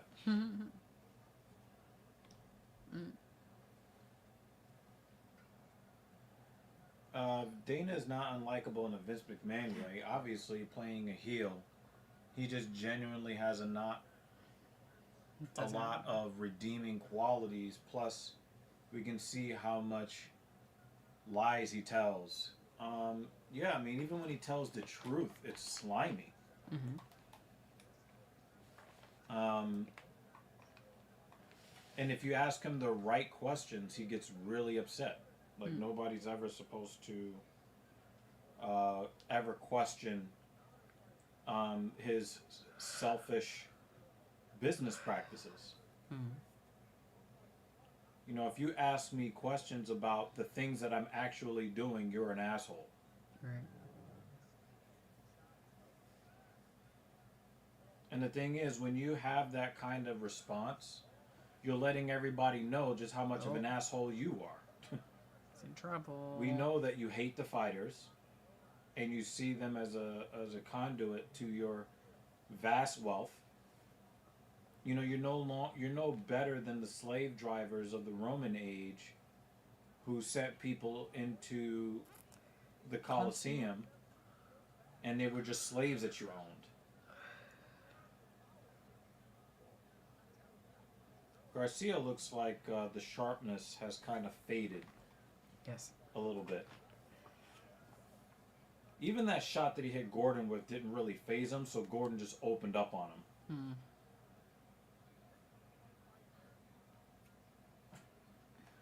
Yep. It's a messed up week, man.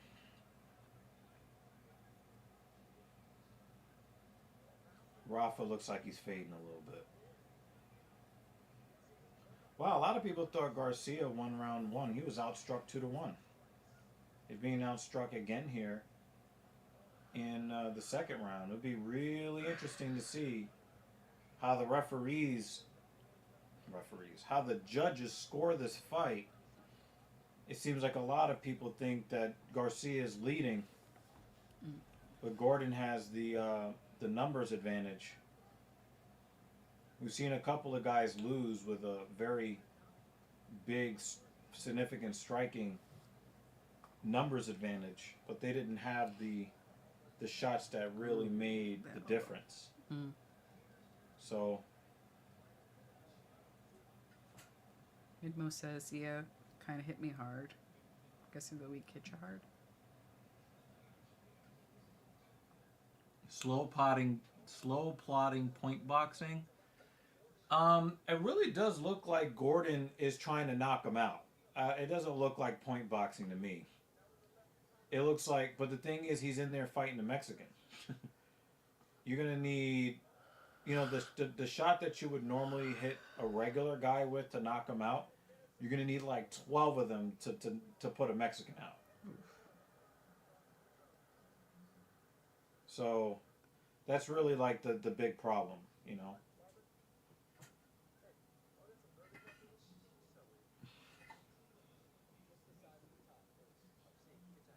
This is a bad commercial.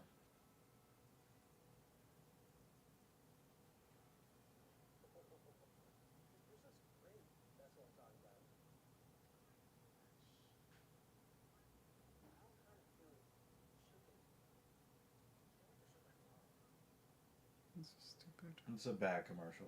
That was really bad. Like the Eat More Chicken commercials sometimes are pretty good. That was a bad commercial.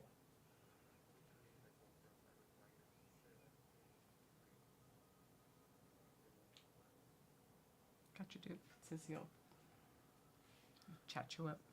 Yeah.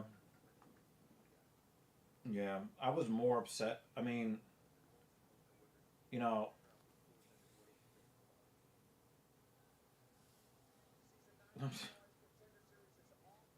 I don't care what kind of opinions you have.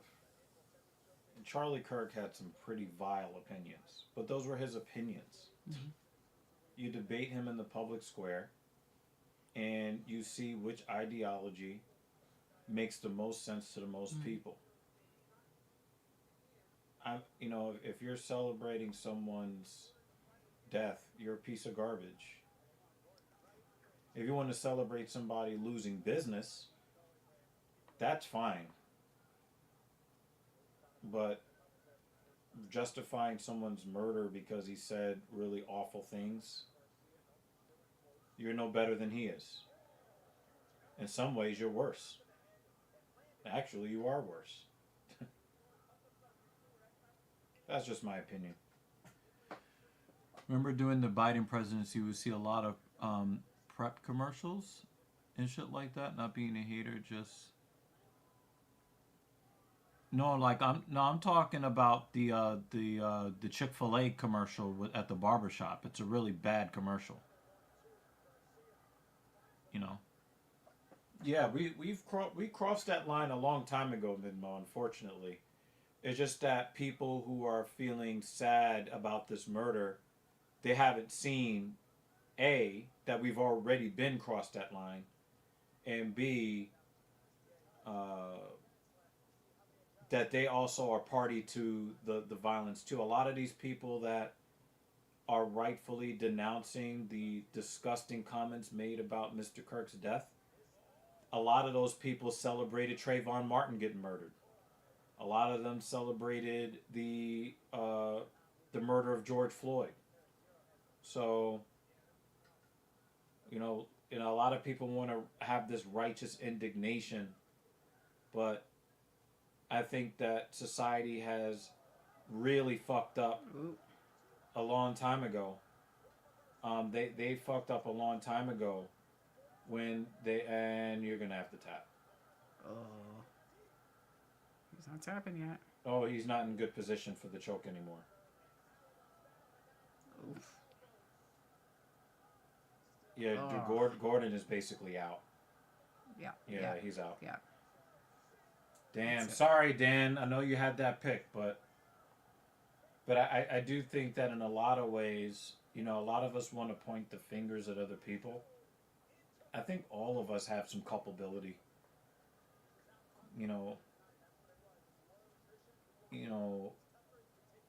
The name calling. I think all of us have some culpability. When I think about all the nasty things that I've seen people say about black victims of police brutality, some of the right-wingers that were targeted in that softball game in D.C., what happened to Nancy Pelosi's husband, there were people on the far right celebrating that. We crossed that line a long time ago, and we really messed up. And I don't see it getting better. I think it has to get worse before it gets better. Unfortunately, I don't see how people are just gonna magically stop with the derisive rhetoric. But I do know, after what I've seen this week, I have a lot less respect for a lot of liberals. Not all of them, but I have a lot less respect for the liberals. And if you're one of those liberals that lost your job, please enjoy that time on the unemployment line or what have you. This life is already hard enough to live than to get fired for some dumb shit that you said off the clock. But if you're one of those people that said some of those nasty ass things, I'm never going to be like, oh, I hope you die. But if your career died, I have no problem with that. Look at those boots, those knee-high boots. Mm-hmm. Thigh-high, really. I really wish they had ring girls look this classy every time. I want to see ring girls that look that classy every week. They look so good, and when they were at the I was about to say the Oval, the Sphere last year, Yeah. right? Yeah. The ring girls looked so. It was like pageantry.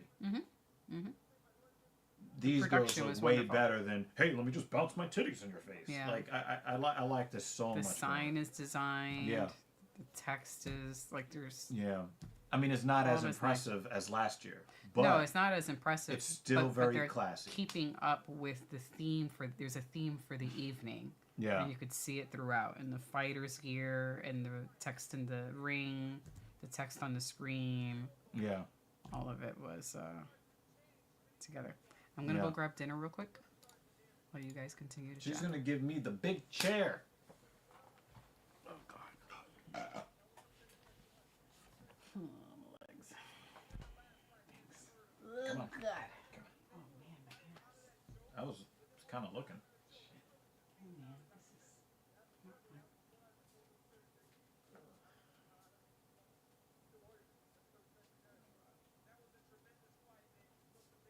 That probably was fight of the night, right?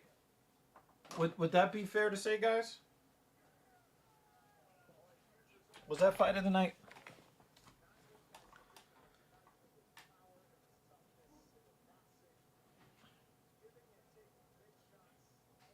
The only thing I hope, Midmo, because I agree with everything you said. I'm going to get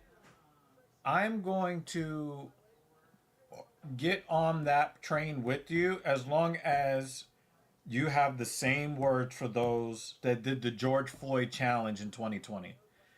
If you have that same energy for the right wingers that celebrated what Cal Rittenhouse did and what George Zimmerman did and what Derek Chauvin did, if you have that same energy for the same type of people but on the other side, then me and you can march shoulder to shoulder. We can't recognize how disgusting it is on one side because it happened to Charlie Kirk and ignore that a lot of these right wingers, including Charlie Kirk, had some pretty nasty things to say when unarmed black people were killed extrajudiciously.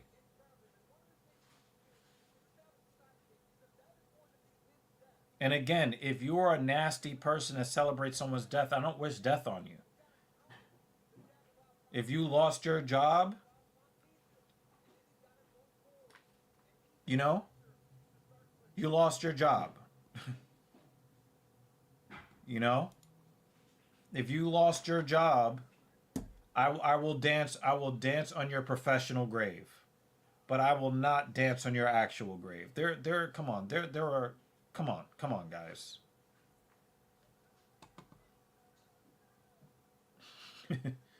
I'm sorry. I'm going to read this as a joke because it's always funny when somebody says, you need Jesus. But yeah, I understand that you're upset. I can't ignore the same type of behavior and the same type of nastiness that I saw from the right when it was other people having this stuff done to them. I can't forget that because it's the same thing.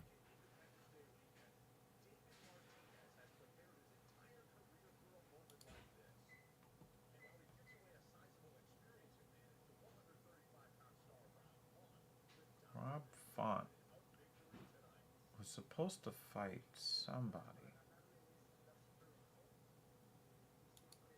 No, I have a... Yeah, if you don't like Will and Grace, it's not because there's something wrong with you. It's because there's something wrong with Will.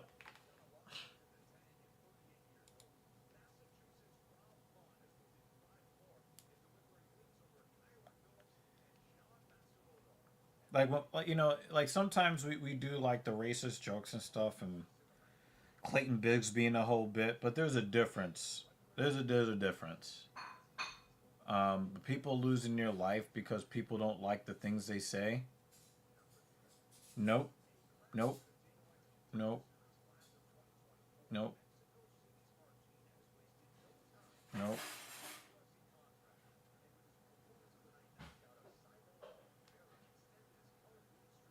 Yeah, so when it comes to the when I'm talking about these two events here, I'm not talking about necessarily the bad actors. I'm not necessarily talking about the bad actors. I'm talking about the response to the action from people who revel and celebrate such stuff. The fact of the matter is that murderers will murder. This kid that apparently he confessed to his father that he did the shooting this week. Guys like him will always exist. The response to the bad actors is what I have a problem with. Because the bad actors are always going to exist. When society starts supporting the bad actors, we've got a real problem on our hands. We've got a real problem on our hands.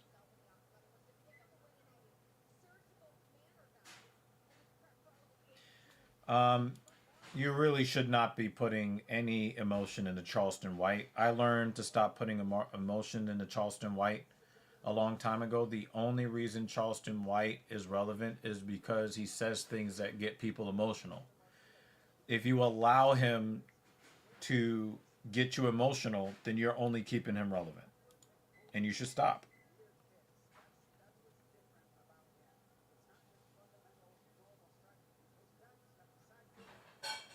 It doesn't, to me, again, it does not, it doesn't matter to me. The actor, Ryan, does not matter to me. It's the people's reaction to the bad action. You could talk about autism, you could talk about being radicalized, you could talk about any of that stuff.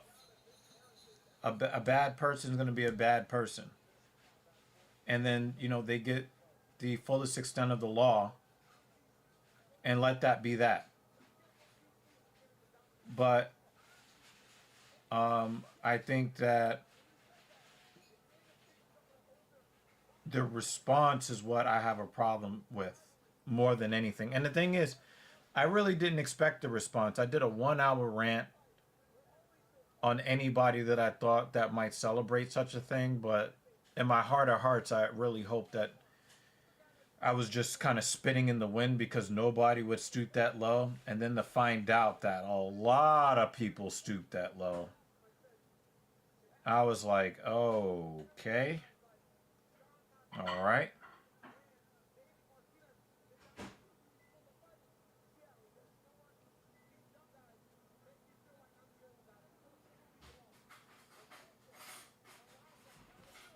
I'm not going to front. Like, the quotes that I saw from Charlie Kirk that was laid out today,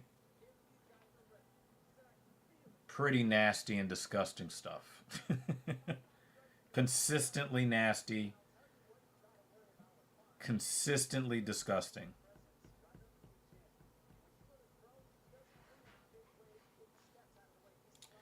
Can you get the fuck out of my head, Banner? Get out of my head. Get out of my head. Get out of my head.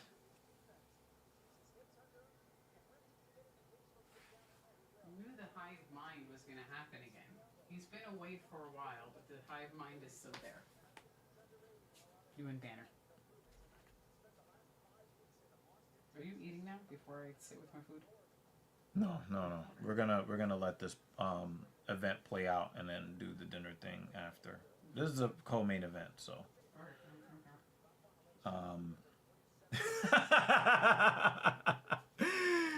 That's messed up, Nismo. That's so messed up. Yeah, so I've explained earlier that I didn't even really know who he was. I've only heard his name in passing.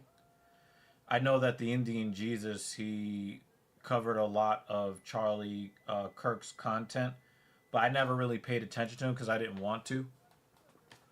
So I really only got a crash course in what Charlie Kirk was about, which mostly, it seemed to me, he's mostly, God, country, and family. He's a God, country, and family guy, which I don't have a problem with. But some of those other things that he had to say, I was like, whoa. Whoa. That's, well, I can't really make any excuses for that. Or that. Or that. Or that. And that's pretty nasty too. Well, I can see why people didn't like you. But it's no excuse. There is no excuse for taking somebody's life and celebrating it. There's just no excuse. There's no excuse whatsoever, and I'm just not here for it.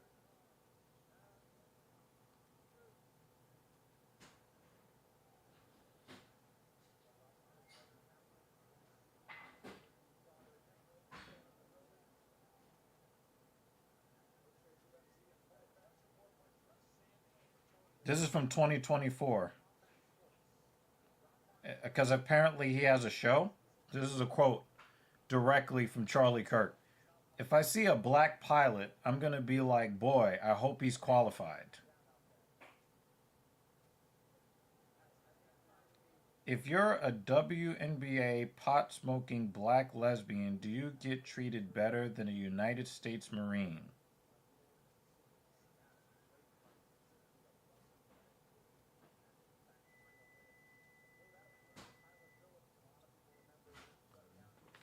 On the surface, I see his point.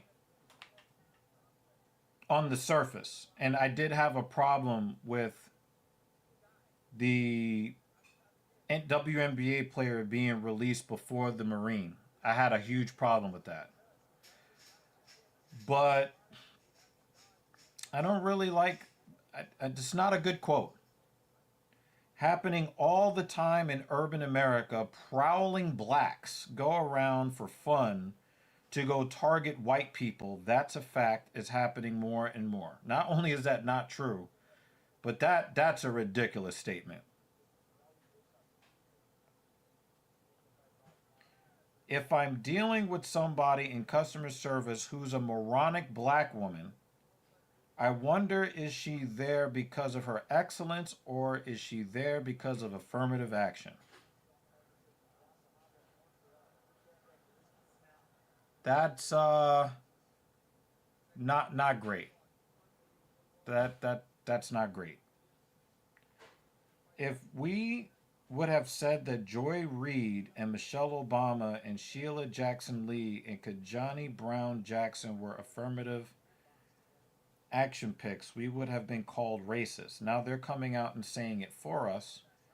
You do not have the brain processing power to otherwise be taken really seriously. You had to go steal a white person's slot to be taken somewhat seriously. These are all quotes, by the way. That's not great. That's not great.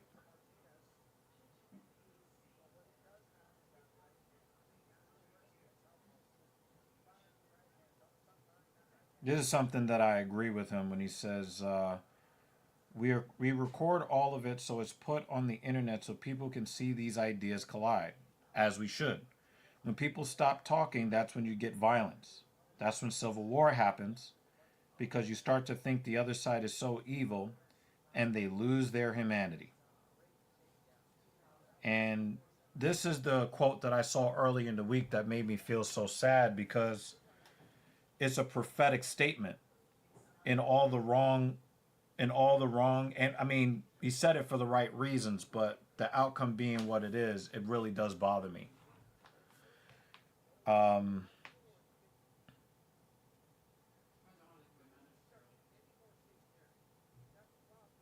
That bothers me. And the thing is, I just believe that, like,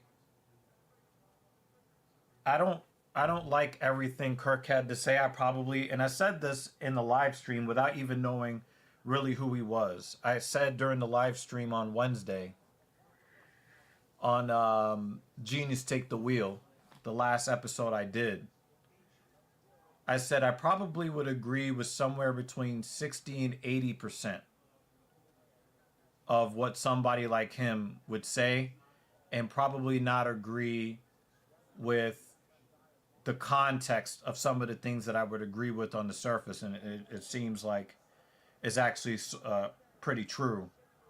One of the things that really bothers me about discourse in America today is, whether we know it or not, the opposing side agrees with probably 80% of views.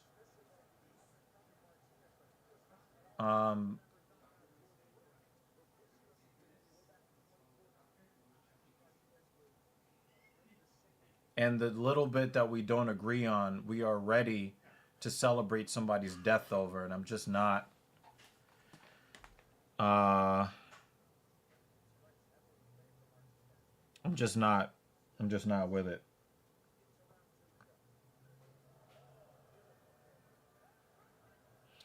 Here's some mixed stuff. So obviously, when you're talking about liberal news outlets, they're going to mark some things down as bad quotes when maybe we don't really agree with their take. But when they're talking about genders and stuff like that, somebody like Dan Jensen and myself and Midmo, we're all probably going to agree on these types of quotes. This one quote from just a week ago, 2 weeks ago. Kirk says, "Reject feminism, submit to your husband," talking to Taylor Swift, "You're not in charge." I get it. We're probably all going to be aligned on that. I think that, there's going to be a lot of people are going to assume that because, Taylor Swift is a billionaire and the football player is 100 millionaire, that she's somehow someone that is supposed to be the leader in the house because she makes more money. And really the only race of people that have that problem are black couples, where the woman thinks that she's somehow in a position of authority because she might make more money.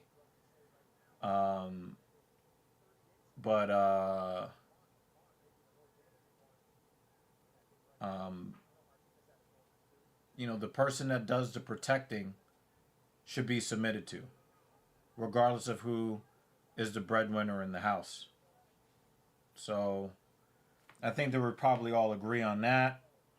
Responding to a question about whether he would support his 10-year-old daughter aborting a pregnancy conceived because of rape, he said the answer is that the baby would be delivered.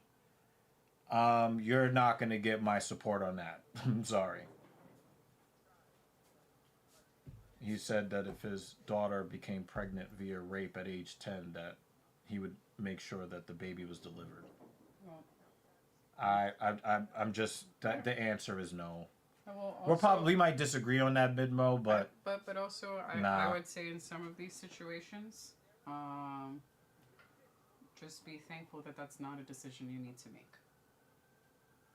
I mean, that goes. Yeah, but somebody posed a question to him, and if that were to happen, hopefully it never happens, doesn't mean his answer wouldn't change. I mean, that's true. I mean, that's true. I mean, that's fair, because, people will say things to, make their base, happy. on a hypothetical that is so unlikely to happen, but they get the brownie points from saying that Yeah. they would make that happen. Yeah, that's. I But think in some of these situations, when But it I comes disagree. to political, right? Well, regardless of Yeah. what you just in those types of situations, I feel like people are going to say what they want their audience or to hear, right, what they want them to hear, right. and if they are Ooh, ever clash of heads. in the unfortunate situation where they have to make that decision, what they said probably is going to go out the window.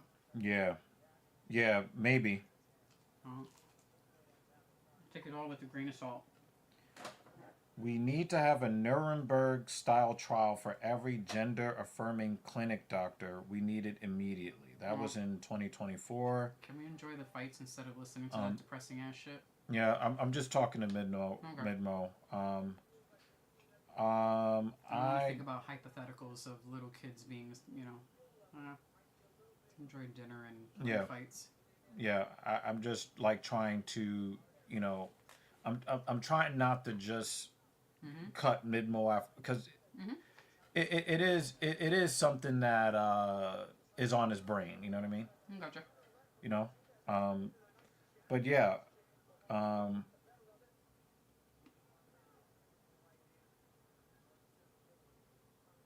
saying that Democrats hate the country, that's not rhetoric that the country needs.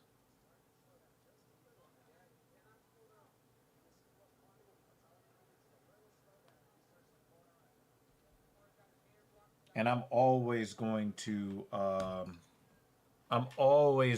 push back on the great replacement. The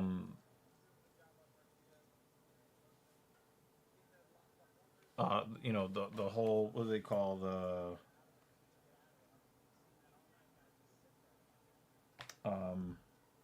conspiracy theory of the great replacement.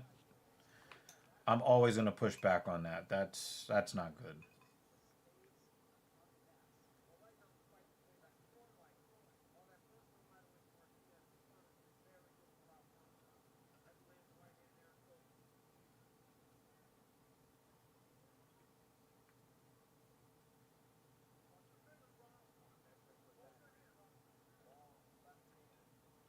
Oh, someone actually getting a warning about their fingers. Well, I mean, a fight ended because somebody's knee basically cracked someone's cup. So, I'm trying to say that the great replacement is saying that it's an anti-white movement to get there to be less white people. That's come on. No. No. And that's a bit of hyperbole that you need to check yourself on, Midmo. Again, I know that you're upset, and I think that you have every right to be upset, but we've now strayed into the area of hyperbole that does not help the discussion. You know what I mean? So we gotta, we gotta chill on that a little bit. Yeah.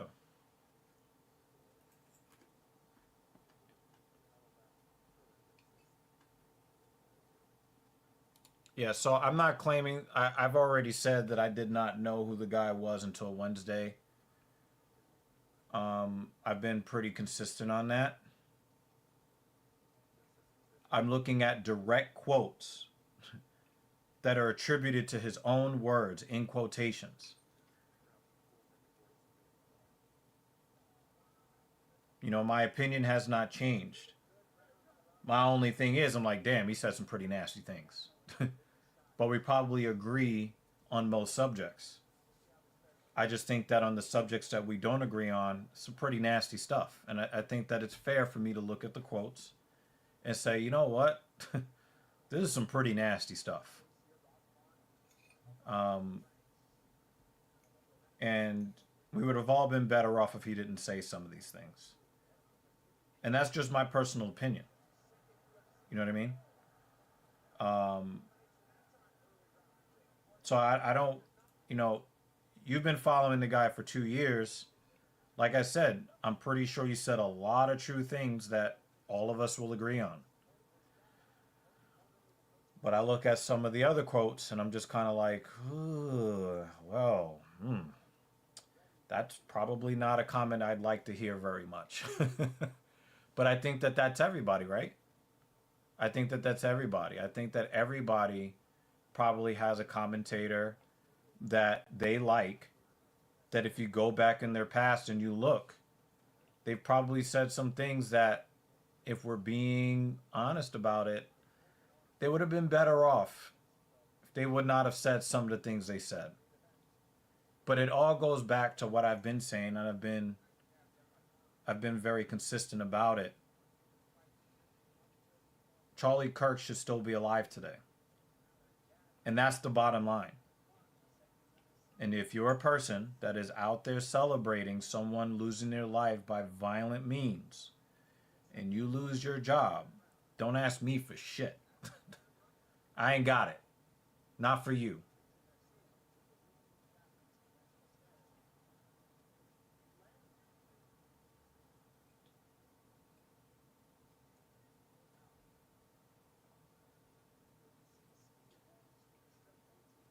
And it seems like, for me, the only thing that I would disagree with Mr. Kirk on, or have a real problem with something that he said, and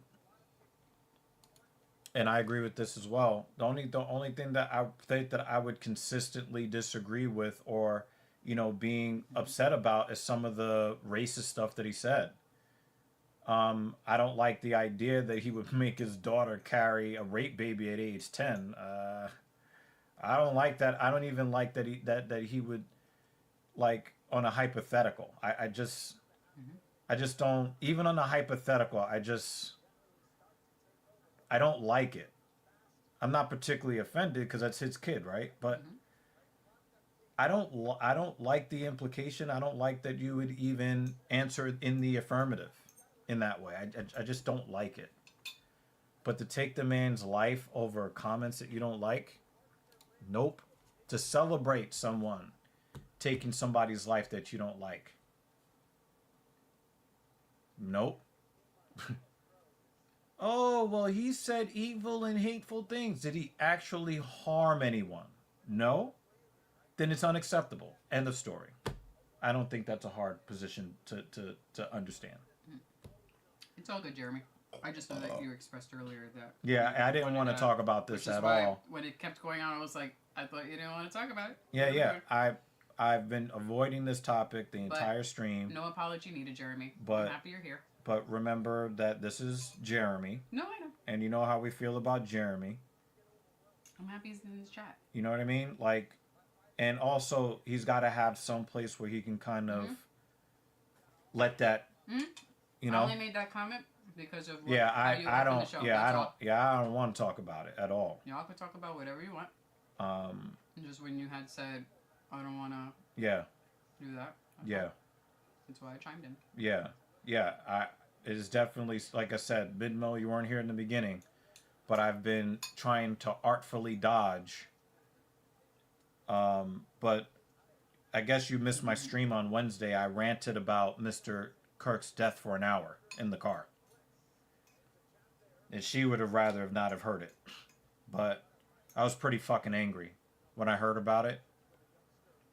And, if you really want to know my opinion, Midmo, go back and You're good, dude. Go back and watch my stream. I don't think I don't think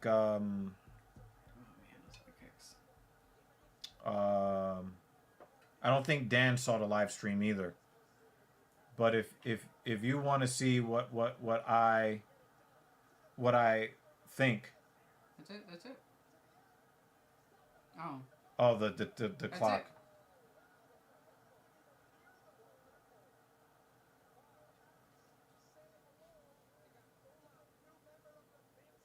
Yeah, if you want to get my opinion, Midmo, on what happened, and my opinion has not changed. I don't care what Mr. Kirk said. Well, guys, if you guys actually listened, the horn did not go off. The telecast was behind. The telecast time clock was behind the real clock. So the horn went off way after the clock struck 0 on our TV. If you actually listen, you'll hear the horn. It they actually had to fade out the graphic on the screen because it was not aligned with the actual time. Yeah, it faded off, and then we heard the bell after, the horn after.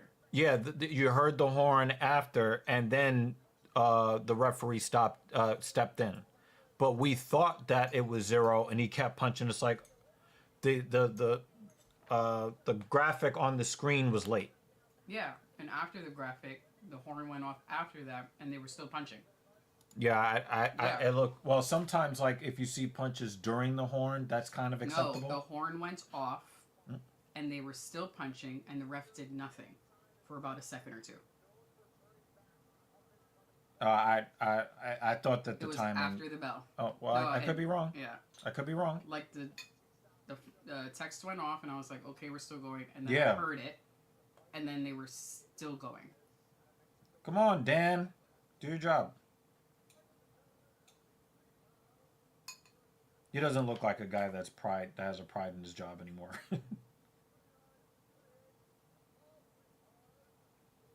Oh, we got a unanimous decision.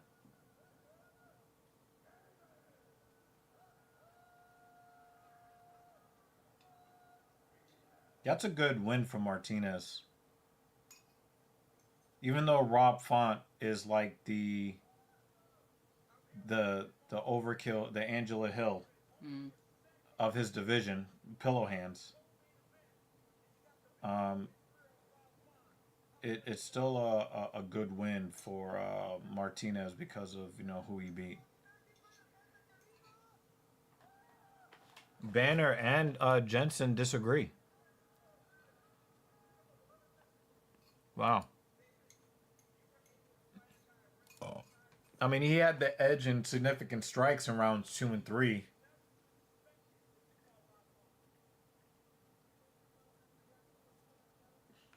And he got that knockdown close to the end of the fight, too. I don't really have a problem with the decision.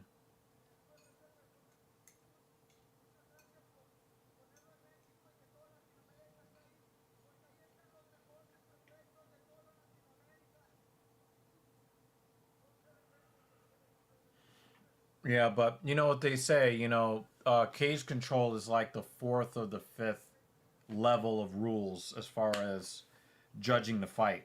And, it could have been that the fight was won on the knockdown toward the end of the fight.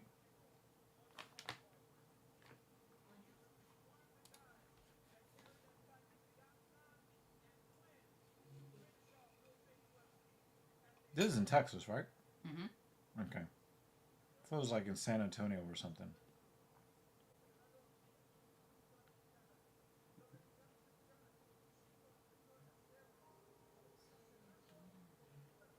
I just hope that they don't have fucking ice sitting outside the arena at the end of the. Shit, I was thinking about the whole night.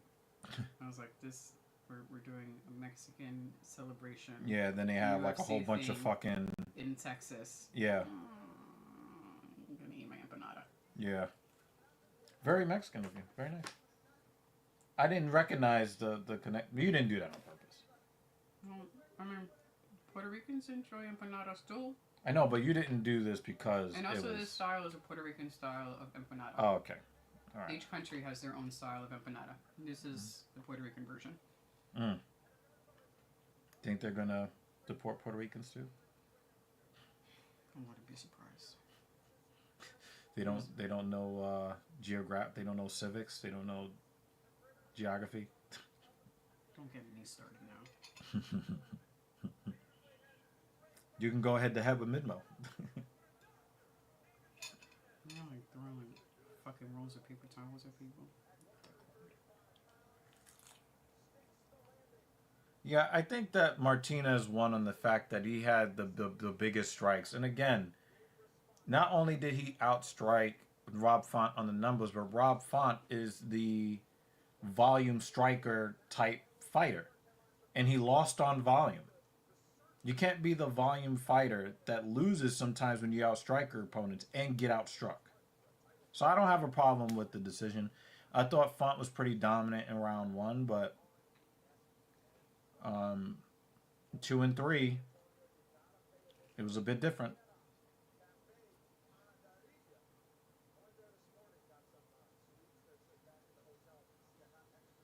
Where's in San Antonio, Texas? Yeah. There was some cool looking guitars though. Mm-hmm.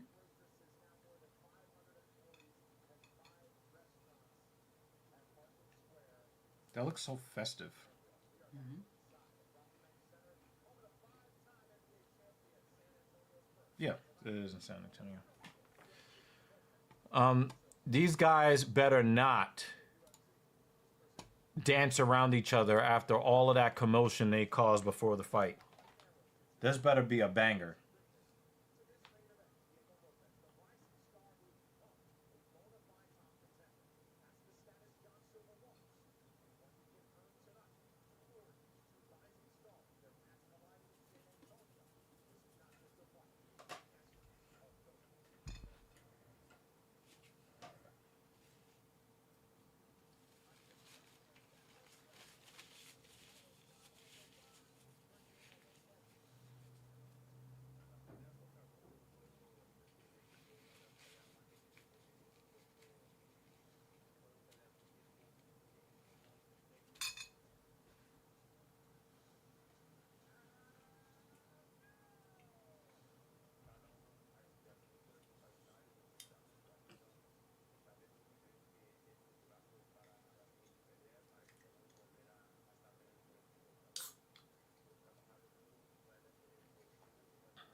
Yeah, I think I sent you a list of the soaps that people were getting sick from using.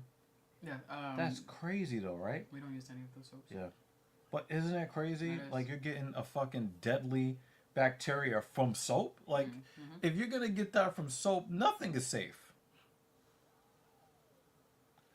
My dad was a fan of that series, Can. My dad was a huge fan of that. That's why I saw like an article about that show, Mm-hmm. and I just felt sad because I remember how much my dad liked that show. Ken asks if Olay is on the list. I don't think so.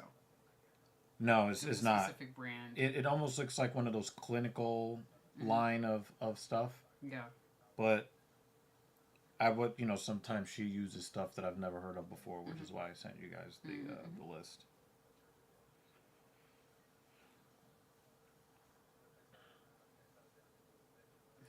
You're safe.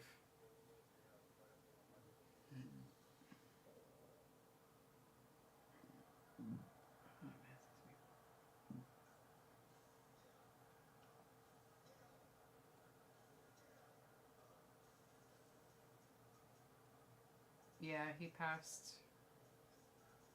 I think A year and a half ago. I don't think you had joined our clan until after he passed. Yeah. He used to join in the chat, talk shit with us, Yeah, he was make fun of him. Yeah, big part of this community. He was. And I don't know, I had a dream that he was in it.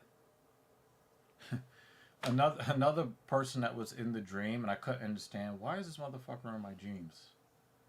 The dude from Demolition Ranch was in the dream. Okay.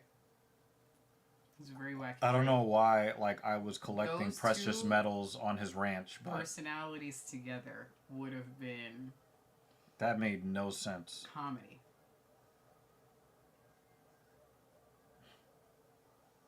I don't know why that dude popped up in my dream like that. I was watching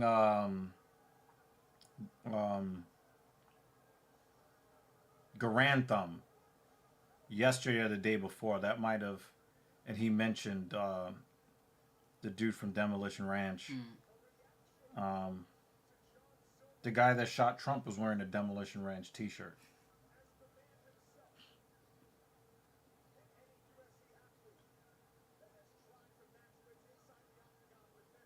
I think if not for that really bad publicity, he might have still kept that channel alive because he Or took it down? No, he retired from making the videos. Oh, boo. Yeah, and he made some funny. But the thing is, like, when I really thought about it, any like experiment that could be done with any gun, they've already done it. So it would have been like rehashing like a lot of different things. But it really does suck that we don't have Demolition Ranch anymore. But they did come under fire because the shooter was wearing a Demolition Ranch T-shirt when they shot Trump in the ear.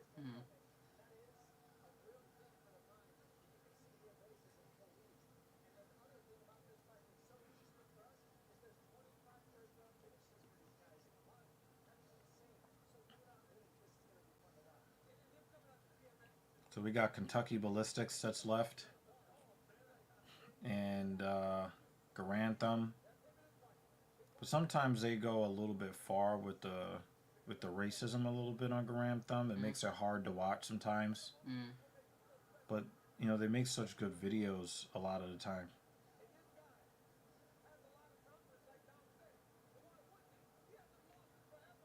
Damn. Yep.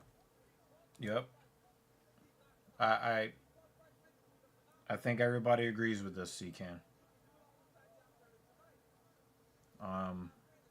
It really does make me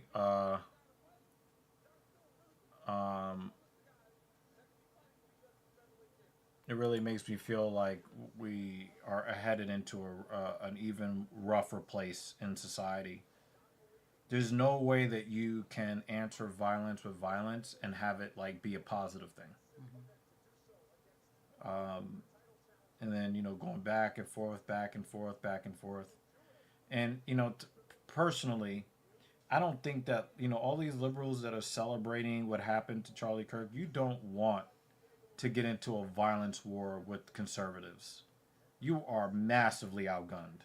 Like, that would be the stupidest battle to take on. And who's going to fight your battles for you? Some dude that's calling himself a girl?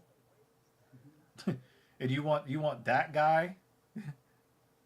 You know what I'm saying? Like, you want that guy to be on the front lines against guys that actually train with military-style weapons?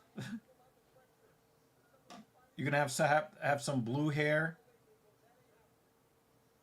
radical feminist. You want her on the front lines against people that actually train? You know, it just, liberals are so ridiculously short-sighted.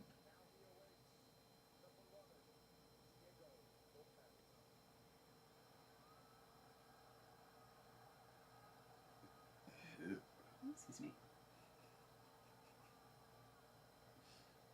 Sorry, DM. Drinking bubbly drink. He didn't hear it. It's okay. Because he heard the last one. He called me out on it.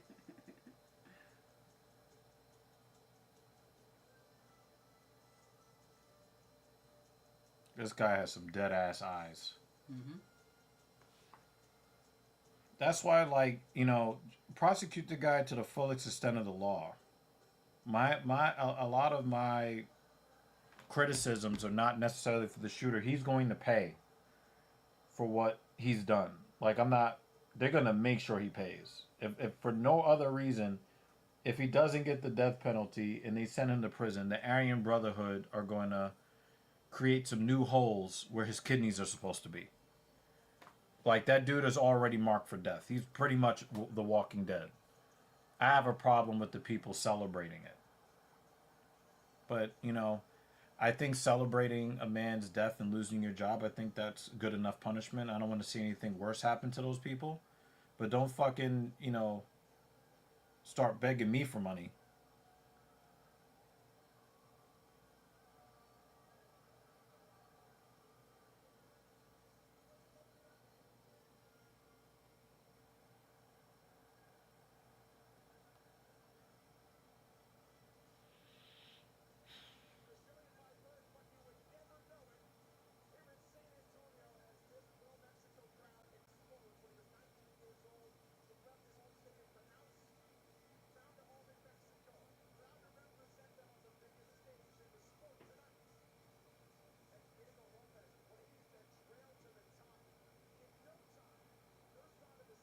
Because both are wrong, C-Can. Both are wrong.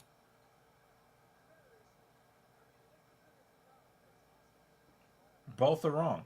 And if you're one of these people doing the George Floyd challenge, you deserve to lose your job too. C-Can, we covered this already. You're late.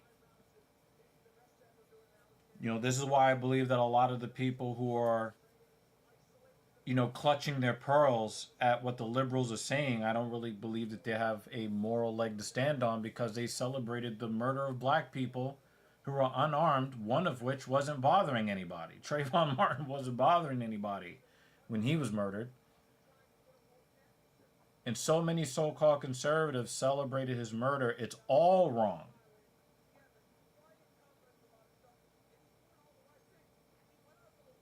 It's all wrong, C-Can. That's what we're saying. Like, we're not gonna celebrate Charlie Kirk because other people were wrong about celebrating, you know, the other side being killed. It's all wrong.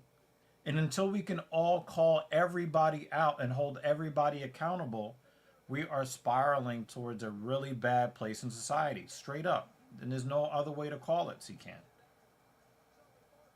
If you want to prove that you are morally superior to the person that would celebrate the murder of Trayvon Martin, but then you go and you celebrate the death of Charlie Kirk, how are you any different than them? And what moral stance can you have over somebody else if you're no different than them?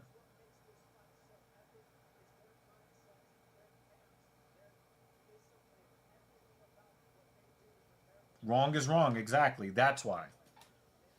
Wrong is wrong. And that's where we leave it here. On TSP, we call everybody out that does and says wrong. You know? You know, if I listened to Charlie Kirk, I probably would not like him very much. There might be some things where I'd be like, wow, like, he's right on that. You know? Can't really argue with that. Doesn't sound good, but can't really argue too much with that. You know, there's going to be situations like that. But it's never, ever going to be acceptable to celebrate what happened on Wednesday. It's never going to be acceptable under any circumstances. Even if you found out later that Charlie Kirk harmed some children sexually in his past, we didn't know that when the person shot him. So you don't get to go back and dig in his past and say, well, he was a super horrible person, so it's okay that someone murdered him in cold blood. It's never okay. It's never okay. There's ways to hold people accountable without murder, and we know this.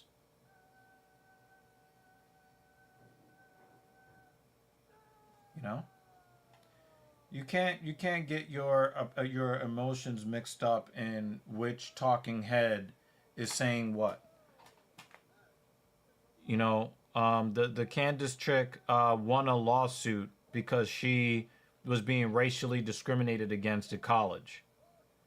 And then she changed around her rhetoric so that she can get money from people that don't like or trust her. So don't get your emotions wrapped up in that stuff. She yeah, well, like how does that hurt you? You know, like why are you wrapping up your emotions in that? That's crazy. Sometimes she says things that are true, but you know, she says a lot of stuff that's also pretty racist against black people and untrue. But then there's some things that she says that are true and you have to take it for what it is. But you know, she's a woman with no, you know, I get it, C-Can, I get it, but you can't do this because it ruins it ruins your quality of life for what? It doesn't, dude, that's them. You cannot let them negatively affect your quality of life. It's their opinion.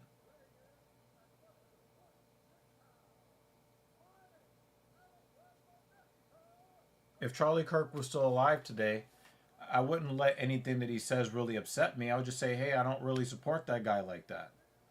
And I move on with my life. Like, why are we so, like, wrapped up in other people's opinions? Like, why do people care so much? Like, what does that do for your life to be wrapped up in somebody else's opinion? You know I keep That's scissors crazy. in my back pocket. Yep. Yep. Yep. Yep. Nobody's a monolith, you know? Nobody's a monolith, man. And everybody's going to have their opinions. Some people have opinions for legitimate reasons. Other people are panderers. Candace is a panderer. You know? I mean, Dan can understand it principle-wise even though he's not black. He can understand the principle without being black. But what he said is still completely true. And what I'm saying to you is really no different. Like, why? I just don't understand why you... Yeah, experience-wise, yeah, like, I get that. But he's a human being that has experienced discrimination in a different way. Not racially, but he's experienced discrimination in other ways, and it doesn't feel good. We understand where that stuff comes from and why it's not good. I mean, think about it, right? Dan Jensen has probably donated the most money in aggregate, and Paul never shows up to work. So it's a bunch of minorities sitting here on the screen, and when Dan is not putting a new roof on his house, he comes here and he supports this platform, and it's a bunch of minorities. And the thing is, like, you know, Dan and I can disagree on John Jones and still have love and respect for each other, which is the fucking point of all of this. You know, like...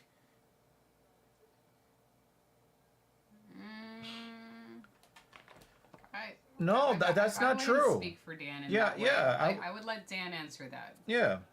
Dan, have you ever experienced something like that? If I'm not mistaken, you know, Dan has probably experienced some, I would say some injustice when dealing with the divorce courts in his country. You know, injustice doesn't always have to look the same for somebody to be able to understand the principle of that, you know?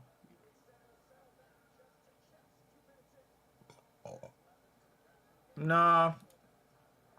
They'll definitely say he has white guilt. Gotta sneak out the back, man. You gotta sneak out the back, Silva. You gotta sneak out the back. Shit. He's stuck.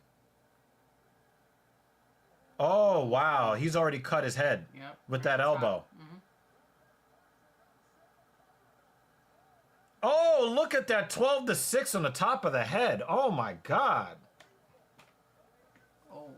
Oh, man. Those elbows were gnarly. The smile on Lopez's face. Yeah, he knows he's got that high position. Yeah. I think he's going to stop the fight. Now, credit to Silva. He's fighting from that bottom position. absolutely. He is not. Oh man, Oh, the the way he dropped his head back real fast. these 12 to 6 elbows. This is I didn't never thought about it from this perspective, being in the high mount, and how useful the 12 to 6 elbow can be, because we've seen a lot of guys in the high mount really not be able to do much in that position. Look at the lumps on his head. Oh my God, he reversed it. I thought they were about to stop the fight. I thought they were about to stop the fight. Oh my God.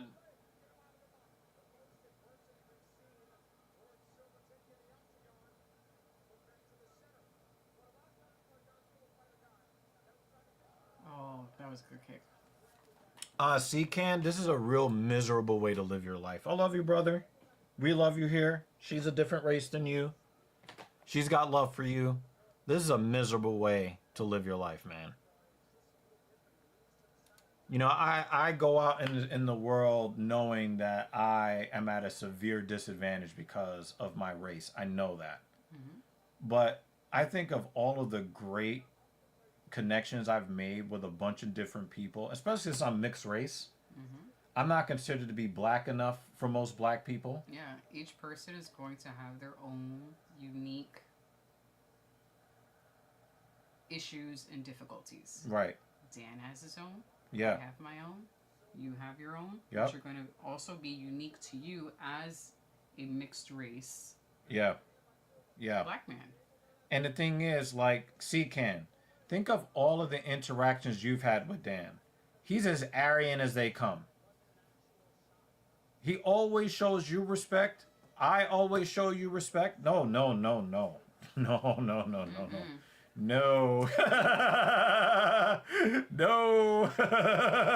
Thing 2 has her own as a Korean woman not born in the United States, Yeah. but has been in the United States for long enough now where everybody has their own. I don't even think that her brother or her father knows what my race is. You know, I know that, like, if I see a cute Korean girl, there is a less than 1% chance that she will even recognize that I exist on planet Earth. But if it turns out that... As a matter of fact, I think my great-grandmother was actually darker than him. My grandmother is pretty dark as well. You know, a lot of the women that I'm attracted to, I know will never be attracted to me. I know. And that's cool with me. But the thing is, yeah. I used to have long, straight hair, long time ago. But, you know,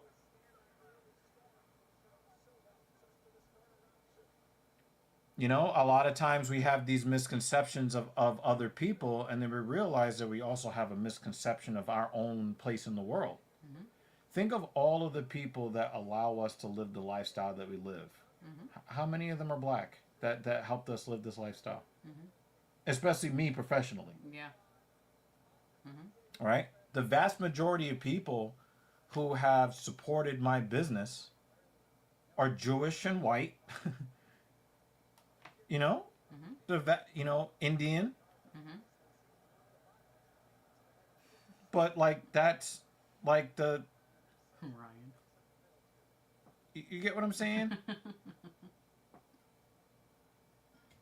You're Ryan Fry. Actually, yeah, it wasn't that different from Andre 3000. Similar. Yeah, it was actually pretty similar.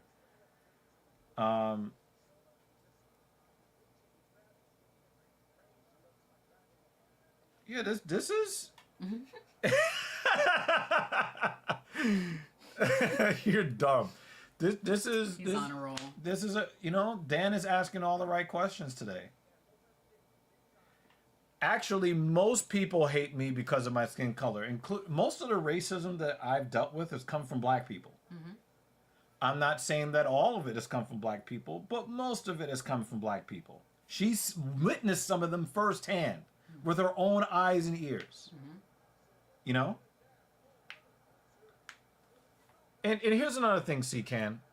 How about you explain your experience to Dan Jensen? There's been a couple of times where Dan Jensen didn't really agree, and I'm like, Dan, I've lived this life. I know your opinion. You don't judge people based on skin. You don't. But I've had these problems. I've experienced this, and sometimes the racism comes from people that look like me. You know? Dan didn't storm off and unsubscribe. Plus, he probably doesn't want to unsubscribe from a place that gave him a wrench. You know what I'm saying? But the dude, like, if you really think about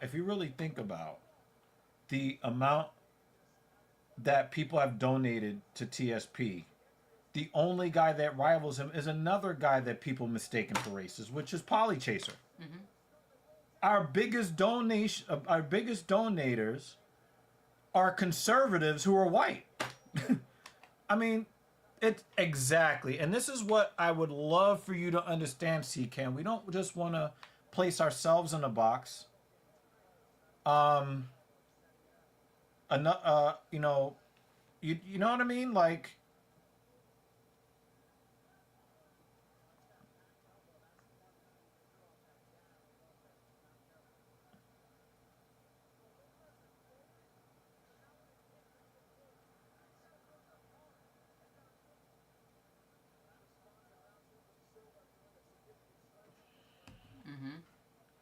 well, we knew it was going to be a great fight. I mean, we knew it was going to be a great fight. The first round it was wild.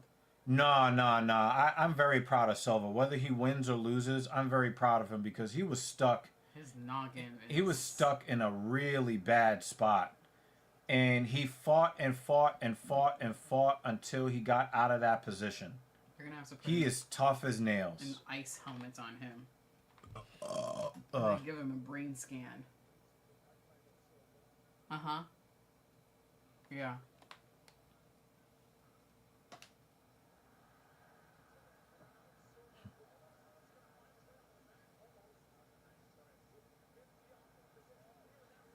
Oh man, he almost had his neck.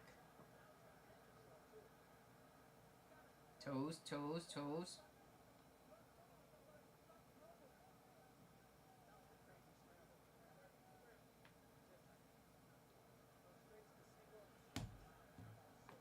The last of the undefeated. Yeah, we've seen a bunch of fighting nerds just losing lately. I think last week they lost both of their fights. Oof. Damn, he is giving it to Diego in this second round. What happened? Did he get checked? Fell, but I don't. Oh man, he's leaking. He's grabbing the fence. Yeah, he was grabbing the fence.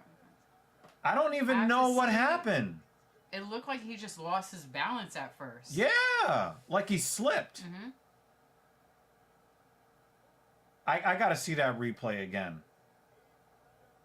Oh, Dad, come on, Dad. No, we need your fix.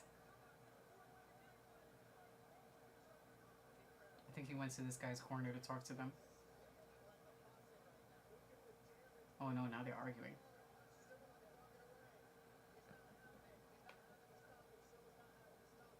He's not happy about the stoppage. I think the referee should have given him a little more time. I think the referee should have given him a little bit more time, but I can't really fault the referee for stepping in when he did either, you know? If the dude is holding on to the cage as he's getting battered, I mean... Yo, the people who have assumed the most about me racially, C-Can, is black people.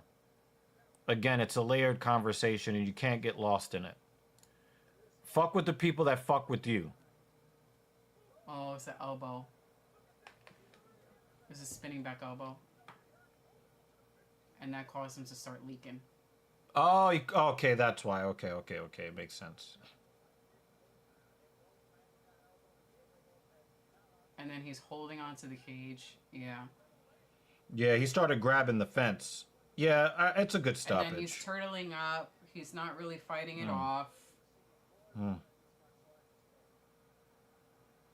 look at him. He's all wobbly as he's standing up. No, it's fine. Yeah, bleeding heavily. I don't have an issue with the stoppage. Ryan asked if we heard of grappling dorks. I have not. Nope. No. Unless, I thought unless you're just trolling us. yeah, I thought he was trolling. Yeah, that's why I ignored it.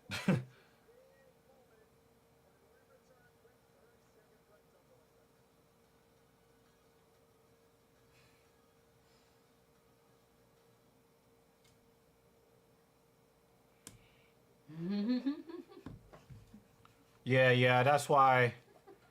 But the thing is, it really looked like Silva was on his way to getting a win there until that spinning back elbow. That I'm kind of sad, because to be honest with you, Silva and Lopez are two fighters that I don't want to see lose, and it sucks that they had to fight each other and one had to go down. Yeah.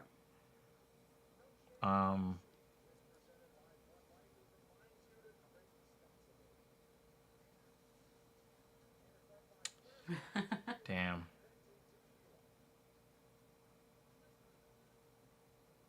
You're still arguing?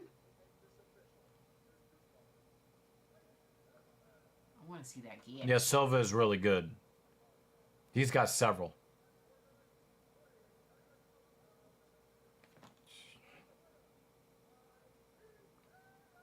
Dan was appreciating the thunder thighs. Her thighs are normal size. It's a nice smooth was shape. appreciating them. He was like, big thighs. Yeah, I was a fan of Anderson Silva until he cheated twice. His face fucked up. Yeah.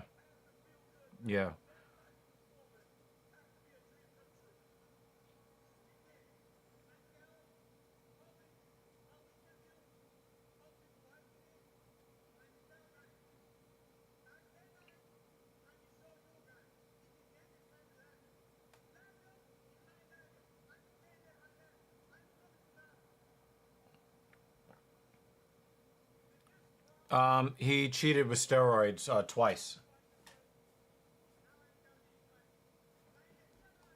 Who is that? I don't even know who that is. She's in the TV show Wednesday. She plays Wednesday Addams. Oh. Yeah, I don't really know who that is. She's a young actress. She's really good at playing the dark emo. Because I like those type of chicks. Also the moody Kat teenager. Denning, back in the day. A lot of folks are very happy with her casting choice, or with that casting choice as to the today's Wednesday Addams. She's a really great choice. Mm-hmm.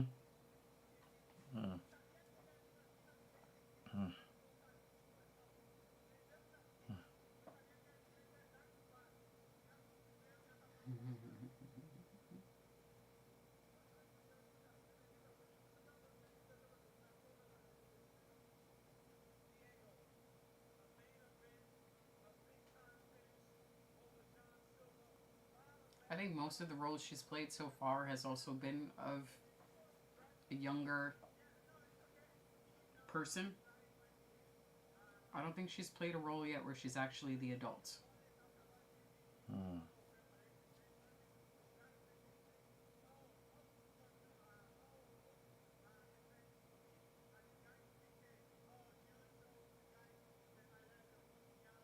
Yeah, she's 22. Yeah, I think all of her roles so far, she's been a kid.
Alrighty, dudes.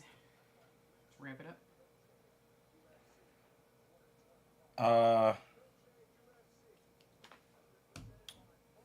I don't really think that Millie Bobby Brown is all that attractive. No, it's I just mean, her- comparing the two of like two child Oh, actresses. okay. They're both of the same, super, super popular, still at a young age. Have we seen Florence Pugh before? I think we have, right? Isn't she in the Black Widow film? Or Yeah, is she's she? a sister. Her face is a little too round for me. Mm-hmm. I don't really find like she's not bad looking. She just doesn't do it for me. No. She just doesn't do it for me. Yeah. Alrighty, dudes. Well, thank you for joining us this weekend. We have next Saturday off.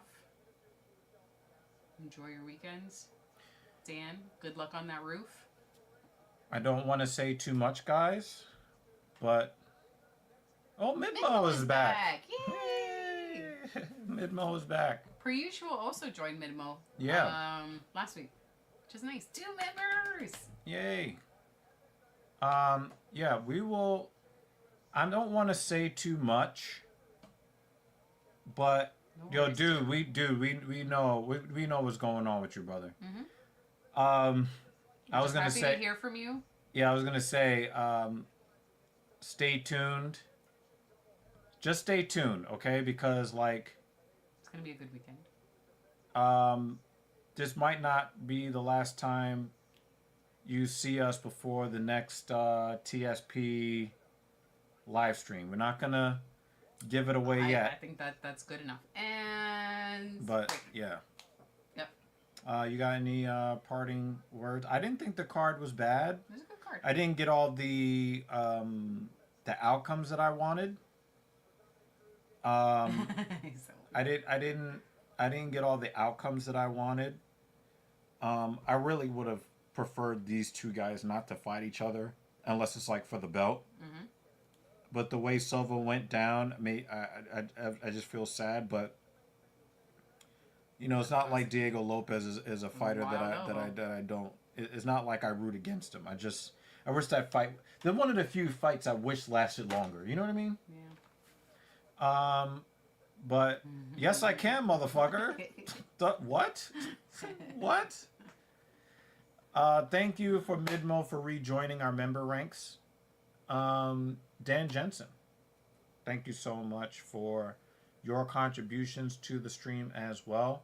We're not going to review the predictions because it'll be just a bunch of sad people. And let's leave happy. Let's leave happy. Thank you so much.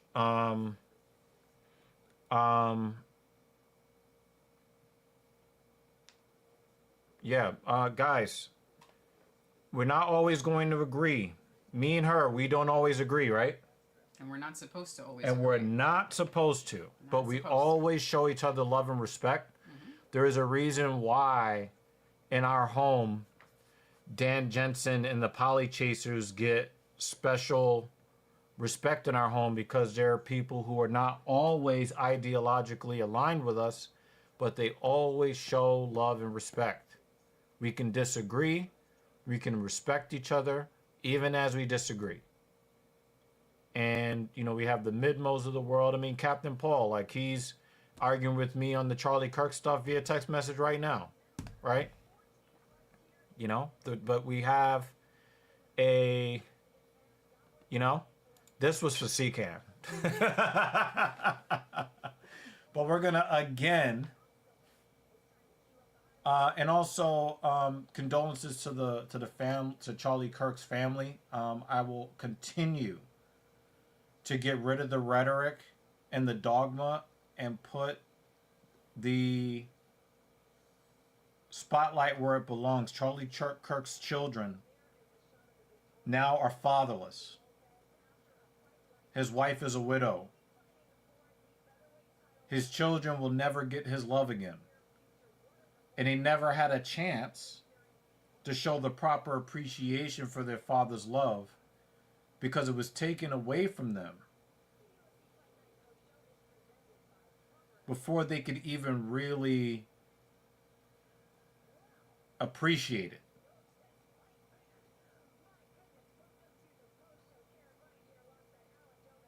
There are a lot of people in the world that have opinions that we won't like. In fact, I'm pretty sure all of us have opinions that maybe some of the rest of us that we call each other friends that we're probably not going to like.